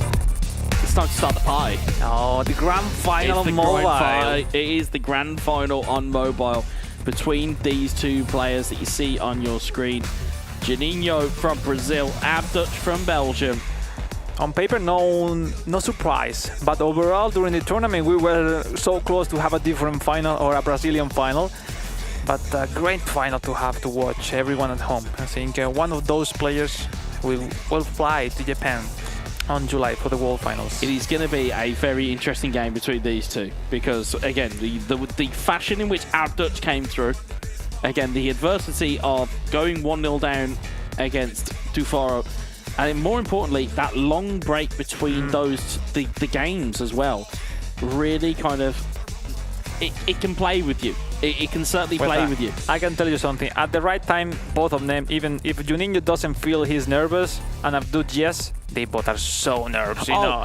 Yeah, like absolutely. Of all of the poker faces and saying, oh, we don't really feel nerves. No, folks, we can assure you, sitting in one of those chairs, you are terrified. I don't know why he don't have any towel to try their hands, because at the right time, when you play mobile, I used to switch more times than usually on console. It's so crazy. Yeah. But it happens to me, and there's some players who used to wear the towel, and look at those trophies. They're playing for one of those two trophies. What a great studio we have created here inside Old Trafford. The facilities, thanks to eFootball, konami, and Manchester United. And here we go, the grand final. Hopefully we get a grand final befitting of this venue. It has seen some shocks, it has seen some late goals, and it has seen some title charges, has this glorious venue. And you may just see one more title charge here in the mobile grand final. Højlund to Rashford. It's Juninho from left to right in the home kit of Manchester United, and it is ABDUTCH from right to left in the away strip. And quite rightly forward, trying to build up their own style. Dalot going forward for the left wing. They are indeed trying to build said up. to us in the interview with that he's trying to win the final in the second half. We'll see. We'll see what he's having for us. The best played plans can easily be undone. Or as a famous sportsman once said, is that everyone has a plan until you get punched in the face. I think you can certainly get a virtual punch in the face by way of a very early goal here, and that might just come very early indeed. Here's Amrabat to Højlund in towards Mason Mount. Martinez clears it away. Eriksson down the left-hand side here to Diogo Dalot. Wan-Bissaka clears it away. Oh, now he has some advantage, Juninho. Amrabat to Mount, looking for Højlund. Højlund goes early. All right, still there. Martinez wins a throw-in, but he's deep in his own territory here. ABDUTCH starting with his main formation for 3-1-2. So he just starting with 2 strikers, as every game has started, and then sometimes switch to 3 strikers. So we'll see how it goes, everything in this game. Everything is a chess match here. Amrabat has some space. Eriksson. Eriksson with a strike just over the bar. Christian Eriksen around the box. Be careful with that. Can't leave a man of his caliber left unattended, as my Spanish co-commentator will tell me. On mobile, the long shots makes the difference. So if you gain some space to make the stunning shot, this could be a game changer for sure. It certainly is Christian Eriksen. So many years within world football, he has been a very canny operator. Yeah, the matchup, Varane-Haaland, is really positive for Varane. Eriksson wins it back in midfield, finds Mount, looks for Casemiro. Crazy. It's ricocheted off the back of Mount, though, and Rashford could find Højlund. Højlund could find Rashford. Great defending. Great defending indeed. 30 in-game minutes gone here, and as we've already gone at length and spoken about, we want some emotion. We want some goals with her. We certainly need a goal to light this final on fire. I can't believe how is it the whole community of Brazil watching this grand final, having a potential another representative into the world finals in Japan. Yeah, they love an appearance at a world final, do Brazil, as Diallo looks to find the ball towards Højlund. Rebound nearly there, but Dalot gets it clear. Here's Casemiro. Juninho on the charge. You need to wait a little bit because his players doesn't go forward. Højlund. You contact quickly Haaland, but then Haaland have not the quality to protect the ball and have a good pass, so it's sometimes wrong to go to him. Rashford wins it back in enemy territory. There's a space. Can't find it to Eriksson though. Wan-Bissaka will clear. Sometimes it's magic what Varane can do in those situations. He long foots, takes everything. Eriksson to Rashford. Rashford to Mount. Casemiro intercepts it. As my Spanish colleague has already Oh my god. Oh my god. All right, it's fine. It's okay. I don't like those goals. I don't like those situations. There's a certain German goalkeeper you know all too well that was all too much of an issue way back when of offensive goalkeepers. I know all too well that was giving you flashbacks there, so it's okay. You're in a safe place, Alex. It's all good. I'm okay. You're okay. I don't like those goals in the right moment in the grand final. Absolutely. This easy. Absolutely. You want to see moments of magic, and certainly these two players are full of them if they can execute. Dalot goes to cross in. Rashford! Oh! The goal was gaping. He shot with the back? Like with the back? I think it's, I think he's tried to head it, and I think it's just ricocheted off his back instead. And gone over the top of the bar. Marcus, what are you doing? What a chance that was. And it goes by the wayside for ABDUTCH, but he won't be deterred. Yeah, ABDUTCH was really close to score. Mason Mount wins it, but he gives it away to Amrabat. Wan-Bissaka. Great ball. That stunning crosses are so dangerous. But was a bit late with Amrabat with the first time pass. Amrabat trying to win it back once more. Tries to swing it back into danger. Gets it to Højlund.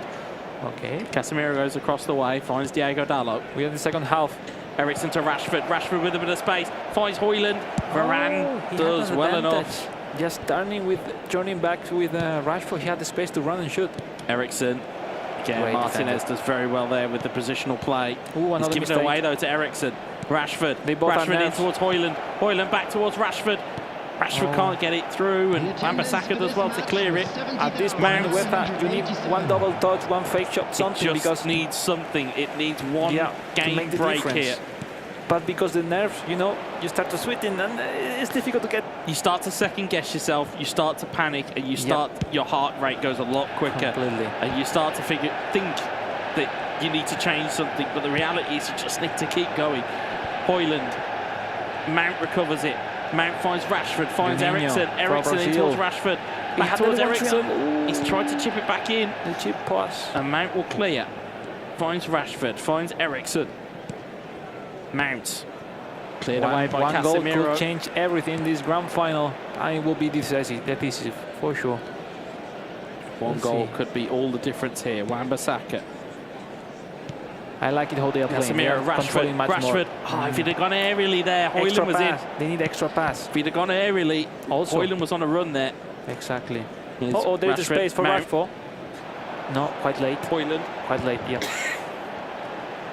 Rafael Varane will clear, but only into Rashford. It's eventually into the last minute to see who's going to be the Manchester United representative in Japan, Tokyo. Don't forget, folks, if it goes past full time, it will be extra time and or penalties if required. Oh, the passes! Højlund just passed the post.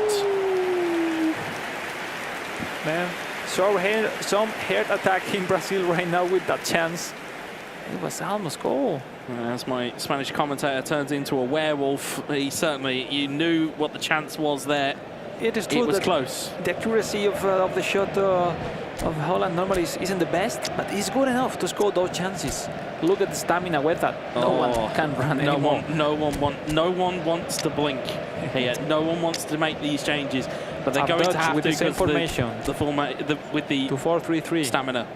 Yeah, you're quite right as well. The changing formation. We saw Garnacho be a beneficiary of that from Juninho before. Switched to a 4-3-3, brought Garnacho on. Garnacho scores. Could we potentially see a similar, as you see the same substitution that's made? Last time that happened, Juninho walked out with the victory. So now is the case of the 4-2-3-1. I really like it a lot.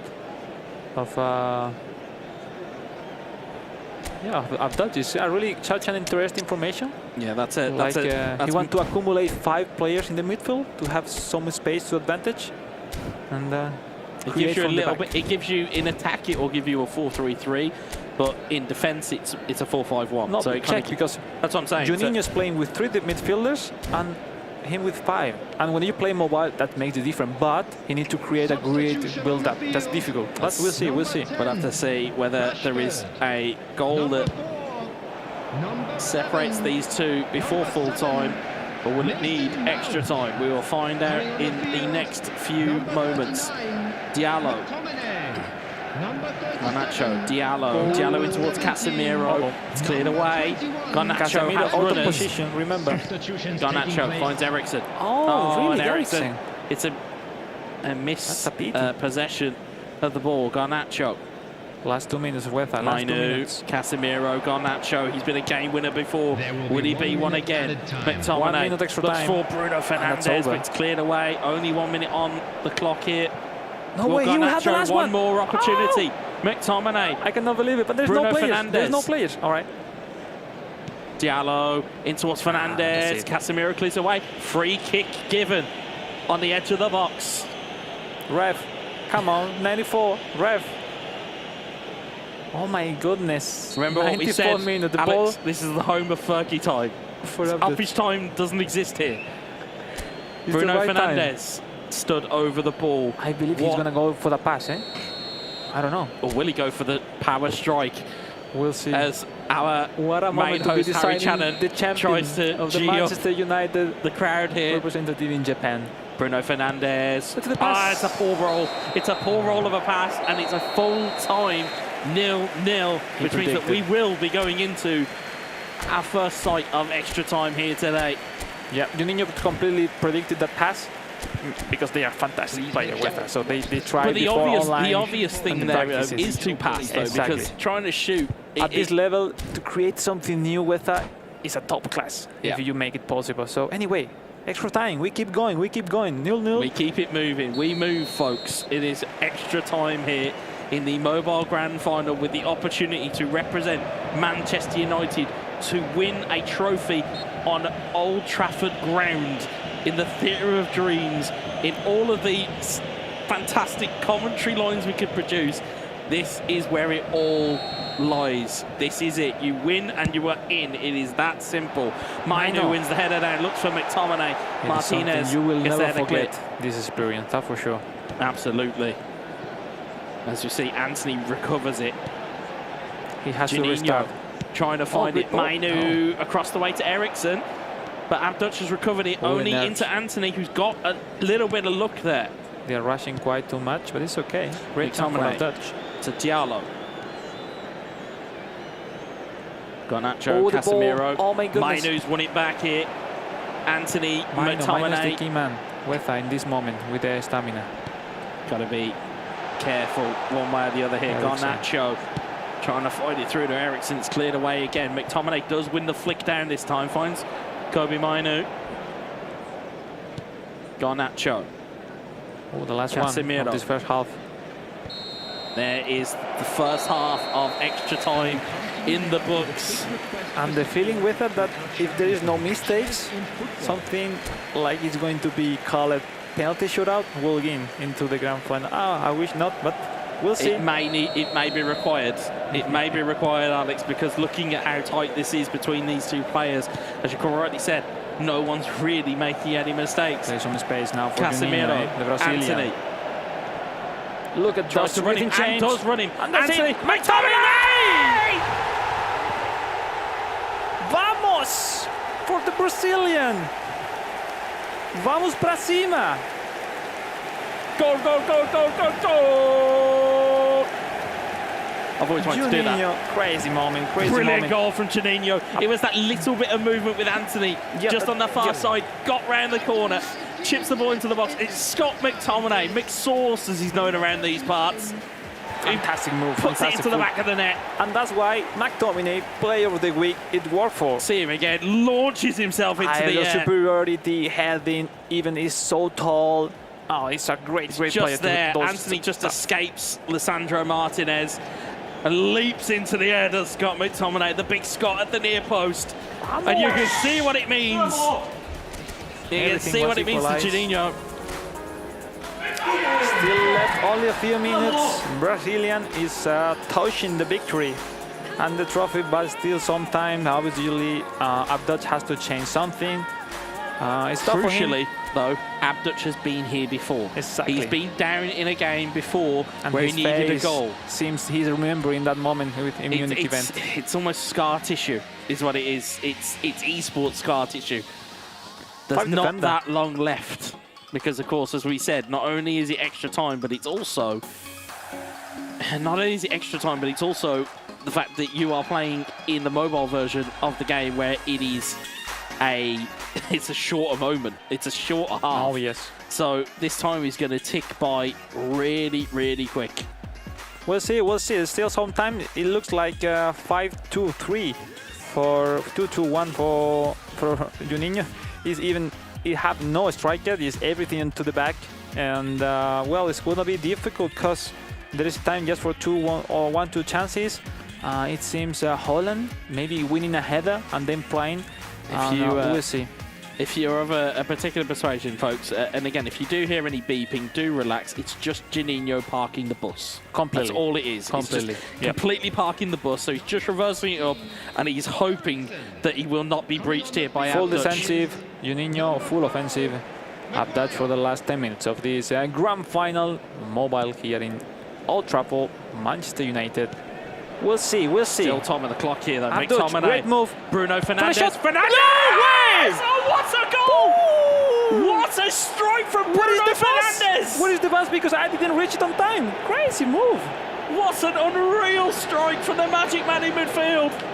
I was like, no, he will not shoot. Oh, he shot it. Boom, Bruno Fernandes. You know what? Sometimes, Alex, fortune favours the brave, and sometimes you've just got to hit it. Myself and Harry have said that over a course of quite a few events where we've seen players have opportunities to shoot, they just don't pull the trigger.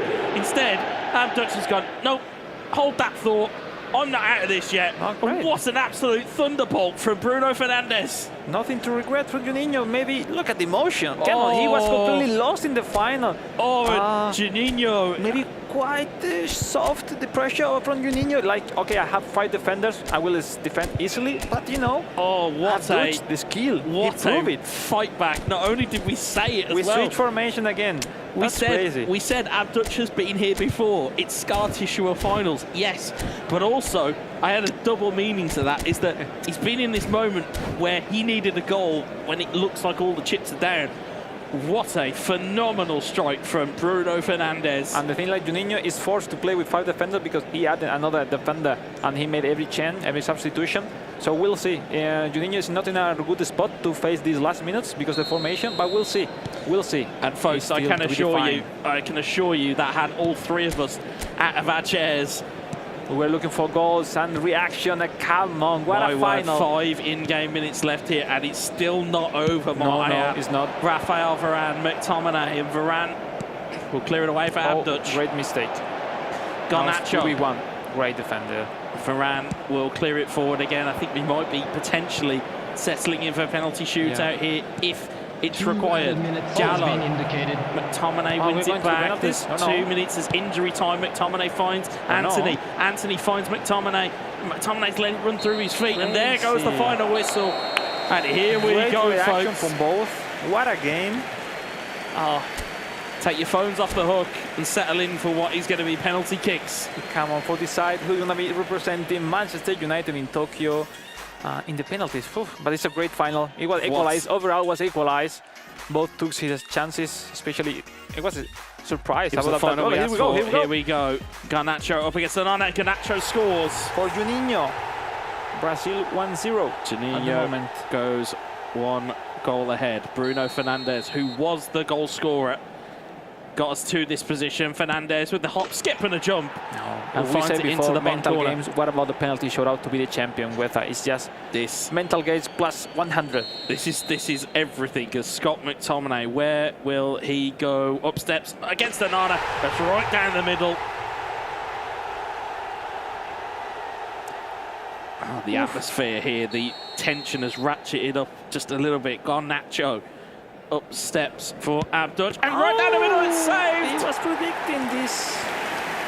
As a wise man once told me, you never go down the middle after someone else has gone down the middle. Anthony, potentially to make it 3-1. Anthony steps up against Onana and scores! That same man also told me that nobody ever goes down the middle twice in a penalty shootout. As Anthony now steps up, this could be a big penalty. Up against Onana. Great finish from Anthony. You know, if you have no previous matches playing in penalty shootout against this player is completely, it's a feelings. Big penalty it's about here. feelings. Wan-Bissaka, this could put Juninho on the hill, and he does score, and that means now ABDUTCH has to score this penalty. If he doesn't score, it's Juninho who will be going to Tokyo. McTominay steps up against Onana and scores. Crazy moment and for the Brazilian now. It is all the pressure on Juninho. If he scores, it's done. We'll if see. he misses, Casemiro it's not. for the Brazilian. Casemiro steps up and scores! Juninho will go through the wall finals representing Manchester United. Congratulations, parabéns. Juninho is our grand final champion on the mobile platform. Congratulations, Brazil. You have yourself another world final entrant. And he showed every bit of composure and every bit of professionalism that he needed to get himself through that penalty shootout. What an absolute cliffhanger that was for him to go through. Man. And what a, again, he thought he'd won it in extra time. He thought he'd done everything he could. And then ABDUTCH found an equaliser, and then everyone was just bated breath as to what was going to happen in the penalty shootout. Let's say, achievement accomplished. That's You are good. the new eFootball World Finalist 2024. It's good to see. It's Fantastic. good to see there from our fellow competitors as well that, again, his buddy. Yeah, I feel bad for ABDUTCH. He lost 2 finals this year edition. Bayern Munich club event finals also today. We said before, and it's tough finals. Nothing has to see compared with the group stage. But look at the joy, look at the happiness of this man from Brazil. Being here, you say, UEFA in Manchester at Old Trafford, even winning. How it has to be the family right now. Everyone has to be calling himself. Congratulations, parabéns. I wouldn't want to have his mobile after this because he'll be ringing off the hook. It will be fantastic from him. Harry, I mean, we had a great ringside seat here. We were all off our chair when Fernandes scored. It was an unbelievable final, wasn't it? I mean, it took, 110 minutes or something like that between the two of them to get our first goal. That's how they were so evenly matched. But then to have that response from ABDUTCH, his second final, as you rightly pointed out, Alex, it's going to sting for him. But Juninho, a worthy champion. It has to be batteries for recharge his power for next year. I mean, if he reached this club event twice this year, it's because he's able to be a world finalist in the future. So just to ABDUTCH, congratulations for the whole season. Sad to him to not to having him in the world finals, but on the other hand, Juninho was in the right moment, right decision. He was shooting 3-4 times to the middle in the grand final. You have to have some balls to do that because it's difficult. The one player who gave me that piece of info was Killsu, who, if people remember kindly about the last edition of eFootball Pro, where he went down the middle multiple times in that penalty shootout, and afterwards he said to me, smart players, you go down. Nobody ever goes down the middle twice, and to see it 3 times is incredible. Let me interrupt you, Esk, because I believe we're about to hear from the man himself. You can see in the picture, our mobile champion for today, Juninho, is about to join us on set. Come on through, my friend, and come and take a seat on the sofa. We want to pick your brains after a fantastic mobile final. Yeah, come on through, come on. A big round of applause for our mobile champion representing Manchester United at the World Finals in Tokyo later this summer. Alex, let's hear from him. Well, Juninho, first of all, parabéns, muitas felicidades, campeão. What's the feeling? How do you feel right now? The game was crazy. You starting taking the lead. You then going to defend with everything the last 10 minutes. Then ABDUTCH making a fantastic goal, and then in the penalties you were so smart taking the victory home. How do you feel? Tell me something. Então, fez o gol ali, fui recuar o time, acabei que eu já tomei o gol logo em sequência, não deu nem tempo de pegar na bola. I didn't really have any time to get onto the ball after that, but thankfully I managed to win the title on penalties. I played a better game because I was calmer this time. I passed this test on the field by playing better plays, but all right. I've managed to win this title, and I'm really looking forward to playing in Tokyo and taking the title there as well. Talking about the penalty shootout, have you practiced that much, or yes, was your feeling to shoot to the middle, or you normally shoot to this? Because we were impressed, like you shoot 3-4 times to the middle. Is something you have prepared from before, or just the feeling of today? Então, nos pênaltis, nós tenta ver o que o adversário está fazendo também, né? Se ele está indo para see what canto, the outro, se ele está opponent's doing as well, if they're going in one corner or another. But he put 2 in the corner, and I put 2 in the middle, and I thought if I went for the middle, then he moved to the centre, and then I kept with the centre, and then the last one, he'd stayed in the centre for one of them, so I went to the middle again, and thankfully it worked. I'm just going to go and celebrate this title now. I'd like to send a big shout out to my city, my family, and all of Brazil as well. Yeah, a question from me. Talk us through your mentality in that extra time period to go ahead and then have ABDUTCH equalise. What was going through your mind at that point?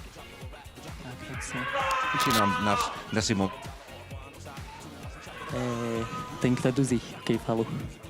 O que passava dentro de sua mente no momento? En extra time, después de empatar el rival, ¿qué pasaba en tu mente para los últimos minutos de extra time? Então, não tinha mais substituição, né?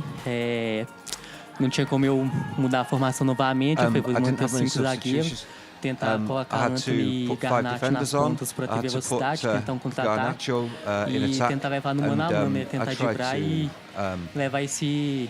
E tenta fazer o gol no final para levar o título, né? Mas como o meu time também estava bem desfalcado ali, eu preferi segurar a bola um pouco e atacar com calma para segurar os pênaltis e ter o último ataque também. Attack with calm to get to penalties, and that went well as well. Thank you. Well, I don't think there's anything else to say other than congratulations, my friend, a mobile champion here today. You will be representing Manchester United at the World Finals. That must feel fantastic. Congratulations. Now, next stop, Tokyo. Thank you very much for your performances here today. And yeah, just one last time, a round of applause for our mobile champion. It's Juninho. What a very entertaining player we've had here today. A worthy champion, it has to be said. And yeah, I look forward to seeing how he does in Tokyo, Wes. Yeah, absolutely. I think it'll be not only is he talking about winning today, you're also talking about winning the final in Tokyo as well. So as a forward player, I like the confidence. I like the confidence that he's showing here. So it'll be a big plus for Manchester United to have a player like Juninho representing them on the mobile platform. Absolutely, and of course there's still lots of preparation to go till the World Finals later on. You can see here confirmation, that trophy, one of 2 trophies here at Old Trafford, belongs to the Brazilian Juninho, champion of the mobile platform. Alex, what a Look at day. the photo. I mean, I don't know where he's gonna put it in his home and his room, but look, the photo looks fantastic. Where's the trophy going? The trophy, champion with the Man United shirt. Oh, come on, what a experience, what a moment for himself, for his family. Because, you know, those players who reach here, maybe people at home think, yeah, they play a lot of hours home, but the dedication, the preparation, which is to reach this level at this stage is so high. Absolutely. Talking to myself and talking in the voice of them, you need to sacrifice a lot of your time or free time to be at this level, to prepare in the previous weeks, especially this event. You need to be surrounded by a good community to train with.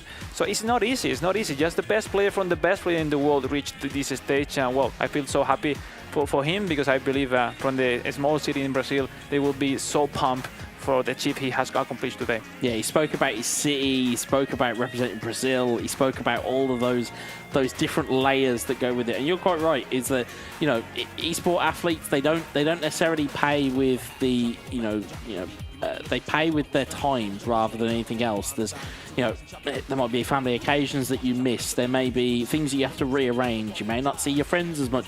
There's all of these different things. But then when it comes to something like this, and for example, for Juninho, he can go back to Brazil now and go, like a hero. I've got that crest and I've got that trophy. Exactly. It makes it all worth it, because then, as he said, he's going away to celebrate. He's got family and friends. It's great to have that kind of backstory that goes with them. So, it always kind of humanises it a little bit, because of course some people may just see faces on the screen and go, they're just playing video games, aren't they? And it's like, no, there's so much more. All with those trash talk, you know? Yeah. There's so much more. There's so much more. We'll get to delve a little bit deeper into that backstory now he has secured that ticket to Tokyo, but it took penalties for him to punch that ticket. We'll be hoping for a little bit more drama still to come. You can see here our console finalists are ready to go. It is Aurel and TAKEMAN playing for the trophy here at Old Trafford. Let's remind ourselves of what they're playing for here today. Let's hear from them ahead of the console grand final. והמשפחה והתפפים מישראל שתפפים בי ותומכים בי כרגע, גם בתקופה הקשה הזאת, אני אעשה הכל כדי להביא את התוצאה הטובה ביותר ולשמח אתכם. ここまで来れたのは、一緒に練習してくれた、フレンドの日本の方々と、あとは家を1週間空けてしまったのに文句も言わずに送り出してくれた家族のおかげだと思っているので、決勝戦は絶対に勝ちに行きたいと思います。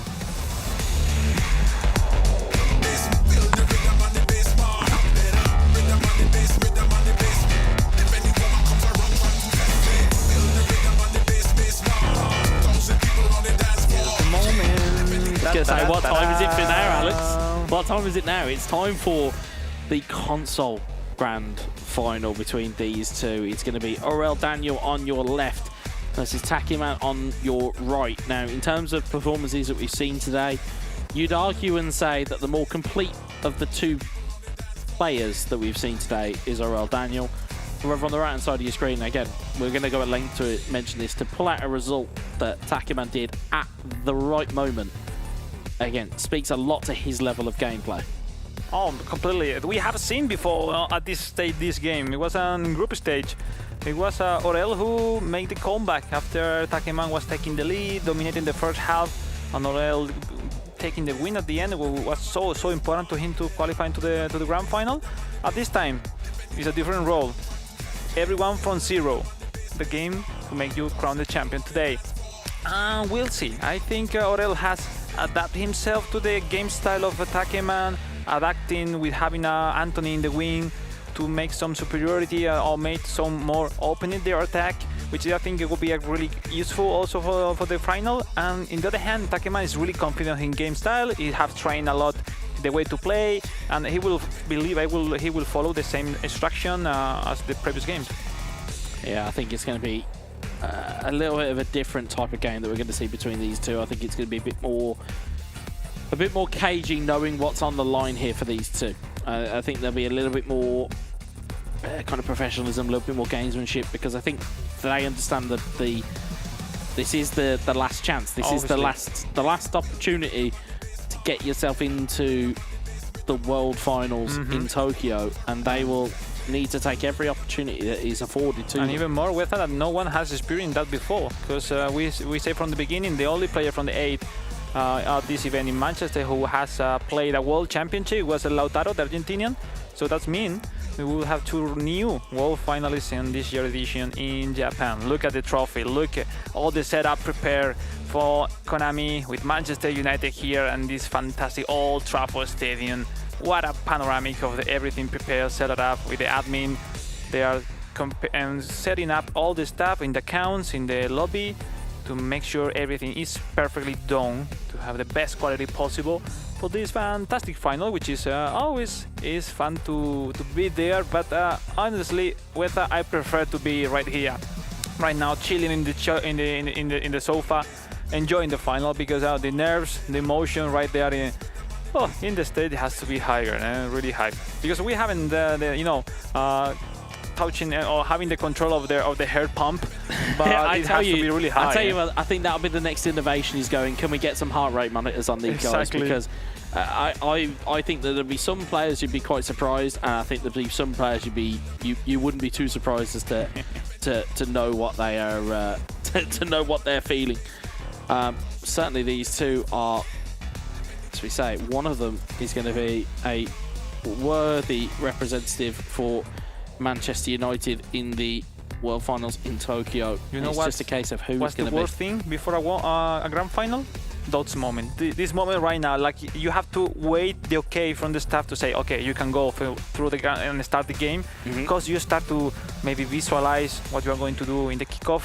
Like I will start passing to the back to the DMF, then opening to the wing. So you start to visualize what's going on during the game. But then you need to put it on practice, and we'll see. I think it will be a great opportunity for both players on their careers. They haven't achieved at this point of the competition never before, and it will be so nice. I think overall, from everything we were expecting, obviously we said the Japanese could surprise them because they don't really know them.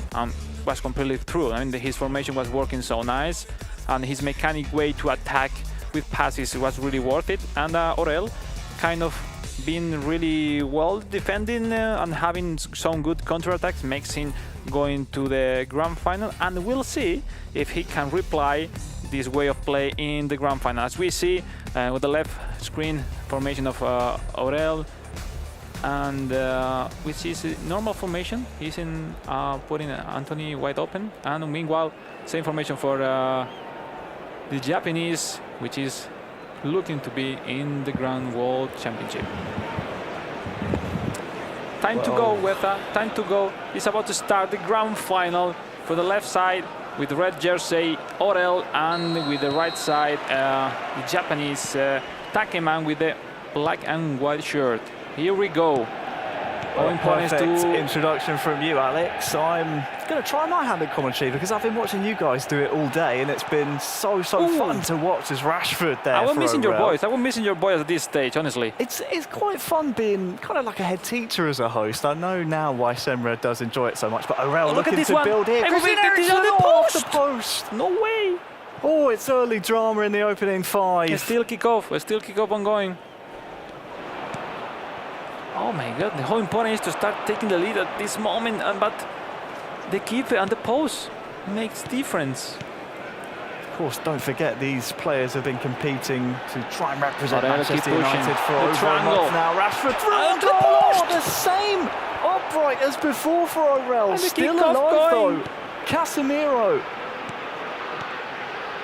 tries to find Anthony, but the same post, Alex. That's devastating. How many lives have TAKEMAN? He has lost 2 lives to the post, but he's still going. Anthony, the right wing, the right forward, to the end, and that's it. The rebound. Ooh, that was close. Let's keep going, Rashford, the shoot. Rashford! Oh, saved by Onana. Oh my goodness. How fast, how crazy has it started this grand final on console. Wow. Well, many are chances. Playing for the badge. They're playing for the trophy. You can see both men just... You look at the face, it was almost close. Wasn't clear at all, but you know, sometimes those shoots goes in. Which is true. Harry, is that Onana is making a lot of saves for both sides at the moment. Well, let's not forget, of course, TAKEMAN, to make it to this point, had to win 5-1 just to make it really difficult on Mestre. We still have a corner to come. He comes in a really good shape, and his last game was fantastic in the group stage against Lautaro. We'll see now. He has moved forward the AMF to the left side. Kind of, he was not comfortable just having one option, attacking by the right side, and he preferred to having both options. We'll see if that is worth it, or maybe isn't it at this moment of the tournament. Another corner kick for the Japanese, for TAKEMAN. Yeah, you'd have to maybe argue an unforced error there. Maybe he will try another one with McTominay. He's the main one to win the header. He's gonna make it. Yep. Tominay to try and head it on, but yeah, Casemiro will recycle. Stunning cross by Eriksson. Tominay with the improvised finish. Sometimes those stunning cross at first is like random, like to find crazy things inside. Oh, he was almost going to get it, the ball to score. Now it's the momentum for intercepts, but Casemiro on the other side. It's just swapping possession here in the midfield after that frantic opening 15 minutes, Alex. There's TAKEMAN trying to carve out another chance, but you can tell both of these two have the same mentality. Let's attack, try and get goals. Football is momentum, Harry. Aurel has the first 10 minutes for him. Now is TAKEMAN having some big advantage, but we'll see. Look, everything can change so quickly in football and in real life. Tominay for TAKEMAN. Anthony on that far side, we pinpointed that great right-hand move, side. Anthony. What's going on with Anthony today? For TAKEMAN. Ericsson is in there, but I think it's Onana who punches away. Great For move. Orel, That's so maybe nice. now to counter here with his own Christian Eriksen. Orel trying to control the midfield a little bit. Eriksen. But look at this. He's a well-positioned Mason Mount of TAKEMAN going forward with Anthony. Isn't it Mark Martin? Just he follows it so well. Oh, the space. And Rashford is faster, way faster than Maguire. Look at this. Oh, nice move. He will have a chance. Oh, he was not aggressive. Not aggressive in the last spot. We've seen a frantic opening half hour here. Both men could have had plenty of goals. This is the, well, not the first corner here for TAKEMAN, and this time Onana gathers, but so many chances between these two. They're both going all-out attack. Well, that's what you'd love to see in a console final. That is exactly what you want to see. You want to see both players going all guns blazing. As you see Eriksen forward to Anthony. Orel needs to find many more times Anthony to have him the advantage. He might not need him. He might need Rashford instead, who nearly got the right side of Wan-Bissaka, but it is cleared away. Here is Anthony. Scott McTominay forward towards Anthony, and TAKEMAN looking to try and find a way in. Good bit of movement in towards Rashford, cleared away. Eriksen bouncing all around the box, mounts up into the air. And it goes clear. Going to the wings, trying to win the 1v1 with Anthony, and then stunning cross. But stunning cross is not 100% accuracy to score, but it's difficult to defend. And he was looking for that. That is the issue, is that with stunning inputs, of course, as you will no doubt know, and as I certainly know, and most of the viewing public at home will know. The triangle. Oh, the through pass. You kind of give away a little bit of accuracy to have that stunning input, so it can't. It is more difficult to defend, but it's less accurate as a result. But at this point, sometimes it's worth it with that, because if you always look for the 100% score shot. Oh, Rashford, look at this. made his way in. Rashford! Oh, it's on the post! No way! And it's back finally. in! And it's prodded home! After 3 posts for Orel. And it's Rasmus Højlund who prods it home! He make it through after 3 posts. How crazy was that? Even the third time, posted again, but this time the rebound. That is a huge goal for Orel Daniel. Again, needed to settle the nerves after the opening 40-odd minutes of the game. Yeah, exactly. Before the halftime, and they both are still struggling to defend each other. Nothing compared with the previous game they played on group stage. But now, taking the lead, you see the different way. How important is being that rhythm change? Yeah, you control the ball and then approaching the acceleration and the speed of your player with Anthony, Rashford during the whole day is making the differences. Control. And you didn't predict he's going to go by that way, even with Varane, how fast it is. And that's anywhere will do from Orel. Anywhere will do, because again, it's a case of when it gets into that type of position, if you're at home, you're just spamming the buttons, hoping, hoping that it's like an obsessed, spamming the button. Absolutely, you are hoping and praying that the ball will find the back of the net. TAKEMAN though will not go quietly into the night here as Mount clears it away. Here's Amrabat and Casemiro with the foot on it. Højlund gets it back though. Anthony down his right-hand side here for Orel. Orel normally during today, every time he's taking the lead, he controls very nice the game. Højlund with the strike, Jallow with the clearance. Back in towards Højlund. Rashford! It's just wide of the post. It was normally it's possible, totally possible to score that shot. Rashford, first time shot, right foot, boom. He's been lucky from this time, TAKEMAN, to not to concede the second goal. That could be so important. The big opportunity that was for Orel. Going into injury time here. Eriksen, and there is the half-time whistle. And as it stands, it is Orel Daniel My feeling who will be the winner of today's console grand final. But we'll see, he's going to change some stuff. Tell. I was about to say, but there is time to change. There is time to edit his game plan from TAKEMAN. He's going to change. He's going to switch completely right now, McTominay to Martial. So he's going to lose the chance to win the header. hypothetically, no? But the thing is, like, I believe the difference in this game is like TAKEMAN is just focused on have advantage in the attack, on the attacks, and not really focus on defense first and then going to attack. That's making the difference that Aurel is doing and TAKEMAN no. But we'll see. Still a lot of time, and this is already in the early stage to see who's going to win this grand final. But sometimes it's like you just focus, okay, I will do like this in the attack to the left side and then second line, but first of all, try to defend your opponent. If not, you're going to have no chances in your attacks. And that becomes the issue, as you'll see Martial trying to find it forward. Maguire will intercept it. Here is Mason Mount, given away again poorly by TAKEMAN. Trying to find a road through here. Martial up towards Harry Maguire's header. Here's Eriksson. Casemiro, wow. Such a key component of this Manchester United squad. There in the middle. Nice back passes. Casemiro, Eriksson, Aurel on the charge again, but it's been dispossessed here. Aurel's hitting again. Rashford looking for Højlund. Good save from the goalkeeper. Eriksson scrambled away. No, it's in by Diallo. Holland. I'm seeing it again here. Yeah, this 1-2 passes. The thing was like the timing for Holland was almost impossible to shot in a normal way. Even with that, he almost got the rebound. Yeah, you can see with every touch and every chance, you can see the emotion just written all over Aurel's face. He's understanding so well the meta of the gameplay right now.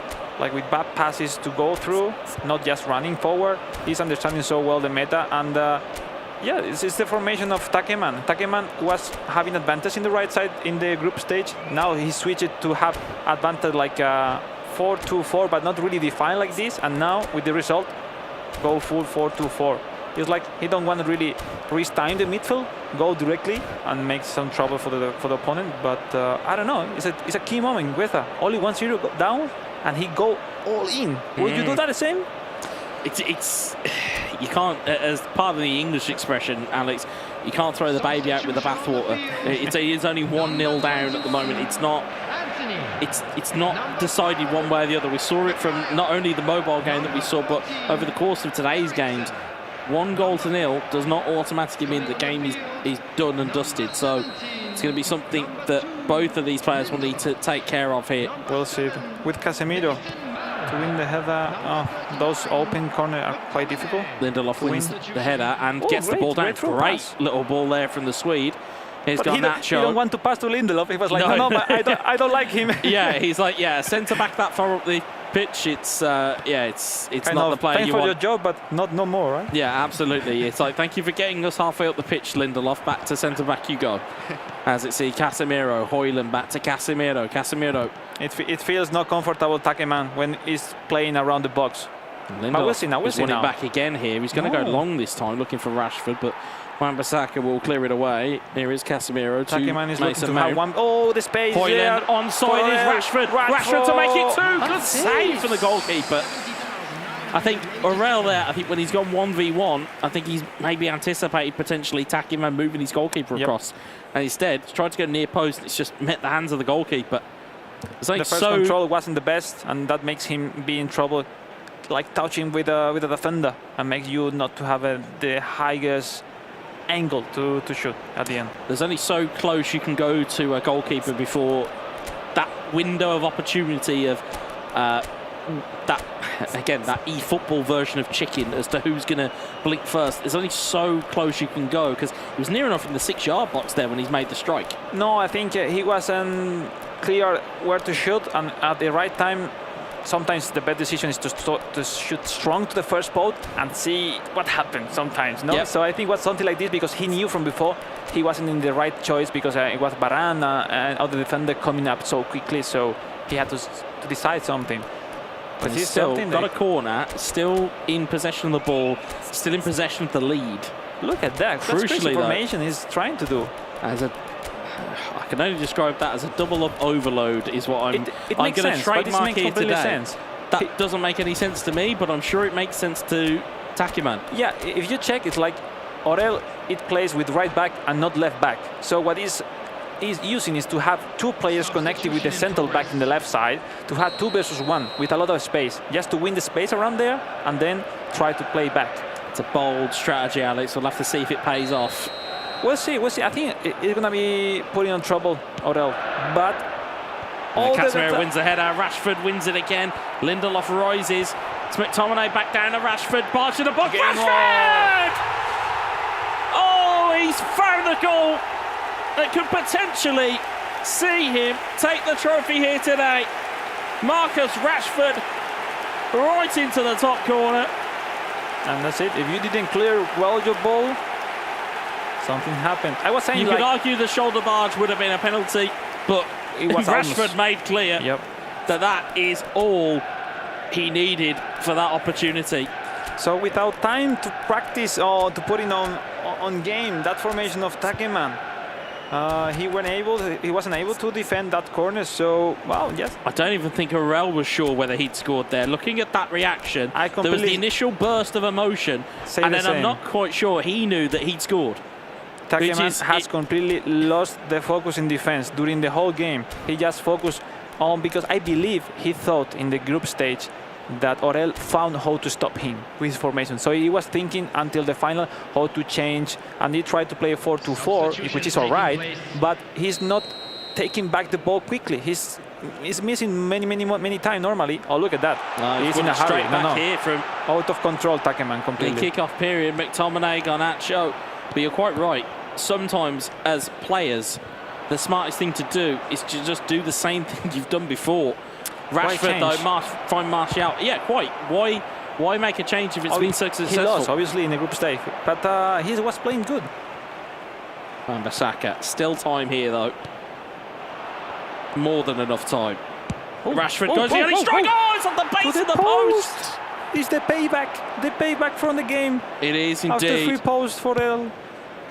They say that no one for TAKEMAN. They say that luck equals itself out, and that might just be TAKEMAN's luck running out. Martial looking for a pass in field. Lindelof, and it's scrambled clear. Still 20 minutes. There's still everything possible. Still a lot of time here, but there is also more time here for Orel as well. But Casemiro wins it. Is negative for the Japanese, which his chances to keep alive in this final, it seemed lower and lower. Still time there. We have seen plenty of comebacks within eFootball, esports, and within world football. This, however, would certainly be something completely different. I think it's going to be the time for maybe Orel going a little bit defensive. He didn't during the tournament that much to park the bus, we say. Even in situation right now, as TAKEMAN is going full offensive, he's still more or less with the same formation, which is interesting. Like everyone at home playing rankings thinks that, okay, I'm winning, 5 defenders, 5 central midfielders. All out defense, and everything works, but this is not the only way to win games. It is not. We are checking here, it's possible with the different ways also. There are certainly more ways to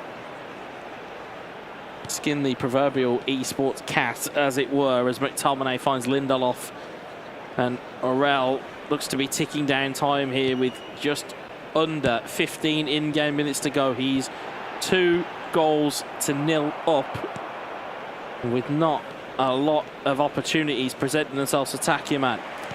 Martinez, Mason Mount, Casemiro. Orel trying to come back, and Mainu intercepts it, finds Anthony Martial. Garnacho. Rashford tries a double touch. Lindelof gets in there before the animation can execute. Well done. Dalot scoops it forward, looks for Martial, cleared away again. Anywhere will do if you're Orel, Daniel. He's going to try to make a largest possible chances. Great ball down the left here, though. Garnacho. Yeah. This could be the exclamation point. Højlund across Martial! And that is game, set and match. Orel Daniel with 18 game minutes to go. 3-0 up, and has got 1 3/4 hands on the trophy. He took the league. He was playing his game. He keeps at the same rhythm with high intensity, the same timing more or less between passes and reaction. But TAKEMAN, from the moment that Orel scored the first goal, he was starting to play faster than normally in terms of decision, in terms of timing.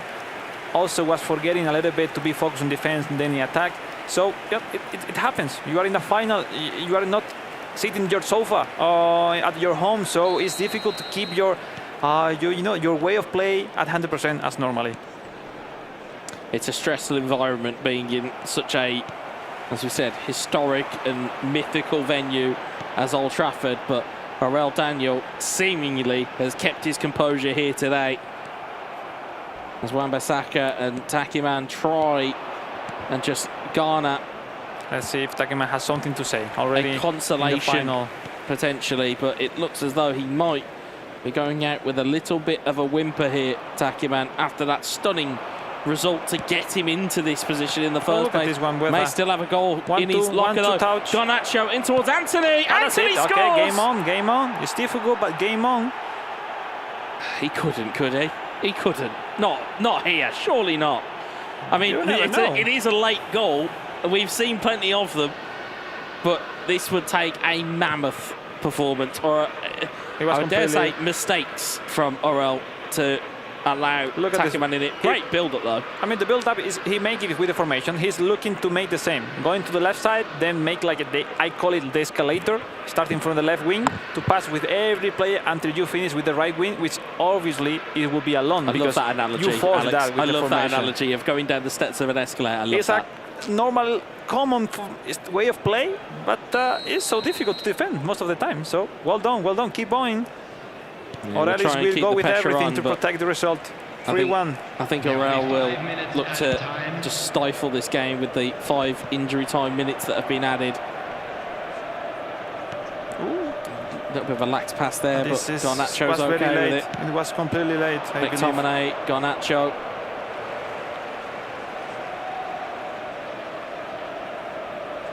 Three minutes, probably go the pass back and then clear the ball. All right, he was risking the ball forward. I think if he knows, even if he concedes at this point, I think he knows that time would be up, and I think that's kind of playing into. Normally at home, you know where's the limit to score, how many goals that you need, no, when you are practicing that match. As the game ticks down, and that's it.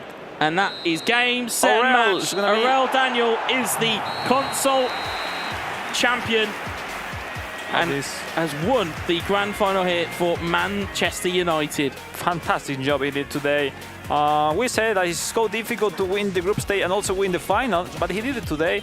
Overall, the best player of the day, and he was controlling the defense, which is the most difficult thing. And then when he goes high with the attack, he was secure what to do, how to do, and at the right timing. So deserved champion Orel of this fantastic tournament.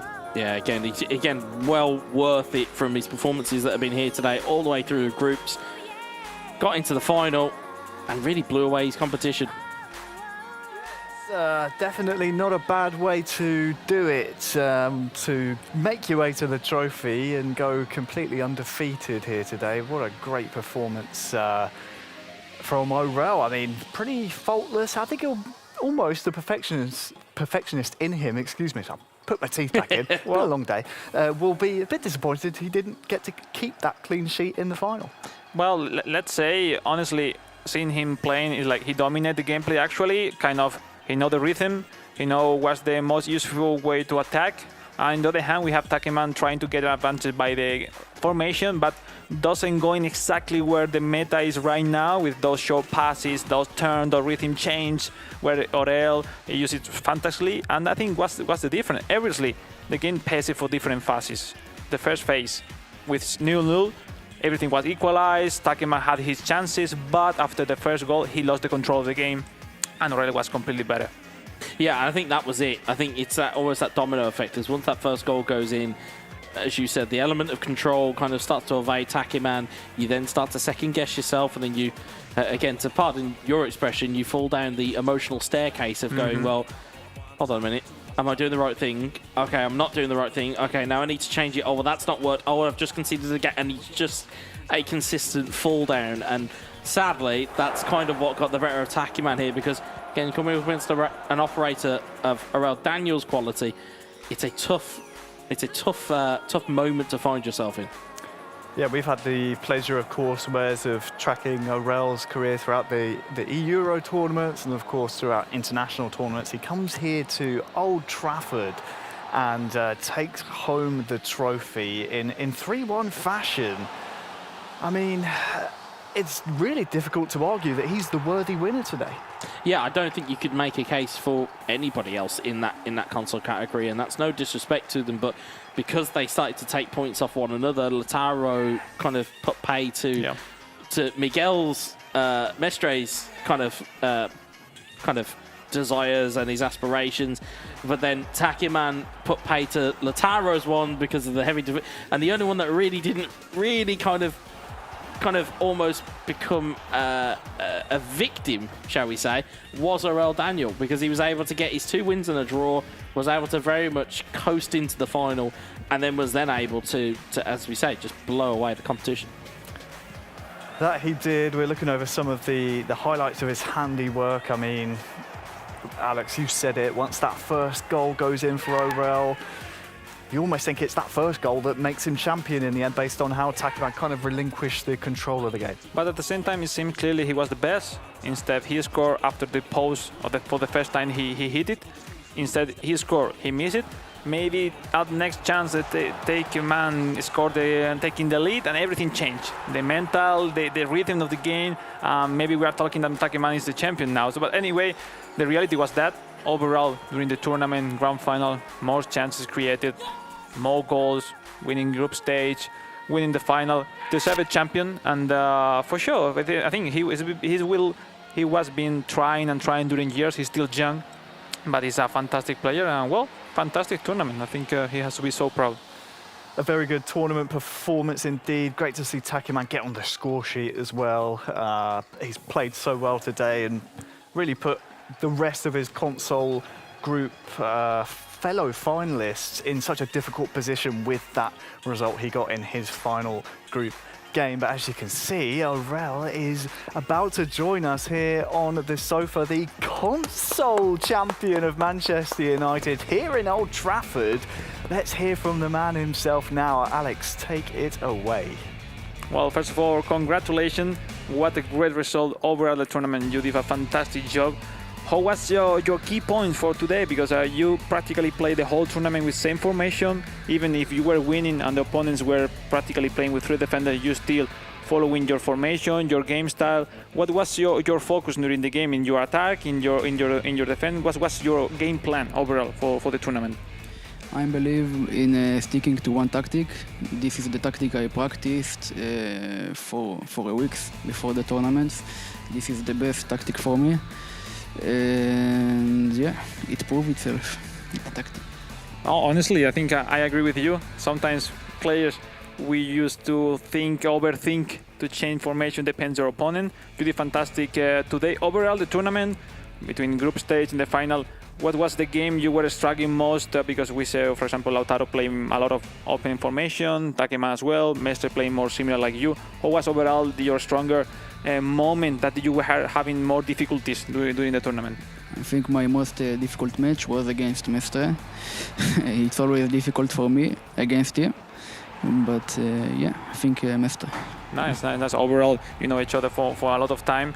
It was a tough final. I think, how was for you those moments with 3 posts? We were showing you in the camera like, come on, how is that possible? How was for you those moments with 1, 2, 3 posts, but finally the goal goes in? Sometimes it's happening in the game. You have a lot of situations, there's nothing coming. I'm happy that I scored first, because if I didn't score first, the match could go to another way. You are a player, you know it. And happy it happened, and I did it. Well, so happy for yourself. Great achievement today. Whether Harry, something to ask to our champion? Yeah, I mean, yeah, again, just for me personally, it's how does it feel to be a champion of Manchester United? And again, the setting that we're in, it's Old Trafford, it's the theatre of dreams, it's everything you could possibly wish for. How does it feel to be the champion for Manchester United? Harry, there is nothing I can say that will describe what I'm feeling right now. Really. But yeah, it's an amazing feeling to be here in this amazing stadium with these amazing players. All the organization was great. And yeah, it's definitely the biggest achievement of my career. Well, I think just one last question, very quick one from me. where are you going to place that trophy? We're moments Yeah, from we've you got to know touching where it. that's going. Where is that going at home? That's a good question. I think I will put it on my shelf in my room. It's the best one, or you have even better? I don't think so. I think it's the best one. What do you think? Yeah, I think. But for now.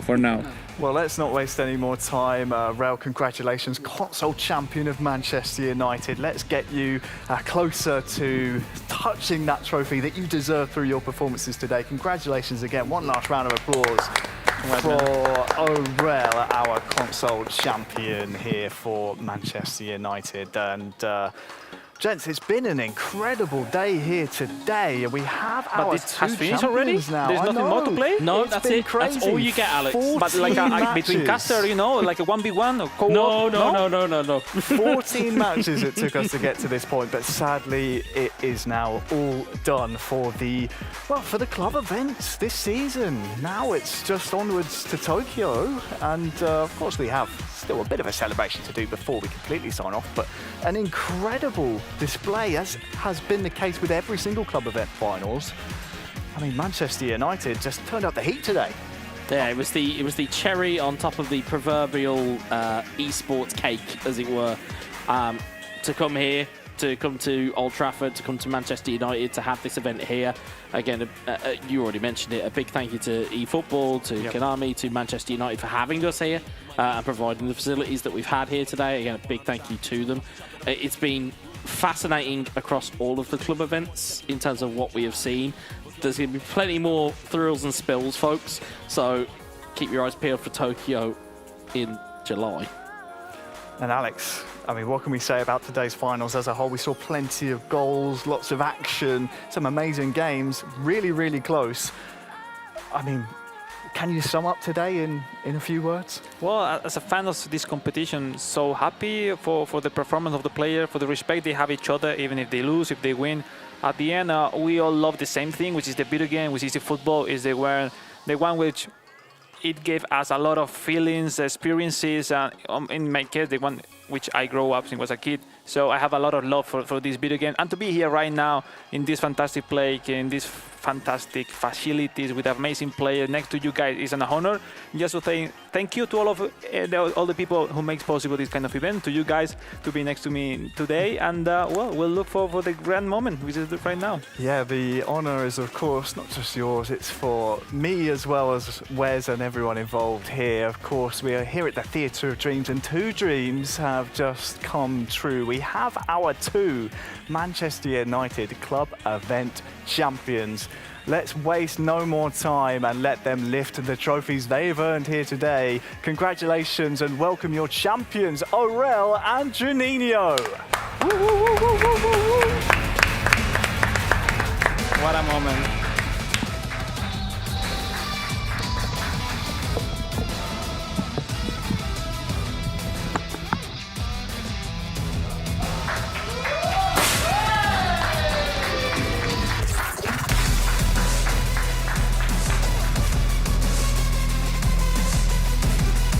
Yes, congratulations, our two champions with their two trophies.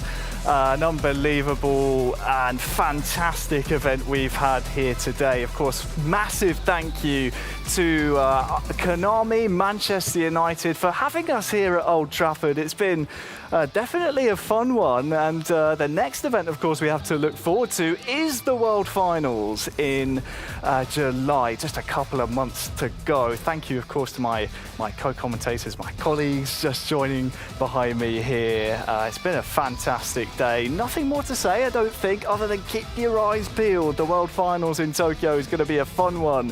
Thanks to Konami and, of course, all of our partners, including Manchester United. See you all in the World Finals. Goodbye.